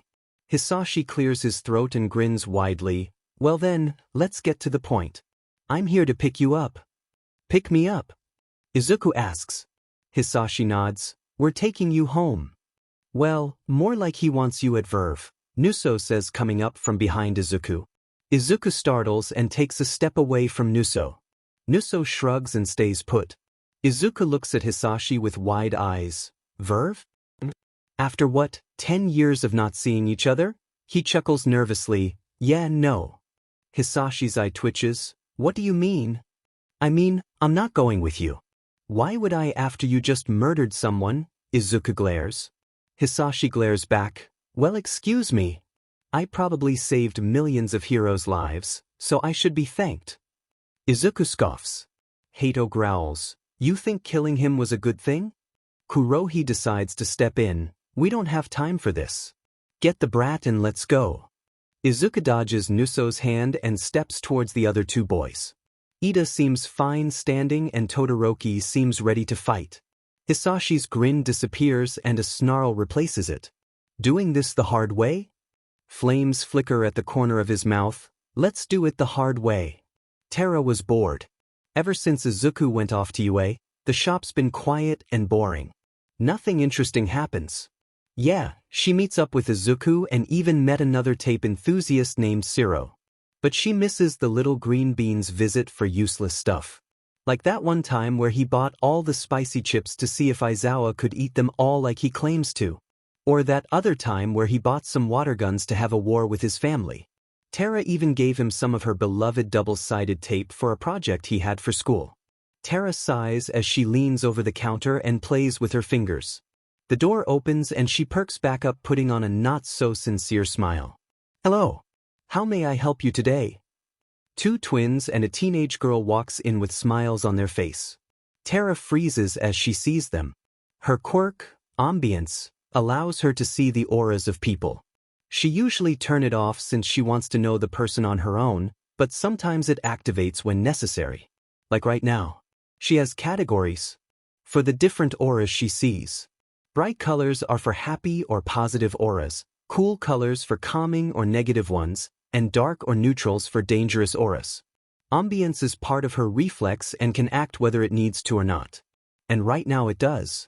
Because the auras surrounding these people are black with hints of dark purple and a dash of bright red. It means not only are they dangerous, but they seem happy and excited about something. Tara's not stupid. So, she does the logical thing in the situation. Take a picture of them and zoom out of there using the back door. The three stand for a moment before Anri puts on her goggles. She's not far. Hurry up and get her while I get some supplies. Todoroki forms an ice wall separating the family from the heroes and students. They all crouch down and stare at Izuku. Izuku, what are their quirks? Field report style, Aizawa says. Nuso, the one that was next to me, his quirk is dancing flame. Can produce black flames from his fingertips and aim to attack others. Kurohi, black ponytail, his quirk transparent figure allows him to make any part of his body part of the air. Can detach and put together body parts as long as there's air. And then Hisashi. He can breath fire. That's it. Aizawa nods and Todoroki's ice starts to melt. You guys done yet? Nuso calls out. Oh, and they talk a lot, Izuku adds in blandly. The ice melts completely and the heroes stand up. Hisashi grins and stares directly at Izuku. Izuku stares back with determination. He's not going back. Not yet. Not until he figures out his own emotion towards his family. Tara grabs her stack of emergency tape before rushing out of the store. She's pretty sure she's being followed, so she goes to the nearest police station, which is about a mile away. She runs into an alleyway to catch her breath. Her followers are coming closer and Tara pulls an Izuku. She covers the ground with some of her double-sided tape and dips out of there. She hears curses and yells of frustration behind her. Tara grins but doesn't look back. Nuso never really hated Izuku. He didn't like him all that much either. Izuku was just another face to him. When he found out Hisashi abandoned him, he didn't feel anything other than pity. The boy was a nice one, but he never really cared for him. The boy in front of him is different than the 5-year-old he used to visit.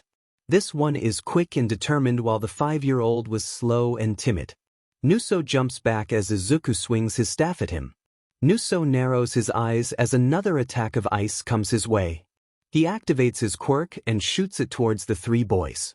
Izuku pushes the two out of the way as he rolls and punches Nuso in the stomach. Nuso stumbles into Kurohi, who pushes him away as he dodges an attack from Hato. Hato flies into Kurohi's chest, but flies straight into Aizawa instead. His quirk is very useful, but at the same time, very annoying, Hato thinks. Aizawa dodges another fire attack from Hisashi. Kage uses Riki to sneak up behind Hisashi, but Kurohi's fist comes out of the air and punches Hisashi out of the way. Aizawa notices, he can't touch Riki. Kage switch with Hato. On it. Kage runs past Hato, who transforms and kicks Hisashi in the face. She quickly changes back to a pigeon and dodges the fire aimed for her. Don't overwork yourself, Aizawa murmurs. Hato coos in response before a burst of fire comes in between them. Holy shit! Tara announces as she runs into the police station. I'm being effing chased by these little gremlins. The people in the station look up confusedly. Tara rolls her eyes and runs up to the front desk holding out her phone. Rio Tara. Search me up in the system or whatever. Just know that these people are dangerous and y'all should do something about it. The policeman nods and takes a picture of the picture on the phone. Tara sighs and sits on a chair since she's winded. Her phone buzzes and she looks down at it. No. You know Izuku, right? Tara. Who wants to know? No. I would just like some info, please. Tara reads it and raises an eyebrow. She looks around and discreetly takes a picture of herself holding her middle finger up. No. Now that's just rude. Izuku really wants to sleep. He really wants to sleep and wake up from this dream. Maybe then he wouldn't have had to encounter his family, maybe Stain would still be alive, maybe Kurohi didn't have to lose an arm. What? Izuku catches his breath and watches as a hand comes out of a portal from the wall. It grabs onto Kurohi's arm and he screams in pain. Everything stops as it turns to dust and out steps Shigaraki, who pays no mind to the writhing Kurohi on the ground. Izuku blinks. He quickly runs and pushes Kurohi out of the way right when a hand comes out. Izuku puts out his staff and it turns to dust. He'll have apologized to Hatsum later. Kage pulls Izuku back as Shigaraki comes out of the portal. He looks around and scratches his neck impatiently. Where's Stain? No one answers for a second. Nuso clears his throat and points to a pile of ash that's mostly gone due to the wind. Shigaraki stares at it and growls, "Dead? Seriously?" He huffs and scratches his neck intensely, drawing some blood. He turns around and heads back in the portal. Izuku takes a deep breath and kicks Kurohi in the ball. Kurohi was still distracted, so he falls to the ground with a groan. Nuso snorts and then breaks down laughing. "Oh my god. Didn't think you could do something like that." He laughs and points mockingly at Kurohi. "You just got kicked in the nuts." A flash fills the alleyway. Once it's gone, 3 figures stand in the alleyway.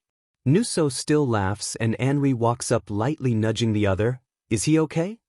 Are any of us okay?" Izuku responds without thinking. Anri shrugs. "Uzura, get him out of here." The twins nod and with speed head over to Hisashi and Kurohi. The heroes try to apprehend them, but the two dodge and evade the attacks. Run up to the 2 adults and slap something on their back before nodding. Anri nods back and slaps Nuso's back. "See ya, my dudes," she says before pressing something.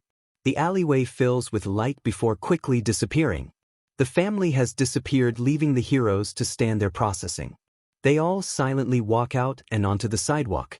Izuku closes his eyes and tries to process everything that happened. He quickly opens his eyes when a Nomu comes in and grabs his side. Izuku screams in pain and watches as he gets higher up from the ground. Izuku blinks. He grabs onto Todoroki's shoulders and looks him directly in the eyes. "Freeze me to the ground and keep me there." Todoroki does as he's told with a confused look on his face. He freezes everything but Izuku's upper half to the ground. A moment later, a Nomu comes down and latches onto Izuku. It pulls and pulls, but Izuku is stuck on the ground and his eyes fill with pain. He doesn't know what happened after that. Someone shouted orders. He thinks he heard an ambulance somewhere. Izuku slumped on Todoroki, who's thawing the ice on his body. Izuku finally gets some sleep. "We could have gotten Izuku if you had more." Hisashi yells. Anri's eye twitches. I did. But the two dum-dums got stuck in tape. So, I had to get them out of there using two. To be fair, it was double-sided tape. Ida shouts. Zura sighs and leaves the room. I had enough for the whole family, but then I didn't.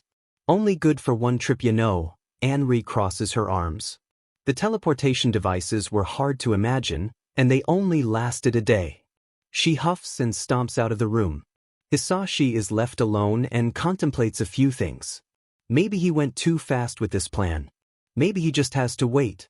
Maybe Izuku will come around on his own. He'll just wait then. He's unconscious for now. The creature's claws dug into his shoulders and part of his back. They didn't go to deep, so nothing beyond skin and blood was affected. He lost some blood, but it's nothing to worry about. There will be scarring, but otherwise he's fine. Aizawa nods and the doctor leaves the room. Izuku sleeps peacefully on the bed and Aizawa sighs. He walks over to the window and watches as the sky turns orange, signaling a new day. The phone in his hand buzzes. Namuri. Is he okay? Are they all okay? Hisashi. Yeah, is everyone good? Shoyuta. Yes, everything is fine. Aizawa looks back at Izuku. Aizawa. Though we should discuss some therapy for the students. Izuku sits on the bed with his phone in hand. Yuaka. Feel better, Mito. Ida informed the class about you being in the hospital. We support you. Kermit. Hope you recover smoothly. Scotch-tipped. My dude, recover soon. Also, I have memes for you when you recover. Insomabuddy. If you need company during the night, you know who to call. Pikachu. Midoriya. It was quite a shock when I heard about you. No, but seriously feel better so we can have that pun battle. A literal rock. Bro. Feel better. Izuku smiles as he reads more. Messages. His shoulders and back hurt like heck, but that's not what he's worried about right now. He really wants to see his friends, but sadly his body says no. His thoughts are all over the place. His family, who he hasn't seen for almost a decade, suddenly appears and wants him back? But why now? And how did they find out where he was? Well, he really shouldn't be surprised if Anri is involved. She has some crazy good skills when it comes to things like that. And Stain. Izuku shudders at the thought of the screams coming from him. His dad did that? Should he still call him dad? He is still Izuku's father whether he likes it or not. Izuku huffs and lays back in bed looking at the ceiling. It's dark and quiet. The room could really do with some stickers. Where did you even get all these stickers from? Ida asks. Izuku shrugs and takes another bite out of his sandwich.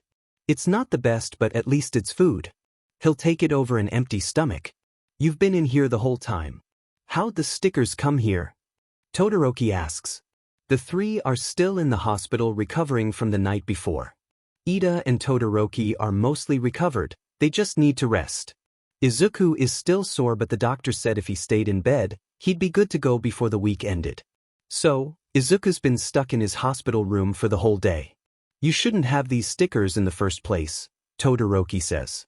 He slurps his ramen noodles while staring at the stickers on the ceiling and walls. Some are on Todoroki and Ida since Izuku had extras. I asked a nurse if they had any stickers. She came in with some kids who went all out with the stickers, Izuku explains. I only wanted to give the room some life. It'd be a treat for the next patient that comes in here. Izuku rummages through the sticker sheets given to him and picks one out. He peels some and sticks them to the wall behind him. Ida goes to reprimand him, but Todoroki holds him back. Double-sided tape. Izuku. I did. Is you dead? Izuku. Maybe. Double-sided tape. Dim and rip. Like. PPL are after you. You know that, right? Izuku. Yeah, had to deal with that not too long ago. Double-sided tape. They cool. 'Cause like now they know where I am. Then I'm like, being chased too? Izuku. W. Double-sided tape. They like came into the store and ched me. And their auras. Fucking hell, Izuku. Izuku. Are you okay? Where are you? Double-sided tape. Imguchi in the police station Aran. But I can't really go home since I live across from the store. Izuku. I'll get you a place. Double-sided tape. Thank you. Ooh. Izuku. No probs. Whoa. So this is my friend, Rio Terra. Due to some circumstances, she's gonna stay in the dorms with us until, I really don't know when, Izuku shrugs. Sup, I'm Terra. I'm 19 and I never effin' learned how to read, Terra deadpants. I like her already, Kaminari says. Ashido nods in agreement. Inko holds the letter in her hands with interest. A nurse gave it to her this morning and Inko was shocked anyone would give her a letter. She doesn't know who it's from yet, but the big two, mom on the front, is a big giveaway. She takes a deep breath and begins reading it. Dear Mom, I can't really see you in person right now, but I hope this letter will make do. I don't know if you know, but I got into the hero course. And you crazy I know. But that's not what I want to talk about. First, how are you? I haven't seen you in a while. Are you okay? If not then, are you healing? I wish I could see you right now, but I can't. It's weird. Did your interest change? Do you still like the color yellow? Do you still enjoy listening to music? I miss you, Mom. I miss your smiles and hugs. I miss your gentle voice and constant motherly worry. I miss us being mother and son. I have a new family now. I'm not really fond of my actual one and I'm sure you can relate. If you could see me now, what would you say? You know what I would say? I love you. And I hate you. But I missed you. So, this is a mess of a letter. But I wish you nothing but happiness. From Izuku. Inko smiles the most sincere and brightest smile she's ever had in years. Izuku listens to his music while staring at the ceiling. He's not thinking of anything particular, just staring and letting his thoughts run wild. They bounce from his quirk, his family, the homework due tomorrow, and the fact that Terra is now living at the dorms. The last thought becomes more pronounced as the fire alarm goes off in the kitchen. Izuku sighs and walks out of his room heading over to the smoke. Terra is seen holding a pot of something steaming. She has on a blank face as the kitchen is in chaos. Presumably tomato sauce coats the counters and floor, some of it slowly sliding off the fridge. Smoke fills the room and some noodle strings are on the walls. Izuku blinks and he's back in his room. He quickly puts the volume all the way up of his music and closes his eyes. His ears are gonna hate him, but it's better than to hear the chaos going on in the kitchen. Izuku really needs to discuss safety at UA with Nizu. It's surprising how many times someone can get severely injured or die during training. So far, Izuku has seen debris fall on his classmates, out-of-control quirks damaging the user, and even one wrong misstep could lead to ripped-off limbs. Okay, maybe it's not completely UA's safety system. It's also due to the students not being self-aware. Izuku brings this up with Aizawa. I'm just saying the lessons should focus on the basics first. Being aware of your surroundings and your own limits. Aizawa thinks for a moment. He leans back in his chair and nods. You make valid points. I've already started discussing new lesson plans with the other teachers, so things should change soon. Besides, we need to get you guys ready for final exams. Izuku chokes on his water. It's coming up already? Aizawa nods. Soon. No matter how hard he tries, he can't control Prescience. It just won't cooperate with him. He still tries, but it just won't listen to him. Izuku is a tad bit annoyed. To let out some steam, Izuku dances in the common room. The whole class decided to get out for the weekend to visit family, but Izuku's whole family is kinda already at UA. And he's sort of stuck here until his safety is assured. Terra sits on the couch hyping Izuku up as she eats some of Bakugu's spicy chips. You're killing it, Izuku. Spiky pineapple's gonna kill you if you keep eating his chips, Izuku says breathlessly. He takes a break and flops down on the couch beside Terra. Terra shrugs and continues to eat the chips. It's a Sunday afternoon, meaning the class will be coming back to the dorms soon. Izuku stretches and finds a new song to dance to. Holy shit! Izuku yelps and spins around to see Ashido and Hagakure standing at the door. Hagakure squeals while Ashido rushes up to Izuku. You can dance. Izuku shifts his eyes. Yeah. Ashido grins and Izuku isn't sure if that's good news or not. Anri watches the security cameras at the UA dorms. Izuku seems to be having fun dancing with that pink girl. She watches with a sigh. Hisashi demanded her she do this, but she doesn't see the point. Why can't he just leave Izuku alone?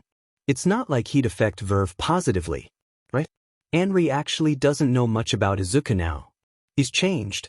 She guesses she changed too over the years. The whole family did. Well, Nizu scratches his chin as a playful smile graces his lips. Someone's managed to breach UA's security cameras, something he's impressed by. Now, he's currently battling with them over taking control of the cameras. Nizu is having fun doing this. Never has he met a human who could get through his security system. They've been going back and forth for about an hour now.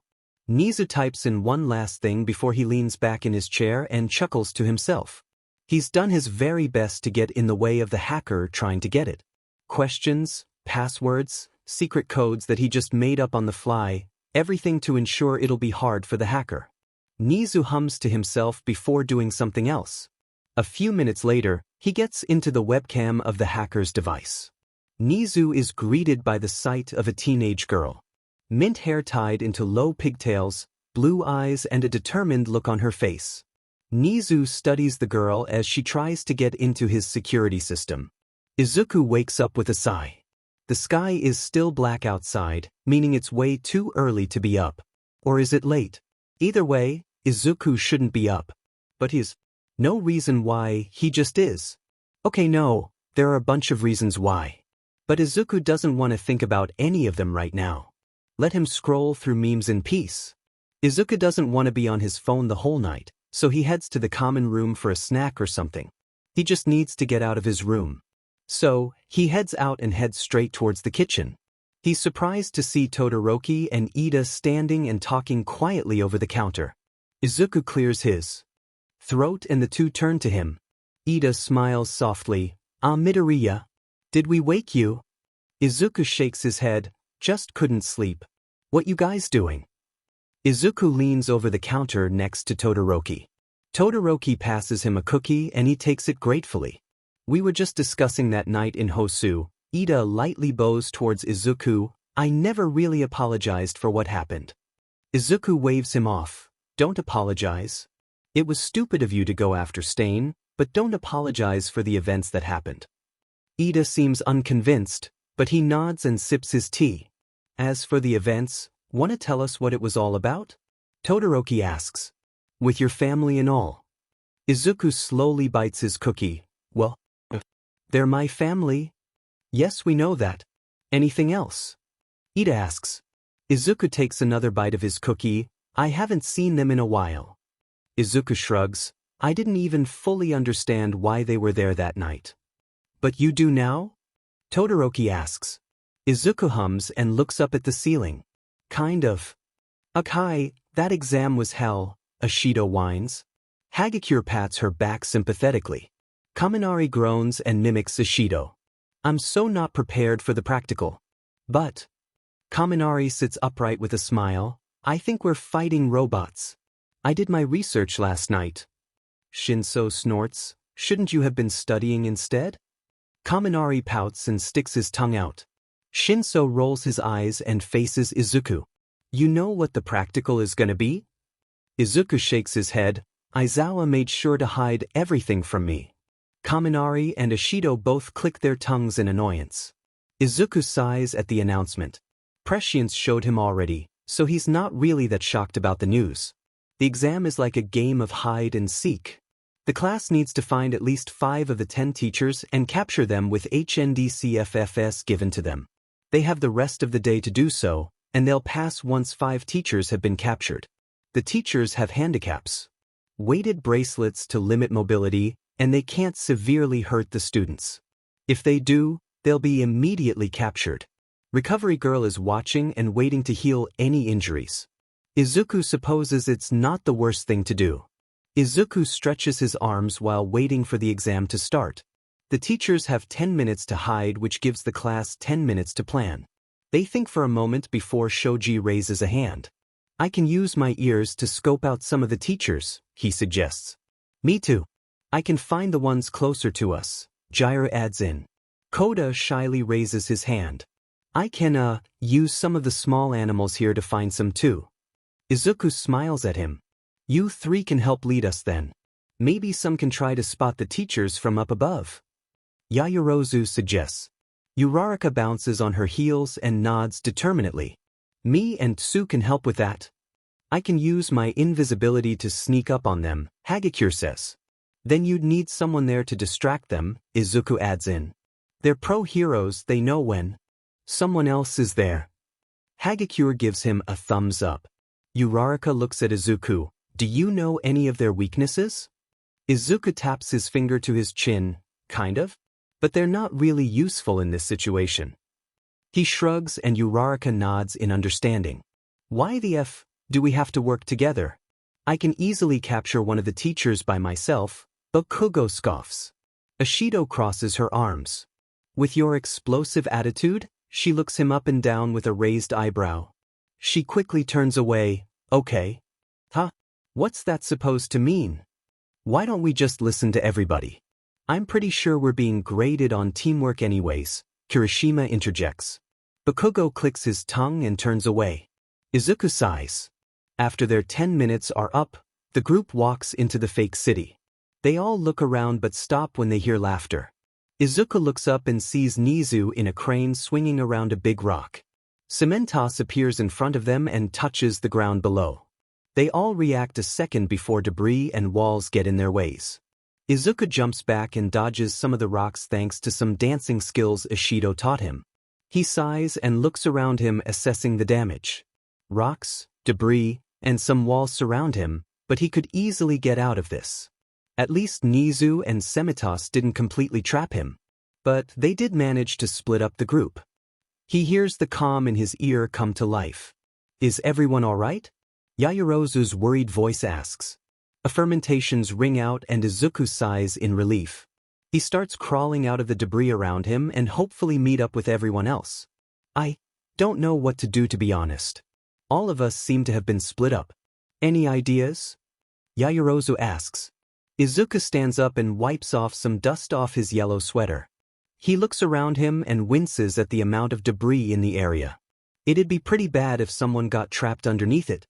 He checks under just to make sure no one's trapped or injured. Why don't we try to find a teacher ourselves? We can cover more ground like that, Todoroki suggests. True, but then we'd have to face a pro-hero by ourselves. Not that I don't believe in all of you, but I think having multiple people would be better, Izuku says. He sighs quietly as he sees no injured people. He and Recovery Girl would have given the teachers an earful of the hazards of doing something like this. I agree with Midoriya. Why don't we carry on with our initial plans then? Jiro, Shoji, and Koda can scope out the teachers while some of us get to higher ground and check our surroundings. Of course, if there's any other ideas, then dash. That's a great idea, Yaoyorozu, Izuku interrupts. It's the best we can do at the moment. The rest of us can walk around and try to meet up with each other. Yes. And thank you. Any objections? Nope. I'm already with Bakubro, so we're all set. Kirishima says. The F is a Bakubro? You dude. Fucking shitty hair dash. The comm goes off and Izuku snorts. At least Spiky. Pineapple has someone to keep him back from exploding everything. Izuku walks around, carefully stepping over the rocks in his path. He walks with no real goal in mind at the moment. He hears a shuffle in a building nearby. Izuku goes to inspect with the HNDCFFS in his hand. It could be a teacher, so best to be prepared. Quietly, he looks around the building but sees classmates instead of teachers. Koda, Todoroki, Izuku speaks to them. Todoroki turns and nods while gesturing to Koda. We met each other in here. He's trying to get some information from a bunny. Izuku walks up to them. A bunny? Koda found it nearby. Koda stands up holding the bunny in his hands. He pets it while staring at the other two. He said Kirishima and Bakugo are nearby. If you head out now, you guys can meet up with them. Not coming with us? Izuku asks. Koda shakes his head. I'm gonna meet up with Shoji and Tokoyami. We can cover more ground that way. Koda hands the bunny over to Izuku.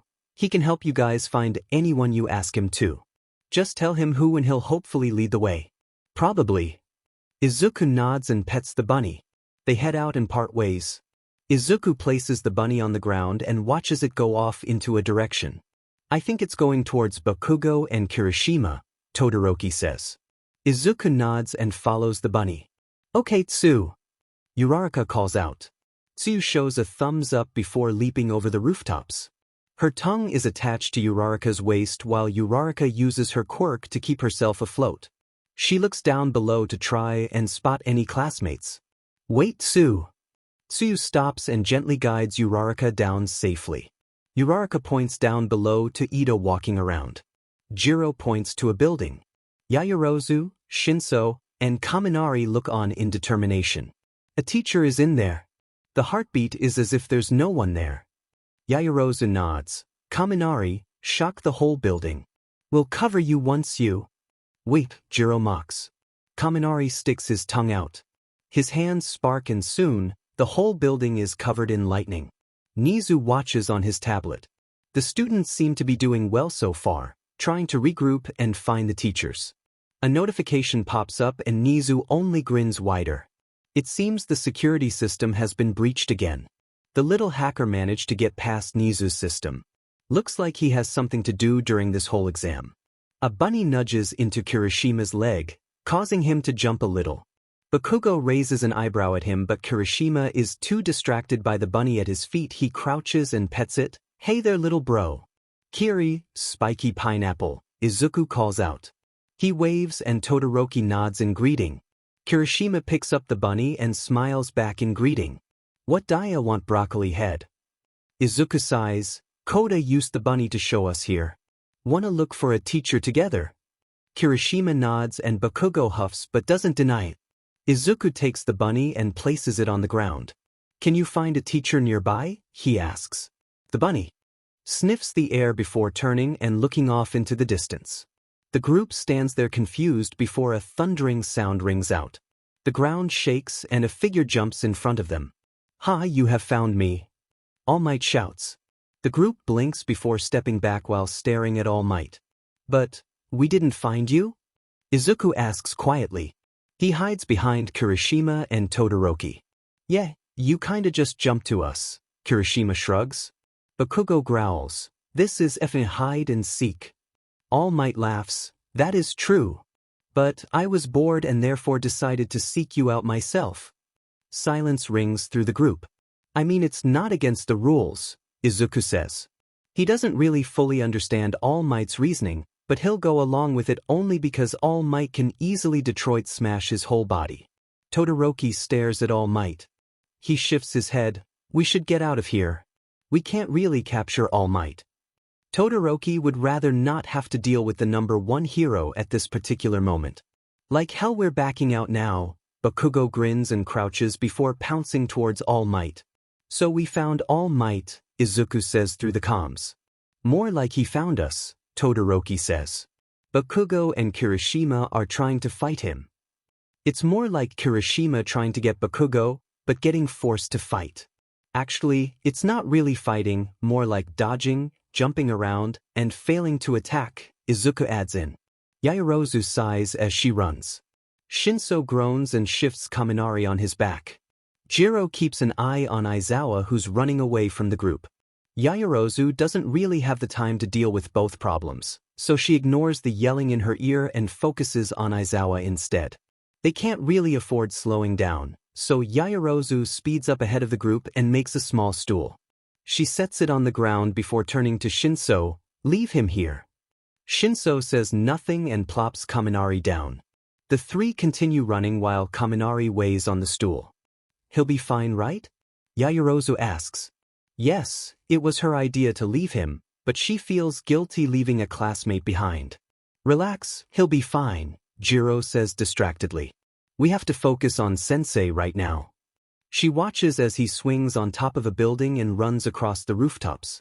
Shinso groans, Demon Ninja. Move out of the way. Kirishima yells out to Izuku.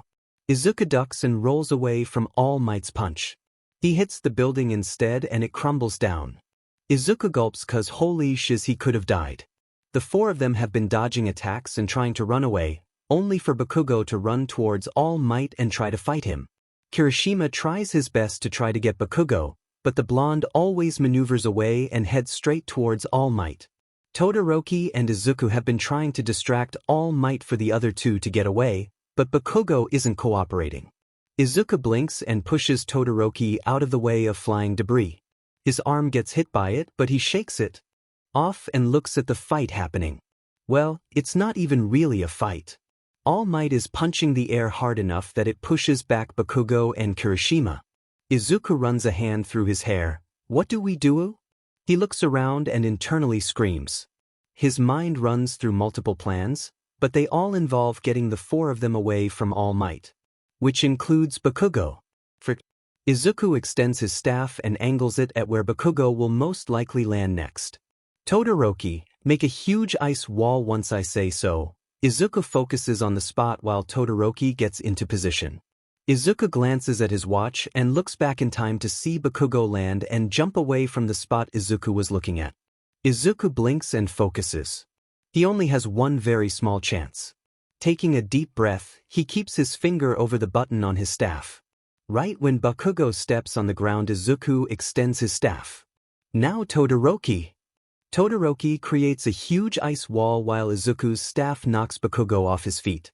Kirishima take the chance and grabs Bakugo while sprinting away. Izuku and Todoroki follow while the ice wall begins to crack. What the actual F was that? Bakugo hits the wall and it cracks. Izuku looks towards the other two who look away. He sighs and looks at the angry blonde. It was getting us to safety, spiky pineapple, Izuku huffs out. He looks around to make sure All Might didn't sneak up on them. Bakugo growls and goes to say something, but they hear footsteps coming their way, making them all tense. Yaoyorozu turns a corner and sighs in relief seeing her classmates. You guys didn't happen to see Aizawa-sensei, did you? Jiro uses her ears to listen out for any signs of others while Shinso catches his breath. Holy shit, how do you guys run that fast? Shinso rushes out. Jiro snorts while Yaoyorozu stifles a laugh. It's 'cause we're awesome, Jiro nudges him. He lightly shoves her back. Izuku smiles at the trio. We didn't see Aizawa, but All Might could be following us, so, Todoroki shrugs. Shinso stares at him. All Might? He thought they would have stood a chance against Aizawa as a group, but now all frickin' Might is coming too? They'll be slaughtered. Shinso just wants to sleep. Todoroki nods. Yes, did you not hear us over the comms? I thought we were quite clear about the whole situation. Jiro sighs. I don't hear anyone coming, so we're safe for now. Yaoyorozu pats her shoulder. Good job. Let's make some plans then. She makes eye contact with Izuku, who nods at her. He has a determined look that makes Shinso SK it up and finish this stupid exam. Uraraka yells out. She's holding onto a railing as 13 tries to SK them in. Tsuyu and Ida are in the same situation, but they seem more calm than Uraraka at the moment. Oh, how she envies them. We need a plan to apprehend Sensei. Any ideas? Ida asks while gripping tightly on the railing. One of us needs to get close enough to capture them, Tsuyu says. But who? Uraraka yells. You'll find out, Tsuyu says. She uses her tongue to hit Uraraka, who lets go of the railing in surprise. Ah! Azui, that was extremely rude to Uraraka. Ida yells out. Tsuyu turns her head to see Uraraka flying towards 13. Hopefully her plan will work. Don't worry, Ida. I'll apologize later. 13 quickly closes their finger when Uraraka gets close enough. Uraraka suddenly gets determined and takes out 13 using her combat skills she learned from Gunhead. Tsuyu hands the HNDCFFS to her using her tongue. 13 has been captured. Only 4 more to go. The announcement makes Izuku sigh in relief. He was getting worried that they wouldn't be able to capture any heroes in time. We did it, Uraraka says through the comms. But fair warning, I think the teachers are getting impatient. If you're near one, they'll probably start attacking. That's what happened to Tsu, Ida, and I. Izuku was gonna respond, but the rumbling ground stopped him. The group slowly turns around to see All Might and Aizawa running towards them. Shinso takes a deep breath and rubs his eyes in annoyance. Sheet, Shinso says. Izuku sighs and presses into his calm. So, we're probably gonna die and I just want to say, I love you all, is all he says before jumping away from All Might's attack. Rip Midoriya. He was a kind soul, Siro says. What about everyone else?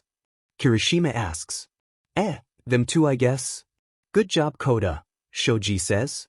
Koda gives a thumbs up while placing the HNDCFFS on present mic. Present mic is currently passed out due to the amount of bugs and insects Koda ambushed him with. Tokoyami pats his shoulder while Dark Shadow gives Koda a hug. Koda blushes and pats Dark Shadow with a smile. A bird flies over to Koda and pokes Dark Shadow with its beak. Tokoyami snorts as Dark Shadow hisses and goes back to Tokoyami. Koda wasn't really up to using bugs, but he remembered Izuku's words at the beginning of the year. Bugs are friends too. Just get to know them. Izuku says. He probably doesn't know what he's talking about, but it just makes Koda smile. Bugs still freak him out though. Just not as much as before. Present mic has been captured. 3 left. Aizawa. Shinso yells out.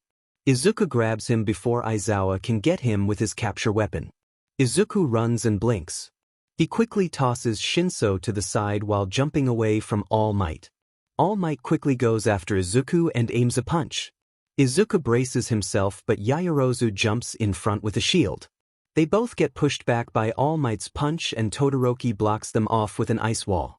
Yaoyorozu looks at her broken shield with a frown. Todoroki runs up to them when Izuku runs towards Shinso to help him with Aizawa. Yaoyorozu doesn't pay attention and looks at the scratches on her arms and broken shield. It reminds her of when Tokoyami knocked her out of bounds at the sports festival. She used the same tactic, but it failed. Of course it did. Todoroki pats her shoulder. Are you okay? Yaoyorozu nods and drops her shield on the ground. It's useless now, just like her ideas. Todoroki looks on in worry. We should help the others. Any ideas? She has many ideas, but will they actually work? Will any ideas of hers actually be useful? Nope. You. The look Todoroki gives her tells her that she's a really bad liar. Todoroki sighs. I have an idea. Which is? That we use one of your ideas. Snipe has been captured. 2 more. Izuku dodges another attack from Aizawa while Kirishima blocks a piece of rubble from hitting them. Bakugo and Jiro try their best to hold off All Might but aren't doing well. Todoroki and Yaoyorozu run up to them all and seem very determined. Todoroki makes a huge ice dome which blocks the teachers from the students. Shinso whistles and Jiro looks impressed. Todoroki breathes out a puff of cold air and pants heavily. Yaoyorozu pats his shoulder. We have a plan, she says. They all gather around her to listen on. Midoriya, Kirishima, and Bakugo will handle All Might while the rest of us take care of Aizawa. They all nod and start preparing. I got new recruits. You proud of me? Jiren steps into the bar smoking his cigar. Shigaraki looks at him boredly while sipping his drink. Depends on who they are, Shigaraki says. Jiren moves out of the way letting 2 people come in. A girl with blonde buns and a boy with many scars. Shigaraki assesses them quietly. Oh, and there are 3 others who want to talk to you in private. Jiren smiles slyly before exiting the bar. Aizawa is done with All Might. Who goes out to the Seekers in a game of hide and seek just cause they were bored? All Might apparently. Not only that, but he asked Aizawa for help when Aizawa was busy running away from his own group of Seekers. Aizawa thought of just leaving All Might, but then realized he could keep him in check if he goes too far with attacking their students. So, he runs with All Might. Unfortunately, they haven't discussed any plans. So, they've just been fighting their students for the past 10 minutes. And then Todoroki made a huge ice dome. Aizawa sighs and rubs his face. So, any plans? All Might asks expectantly. Aizawa just glares at him. So what's your business here? Shigaraki asks. He just got done with the 2 new recruits and now 3 kids seem to want to talk to him. How they found out about Jiren and the base is completely a mystery to him. One of them smiles brightly and opens up his arms. I'm Zura. This is my brother Ida and my cousin Anri. His smiles turns mischievous and makes Shigaraki wary. We have a proposition for you. All Might smashes the ice dome. As the ice settles on the ground, the 2 heroes look around for the students only to find nothing. Aizawa surveys the whole area and sees a very subtle shift in the corner of his eye. He gets his capture weapon and uses it to try to grab at the thing. When it comes back to him, he stares at it curiously. A dummy? All Might asks. Aizawa goes to respond, only to be interrupted by a smoke bomb. He coughs and dodges an ice attack from Todoroki. Another smoke bomb blurs his vision, only this one has red smoke. More ice attacks come for him. More colored smoke bombs come for him. Aizawa is too busy dodging that he doesn't notice the movement behind the smoke. All Might is in the same situation. Blasts come from all directions aimed at him, but he can't see due to all the smoke. He jumps high enough to see the students running and attacking all over the place. Jiro runs with Yaoyorozu while she makes bombs and hands Shinso them. Shinso throws them with help from Jiro. Todoroki runs and uses his ice. All Might lands back down, clearing most of the smoke. Bakugo runs up to him, aiming a blast at his face. All Might blocks it and punches Bakugo in the stomach, making him cough. "Sorry, young Bakugo," All Might yells. Bakugo coughs and wipes his mouth before grinning. All Might is confused for a second before he hears footsteps behind him. He quickly turns to see Kirishima and Izuku running up to him. They stop a few feet back and raise their arms. They both have one of Bakugo's gauntlets. All Might punches the air to try to stop them, but Todoroki makes an ice wall that takes the punch.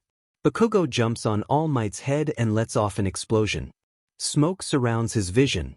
Somewhere amidst the chaos, he hears that Aizawa has been captured. Well then, Kirishima and Izuku jump while letting off explosions from the gauntlets into All Might's face. The smoke clears. Everyone breathes heavily while Shinso puts the indifference on All Might. All Might has been captured. Congratulations, you all pass. Where are the kids? Shu asks. Kurohi shrugs and turns back to his computer. Probably doing some business. They'll be fine. Shu hums and goes back to her book. Should she be worried? Maybe. But right now Mary is having an affair with John and Peter is about to find out. The three kids leave.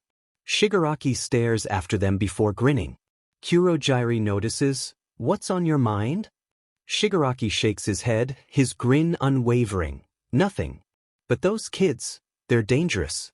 Powerful assets to the League. Honestly, you should have held back. What would happen if they got seriously injured? You don't think you..." Recovery Girl scolds All Might. He laughs nervously as he exits the room. He deflates back to his true form as he walks down the halls. Recovery Girl sighs. She turns to Izuku, "And you? Say something when your arm hurts to avoid any permanent damage." Izuku nods, "Yes, ma'am." She huffs and tends to the others in the room, scolding them all for being reckless. Izuku's right arm hurts a lot, but it'll heal. He's just proud of his class for passing. Izuku really just wants to sleep though. "Congrats on passing, my dudes," Tara exclaims. She hugs Izuku tightly and then proceeds to hug everyone else. Izuku smiles and heads to his room, too exhausted to interact with people. Shinso has the same idea and the two break off from the group. When they part, the two share a fist bump and a smile. Aizawa stands outside of Izuku's room. Izuku raises an eyebrow but lets him inside. Izuku sits on his bed as Aizawa leans on his desk. He folds his arms and stares at Izuku for a moment. Izuku tilts his head. "What's up?" Aizawa stares for a moment before sighing. He looks at Izuku's arm. "How's your arm holding up?" "A little sore, but it's fine," Izuku shrugs. Aizawa nods. They stay in silence for a while, but Izuku doesn't mind. "Any deaths?" Izuku widens his eyes. Did you see anyone die?" "And no," Izuku's voice cracks. He cringes on the inside. "Then why are your hands shaking?" Izuku stares down at the hands in his lap. His hands are shaking, but only slightly. "Nothing to be worried about. I'm fine." "Really?" Aizawa crouches in front of Izuku. Izuku refuses to meet his eyes. He bites his lip and looks around at nothing in particular. Izuku sighs heavily. "So, no deaths dash," he laughs humorlessly, "but maybe some blood. And broken bones. And some weird sounds coming from our bodies. And maybe a crushed bunny which really scarred me." Izuku shakes his head frantically and stares at Aizawa. Aizawa sighs and stands up. He pats Izuku's head. Problem child. Don't bottle it up, got it? Izuku nods sharply. Yes, sir, he fake salutes. Aizawa chops his head and heads out of the room. Izuku smiles tiredly and flops down on his bed. Izuku and Terra got the all clear from Aizawa and Nizu. They can now go out as long as they have some company. Ashido decides to celebrate by going out to the mall for fun. Oh, the training camp will be coming up soon. So while you're at it, get some supplies, Aizawa says before slipping in his sleeping bag. That leads to right now. The class minus Bakugo and Todoroki all head to the mall. They split off into small groups and plan to meet back for lunch. Izuku heads to a candy store with Uraraka, Ida, Tsuyu, and Shinso.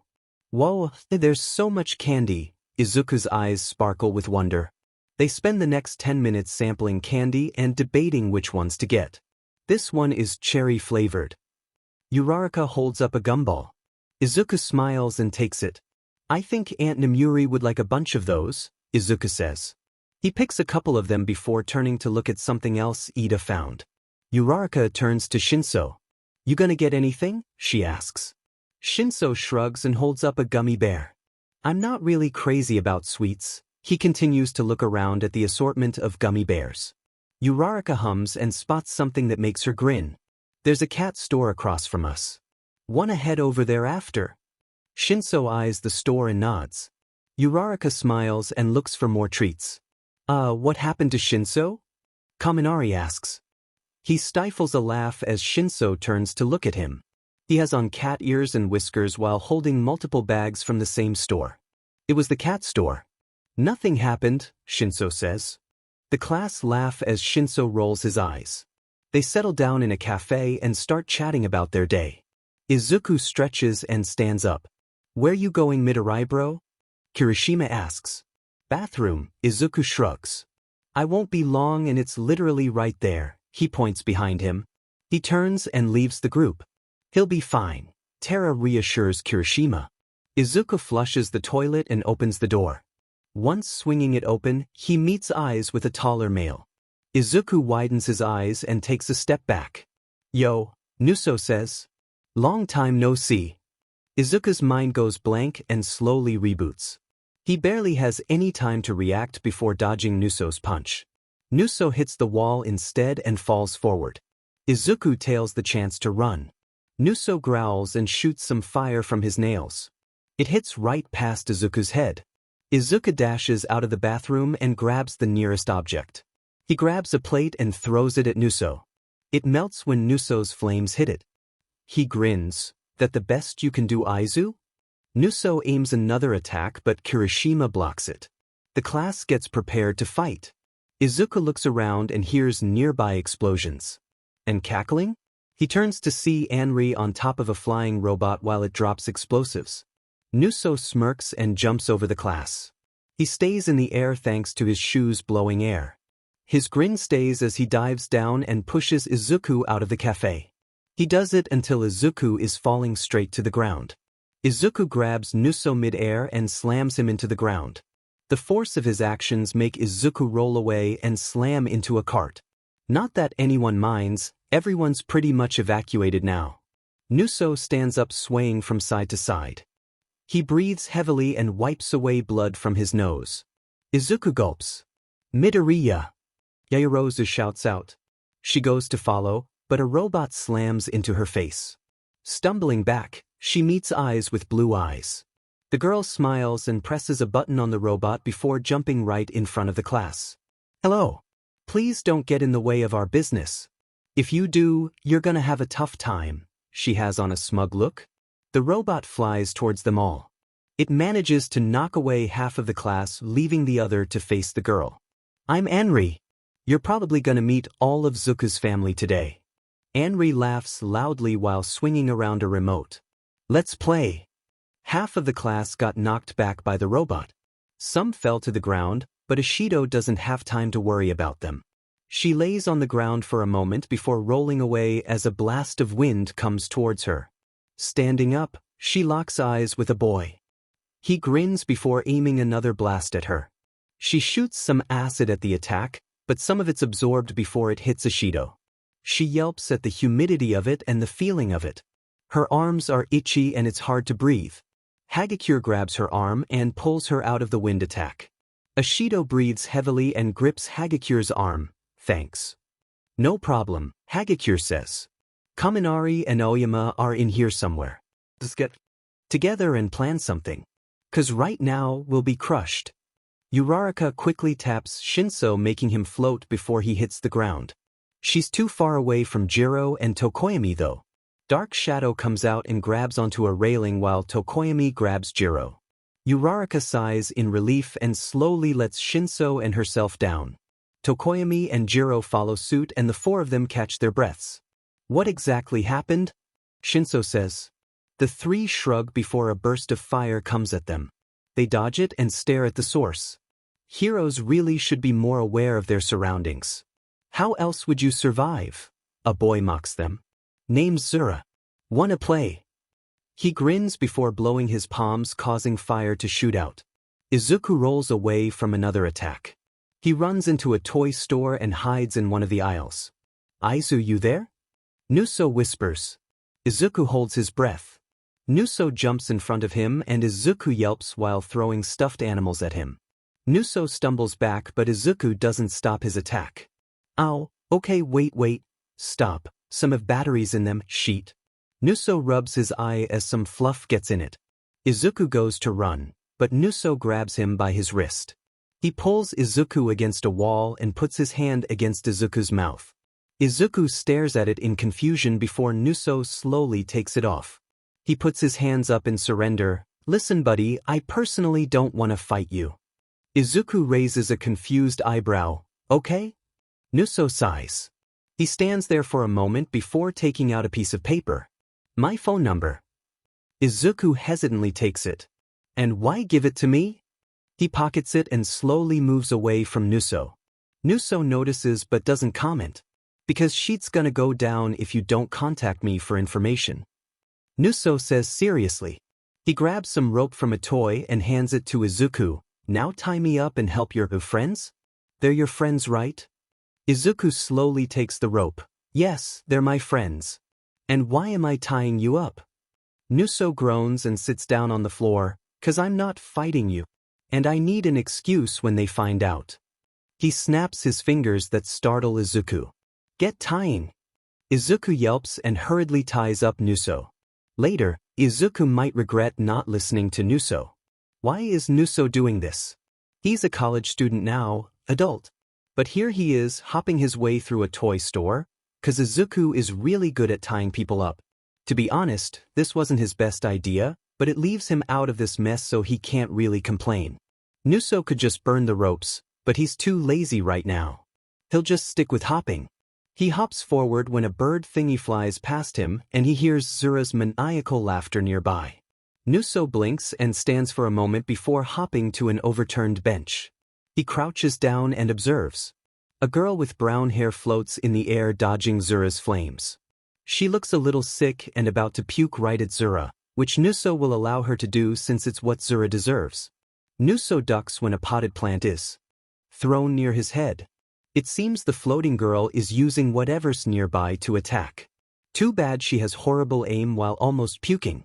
Zura gets tackled from behind by a boy with purple hair. The boy shouts out and a girl with weird earlobes comes running. She plugs her earlobe thingies into Zura's ears, and Zura shouts out in pain. Nuso snorts. Zura looks dazed and Nuso takes this as a cue to get the F out of there. Nuso slowly burns off the ropes on him while hopping aimlessly. He's supposed to leave with everyone else, so going now won't look so good. He sighs as he burns off the rest of his ropes and stretches his arms out. He hears commotion above him and sees a laser shoot at something. Nuso goes to an empty store and watches the scene above him. A pink girl shoots something at Ida, but he rolls away so the attack lands on a plant instead. The plant melts and Nuso concludes her quirk is acid-based. It seems like Ida is fighting some long-range attackers. Ida simply grins and ducks another attack from Pinky over there. Nuso would watch the rest, but a sparkly laser beam almost shot his head off. He would rather not die by sparkles, thank you very much. And so, Nuso sprints the F out of there before anyone notices. Nuso doesn't know what the F is going on anymore.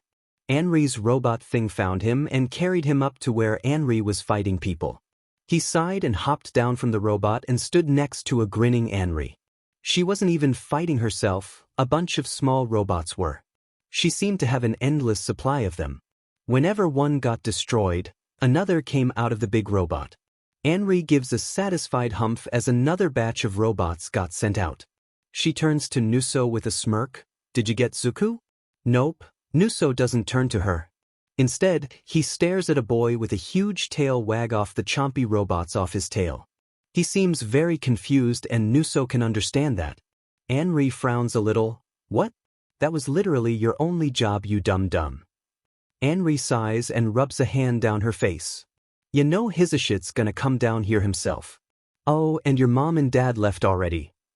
Nuso shrugs. I didn't even know they came with us. They gave us the ride here. Oh shit, really? Izuku runs with no real destination in mind. That's actually a lie since Izuku is running directly towards the cafe everyone was at. He wants to help his friends and make sure they're okay. And he's still mulling over what Nuso said. Izuku shakes his head. Right now he has to help his friends. He spots Terra hiding behind a potted plant tapping away quickly. Izuku looks around before coming up to her. She looks up and breaks out in a relieved grin. Holy shit, I thought you died, she says. Terra pulls Izuku into a hug, crushing the air out of him.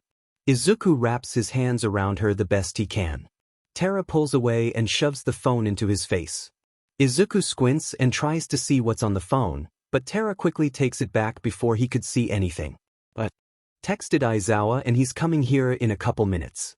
For now, we need to hold them off. But they're split up and I don't really know what to do, Terra says. Izuku bites his lip and looks around the mall. Do you know where they are? Most of them are fighting this girl with a bunch of robots. I don't know about the others. Izuku puts a finger to his chin. He looks around and snaps with a grin. I have an idea. Uraraka sighed in relief when they gave Zura to the authorities outside. She turned, ready to head back in when a hand landed on her shoulder. And where do you think you're going? Aizawa asked. Uraraka gulped and turned with a small smile. Back to the mall? Why? I needed some bug spray. Ha, Uraraka chuckles awkwardly. Aizawa gives her an unimpressed look. Stay with your classmates out here. Don't. Inside. Somehow, it all goes back to the double-sided tape. Terra cherished her double-sided tape in her tape collection. It held special memories, starting with Izuku using it to stop a store robbery. She always smiled at that memory. Right now, they're in a tape store near the cafe but not close enough to be noticed. I didn't even know tape stores were a thing, Izuku mumbled. Terra nods. It looks pretty lit though, she says. Izuku sighs quietly and heads straight to the double-sided tape. Terra grins excitedly. What's your plan? Anri frowns and presses buttons on her remote. The new batch of tiny robots got stuck on something right when they got out of the big one. Nuso walks over and picks one up. He hums and holds the robot at a distance. It's tape they're stuck on. I don't even know how it got here, but it's trapping all your robots. Nuso places the robot back onto the tape. Not really strong enough. You should redesign. Anri rolls her eyes. They're not meant for fighting. Just things to hold them off. She looks back at the tape-covered floor and frowns. How did the tape get there in the first place? Nuso and herself were standing near it, so they should have seen someone come by. Anri senses someone nearby and turns to look at nothing. Hagakure sweats as Anri turns her head and stares straight at her. Hagakure stays absolutely still and probably even stopped breathing. She relaxes when Ashido draws Anri's attention away. Hagakure swiftly runs off, still not being noticed. Izuku and Terra stand with her clothes in hand and smiles. Good job, Izuku says. He hands her shirt to her while Terra gushes over how cool Hagakure was. Izuku wasn't really paying attention, but he caught the words ninja and assassin, so he has a general idea on what she's talking about. Hagakure watched inside the store as Ashido and Aoyama fought Ida. Kaminari was trying to contact the heroes while she sat there and tried to think of a plan. She's desperately failing. Planning wasn't her thing. Her mind is blank and her nerves are all over the place. Why was this happening? They went out for a good time. Was that too much to ask? Kaminari grabbed her shoulder tightly and spun her so that she faced him. Hagakure, I need you to focus. Right now, Ashido and Aoyama need our help. His face twists into concern. Oh, who am I kidding? I don't know what to do. Hagakure looks back out and sees some green hair nearby. She steadies her breathing and starts stripping her clothes. She hands them to a confused Kaminari and points outside. I'm gonna sneak up on him and hopefully the other two will attack. Midoriya is down there somewhere, so go while we fight off this guy. Kaminari doesn't seem to agree with the plan, but eventually nods when Aoyama throws up on the ground. One day outside should have been fine. The kids should have been safe. But no, Izuku's family just had to attack. Aizawa sighs as he runs over to where Ashido is. She's tending to Aoyama while Kaminari stays on lookout. Kaminari notices him and breaks out into a grin. Sensei.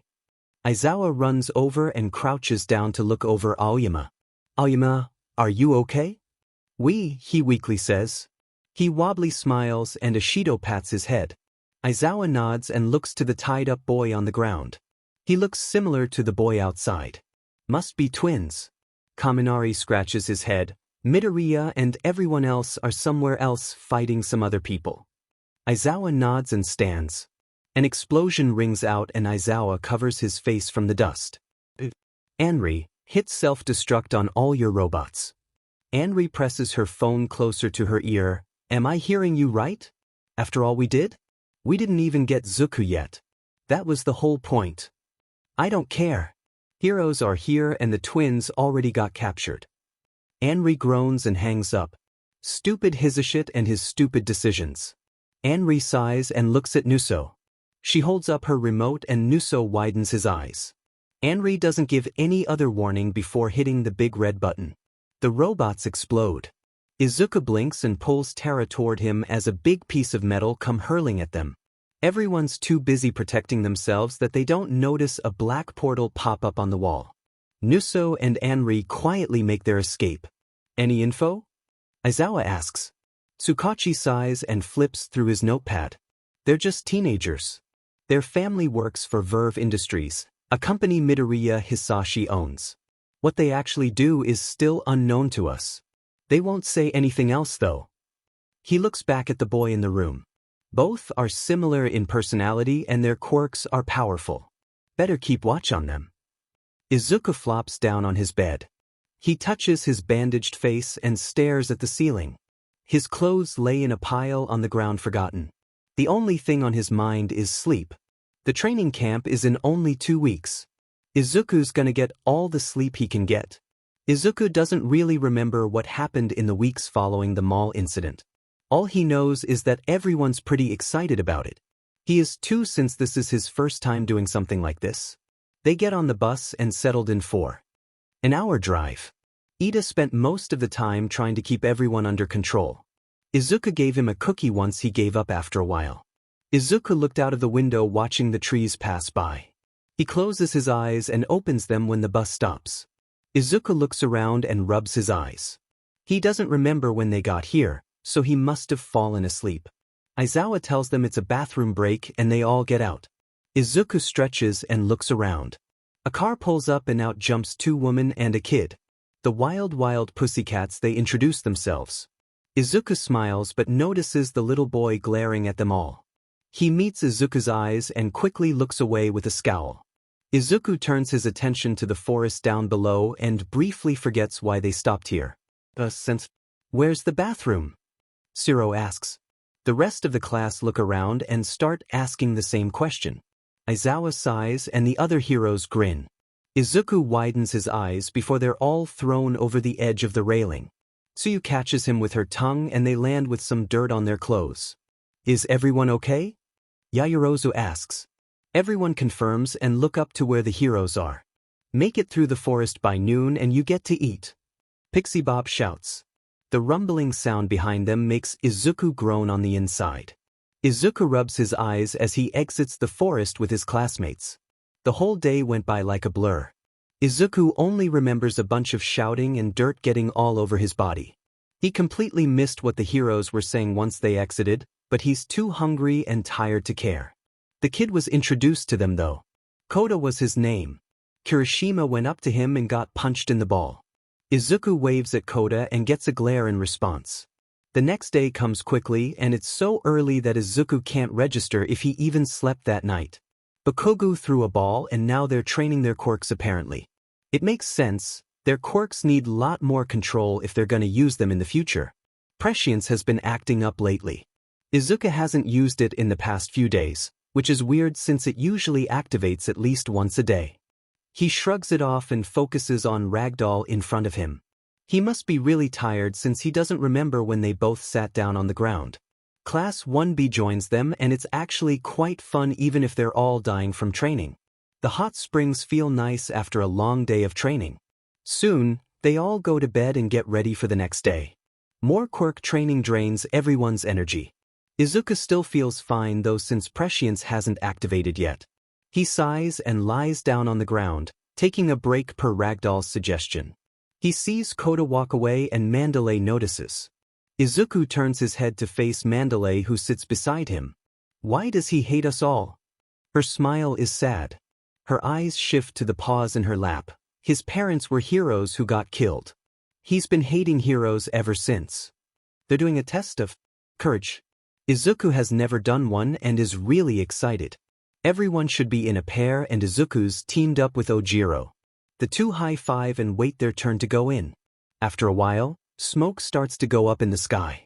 Izuku can see some of the trees go up in blue flames. Everyone stands on edge when a shout is heard. Pixie Bob lies on the ground knocked out while two people stand over her. The green one pounds the cement block onto Pixie Bob causing blood to ooze out of her body. Izuku and everyone else stands in shock. Tiger shouts out in rage and goes to attack. Mandalay dodges a cement block coming at her and sniffles. Izuku turns and looks at the rest of his classmates. We need to go. Izuku shouts. The others blink and nod. They run with Izuku at the end. He looks up and sees a big shadow on top of a mountain cliff. Izuku doesn't realize his feet's moving until he's jumping to catch Koda who's falling off the cliff. They crash and Koda shivers while Izuku slowly sits up. The big shadow stays there, motionless. Izuku wonders why they aren't moving. Koda pats Izuku's cheek getting his attention. They're after you and this Bakugo kid, he says. Izuku goes to say something when a high-pitched whirring catches his attention. The kid ruined the surprise. Oh, Anri says. Izuku doesn't turn around. Instead, he gets up and runs in the opposite direction. The whirring stays behind him and Izuku shifts his eyes to Koda who's clinging to his body. Think you can shoot water at that robot? Izuku breathlessly says. Koda looks at him then at the robot chasing them. If it gets closer, Koda whispers. Izuku nods and slows down a bit allowing the robot to get closer. Koda extends his arms and shoots water. Then he screams. Izuku registers the smell of blood and forces himself to face forward and to keep on running. They somehow meet up with Shoji and Tokoyami, though Tokoyami seems to have lost control. Shoji carries Koda whose hands are now gone and bleeding out, but Izuku can't focus on that. We need to warn Bakugo and everyone else, Izuku says. I agree. But both you and Bakugo are targets. Once we find him, you both get to safety. Shoji says. Izuku nods and Shoji looks at Tokoyami. I can't leave him though. Izuku looks and nods. A huge glacier of ice appears and Izuku gets an idea. Izuku is not a very fast runner compared to Shoji. But right now he's putting his all into not getting caught by Tokoyami. The wind around them becomes humid and it makes it hard to breathe. Shoji runs ahead as Izuku shakes his head. He catches up but they both stop when Tokoyami screams. They turn and see Zura using his flames to calm Tokoyami. Ida puts a muzzle on him and knocks Tokoyami out.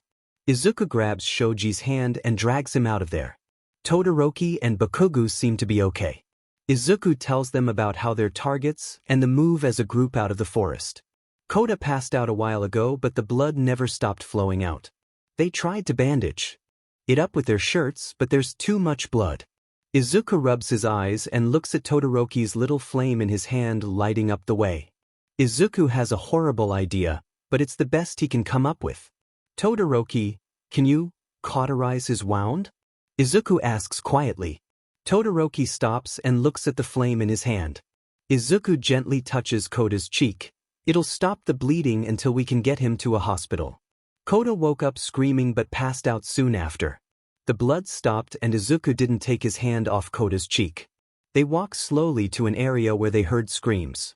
They quickly go up to a tied-up Tsuyu and cut up Uraraka. Izuku pushes Todoroki out of the way when a knife flies towards them. It cuts into Izuku's arm, but he doesn't care right now. New friends, a girl come out of the shadows. Todoroki separates them with an ice wall. Uraraka widens her eyes and slaps them all with her quirk. She takes Koda and points to a jumping villain. He got Bakugu, she shouts.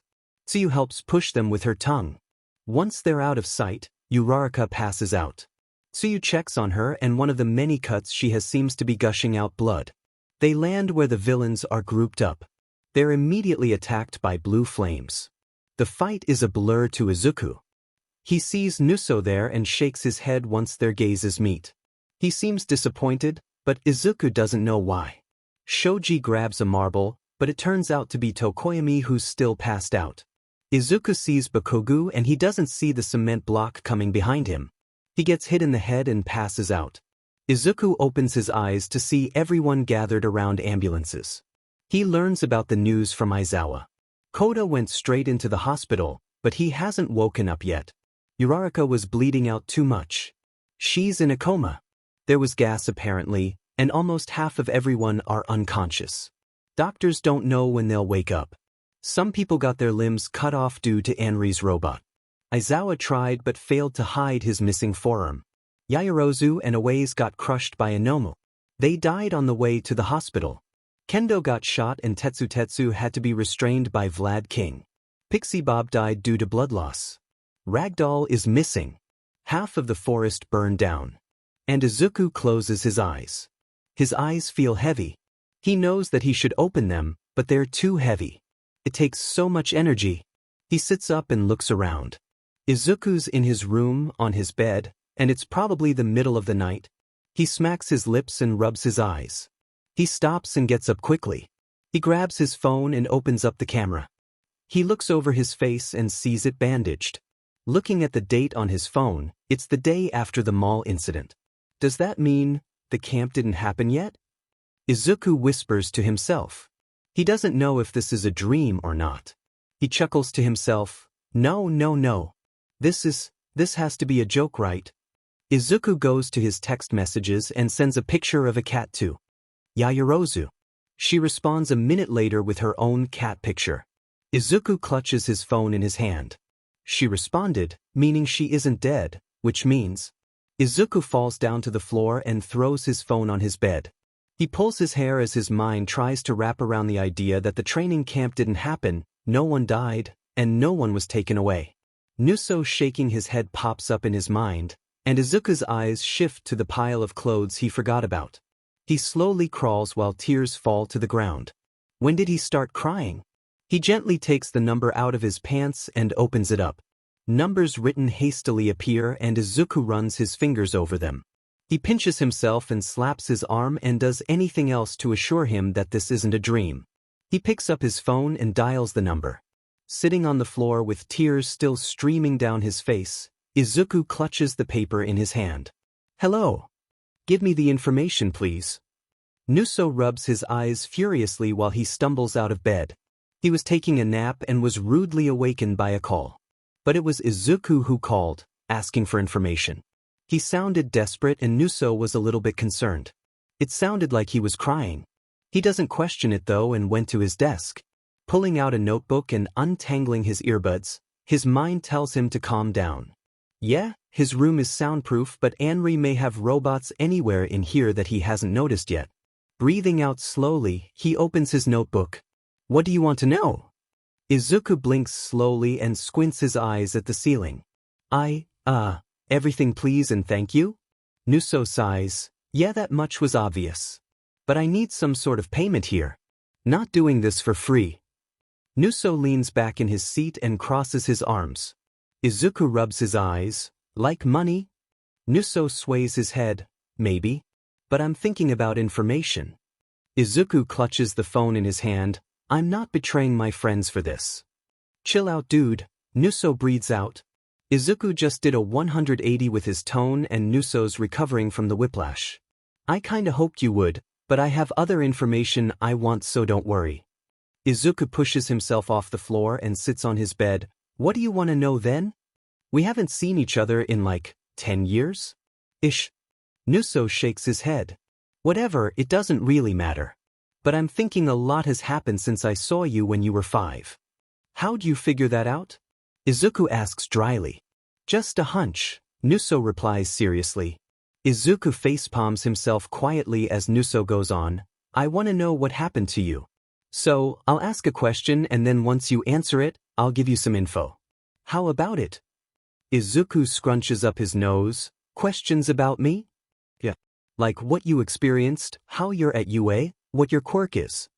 Nuso really wants to know that last one the most. Izuku is silent before sighing. Okay, ask away, I guess. Nuso widens his eyes. Really? You never know what I might do with this info, you know. Sure. Yes. If it can prevent anyone from dying and getting severely injured, then I'll answer any questions you have, Izuku says with a determined tone. His mind flashes to the scattered blood on his clothes, but quickly shakes his head. Nuso nods even if Izuku can't see it. He stretched his arms over his head and shakes his arms out.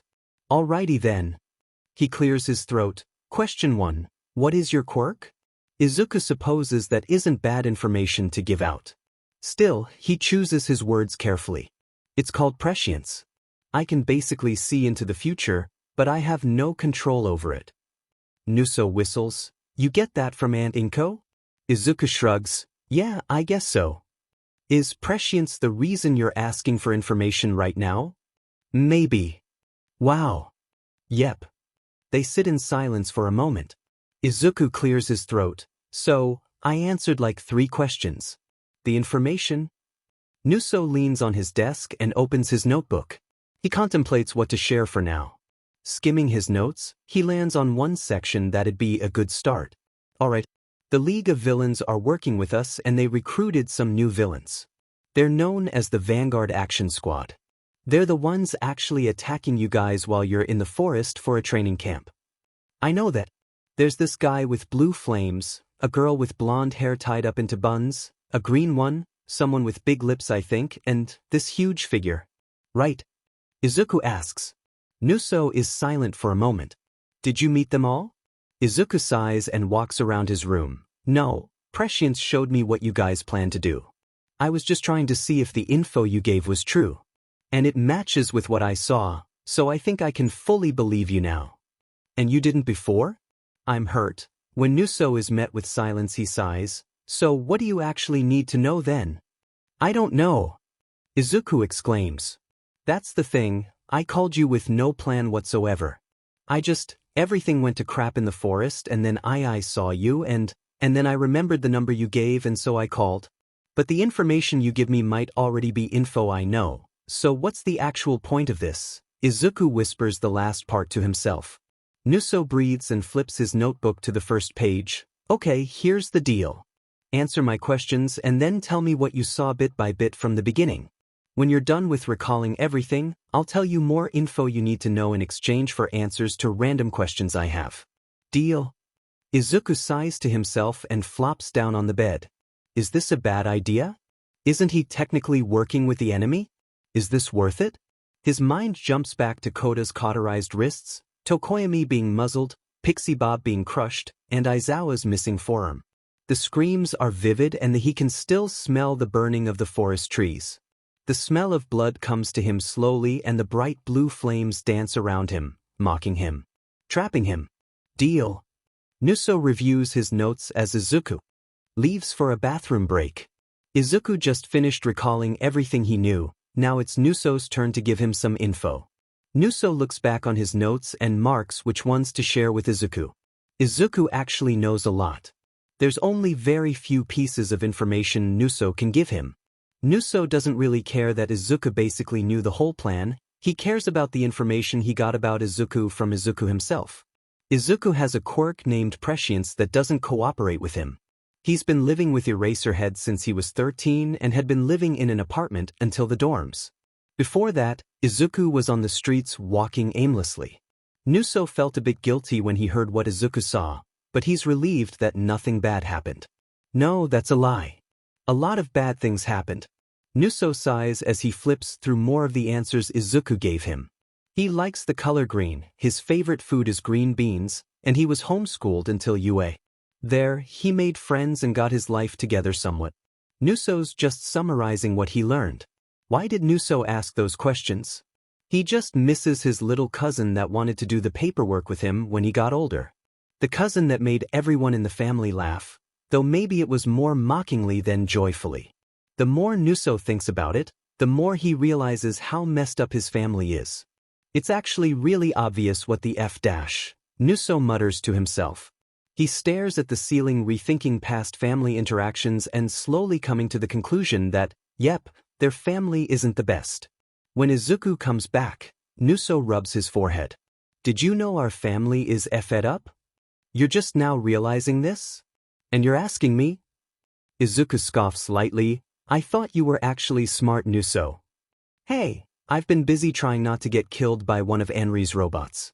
And honestly, our family has been at the back of my mind. Nuso sighs, but whatever. Here's the info you don't know yet. It's very little things that shouldn't affect what happens at the forest, but it's useful to know. Izuku yawns. I thought you were gonna ask me more questions? Yeah, but it's like 3 in the morning and I want sleep, so just take the info, would ya? Nuso says. He yawns. Alrighty then. This guy named Twice can make copies of people. They can fight and talk like regular human beings, but can easily be destroyed if you attack it hard enough. Izuku rubs his eyes. Does he wear a mask thingy? Yeah, something about keeping him in control or something. I wasn't really paying attention. He contradicts himself too. It's actually really annoying, Nuso frowns. Toga, the blonde girl, can transform into people if she has their blood. Don't know if she can use their quirks though, so watch out for her. Dabi Blue Flame guy has, well, blue flames. That's literally it, but it's really powerful. Mr. Compress can turn things including humans into marbles by touch. They won't be damaged, so don't worry about that if you turn into a marble. Magna, magnet powers basically. Male go one way, females go the other. Spinner, literally a knockoff Teenage Mutant Ninja Turtle. He's obsessed with Stain though, so he fights similarly to him. Izuku shivers at the mention of Stain. This mustard guy. He has this gas that knocks people out? Wasn't paying close attention. There's this bats hit crazy villain who won't hesitate to kill, so yeah. Then there's muscular, very strong and dangerous person. Izuku nods as he writes this all down on a piece of paper. The way Nuso describes the villains, the more Izuku can recall in his dream how they act and fight. Kind of. It's fuzzy now, but Izuku can get a general image of them. The villains want that Bakugo kid, and our family wants you. Anri and the twins met with the League and formed some kind of alliance. The twins want to take someone from your class and try to use that as leverage against you if the plan fails. Anri wants to test her new robots before giving them to her clients. I just want the money and Hizashit wants you. Why do the villains want Bakugo? Izuku asks. Nuso sighs. I don't know. None of us know, they seem to want to keep it from us. It's suspicious, but what do you expect from villains? Nuso leans back in his seat.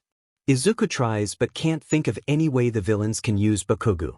Leverage against UA? Just felt like it? Izuku groans and runs a hand over his face. Anything else? Nah, that's all I got for you. Not much but good info to know, right? Izuku sighs. Yeah, thanks. Izuku closes his notebook and yawns. He eyes the clock and smiles tiredly. Get some sleep. It's like 4 in the morning now.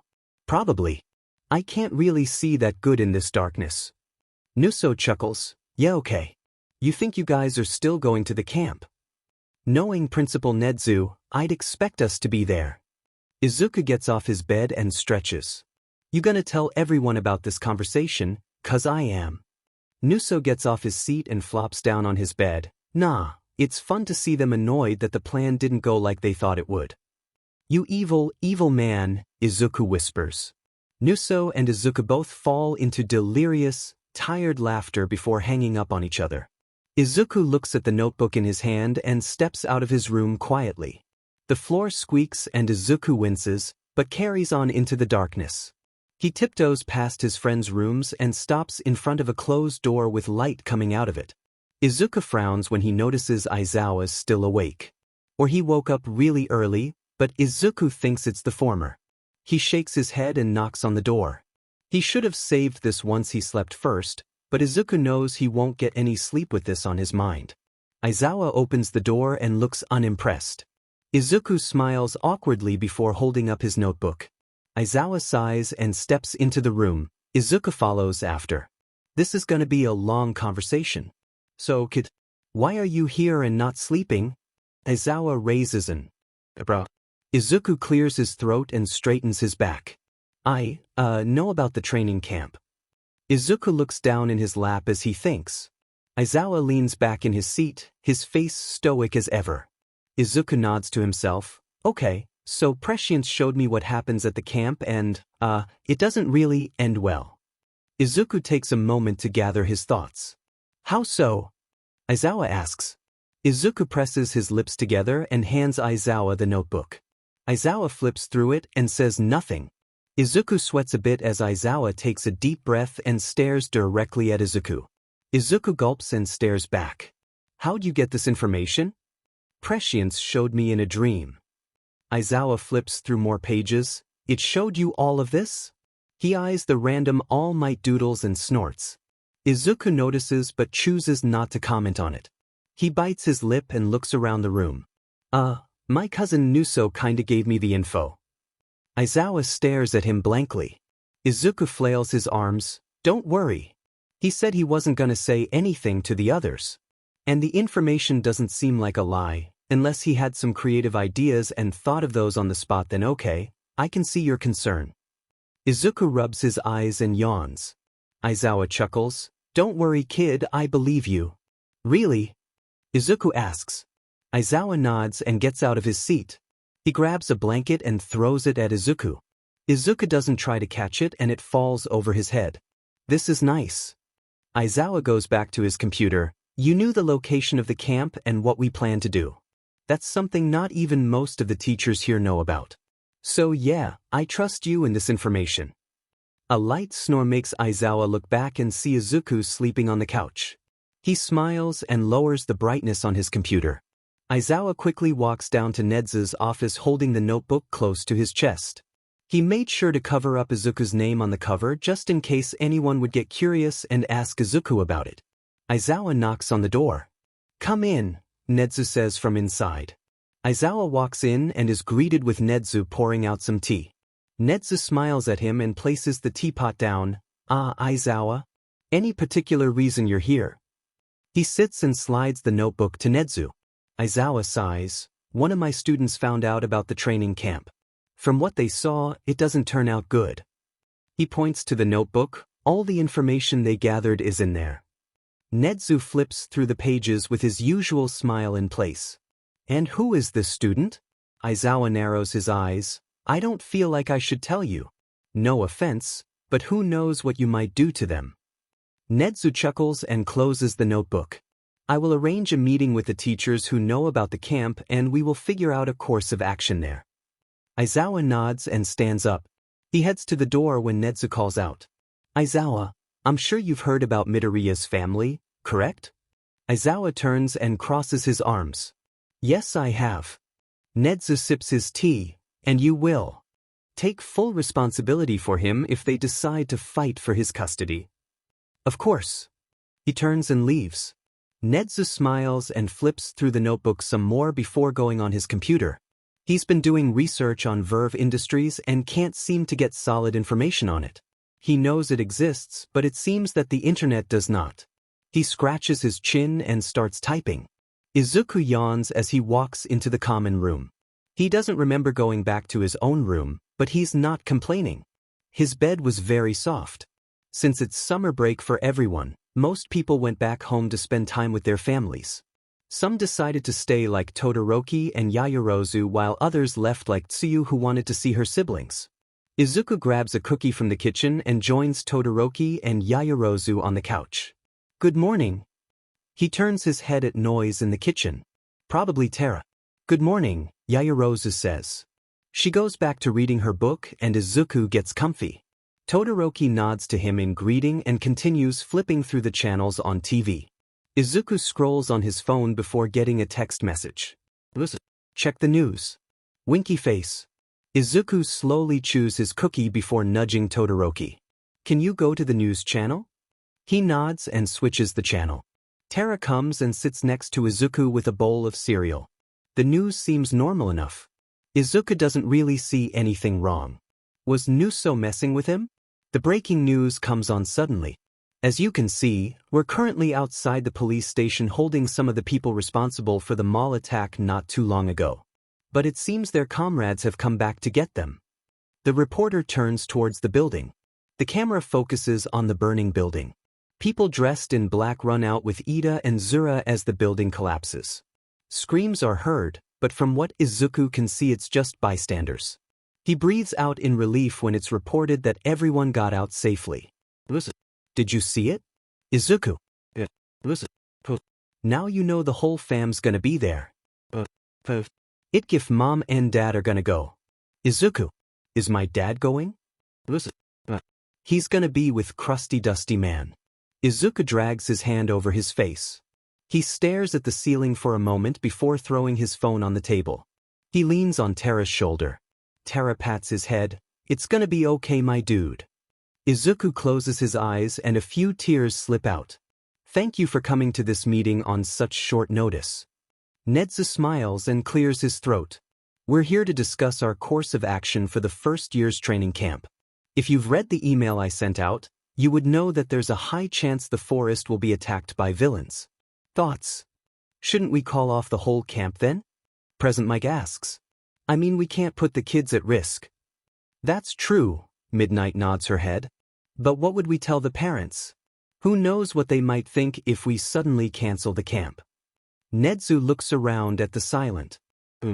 How about we let the kids go to the camp, but inform them on what's gonna happen? Nedzu suggests. No, Aizawa stares hard at Nedzu. They're still kids. They don't need to be fighting villains and risking their lives. Not yet. He crosses his arms and leans back in his chair. He wears a frown and focuses his attention on Nedzu. What Aizawa says is true. Risking the students' safety isn't something UA would do. Nedzu places his head on top of his paws, though, now that we know the information, we could just put heroes there and let them handle it. Midnight leans on the table. Yes, we could. Though then that brings up how we'll get these heroes and where the students will go for camp. The room is silent for a moment. Aizawa sighs and leans back in his chair. This will take a while. Izuku doesn't really want to go to sleep. He's kind of scared of Prescience showing him something he doesn't want to see. He scrolls on his phone before a notification pops up. It's a new email from Aizawa. Izuku schemes it before dropping his phone on the bed. He places his head in his hands and breathes deeply. The training camp hasn't been cancelled, but there will be a meeting that both hero classes have to attend. Extra information about the camp apparently. Izuku isn't really happy.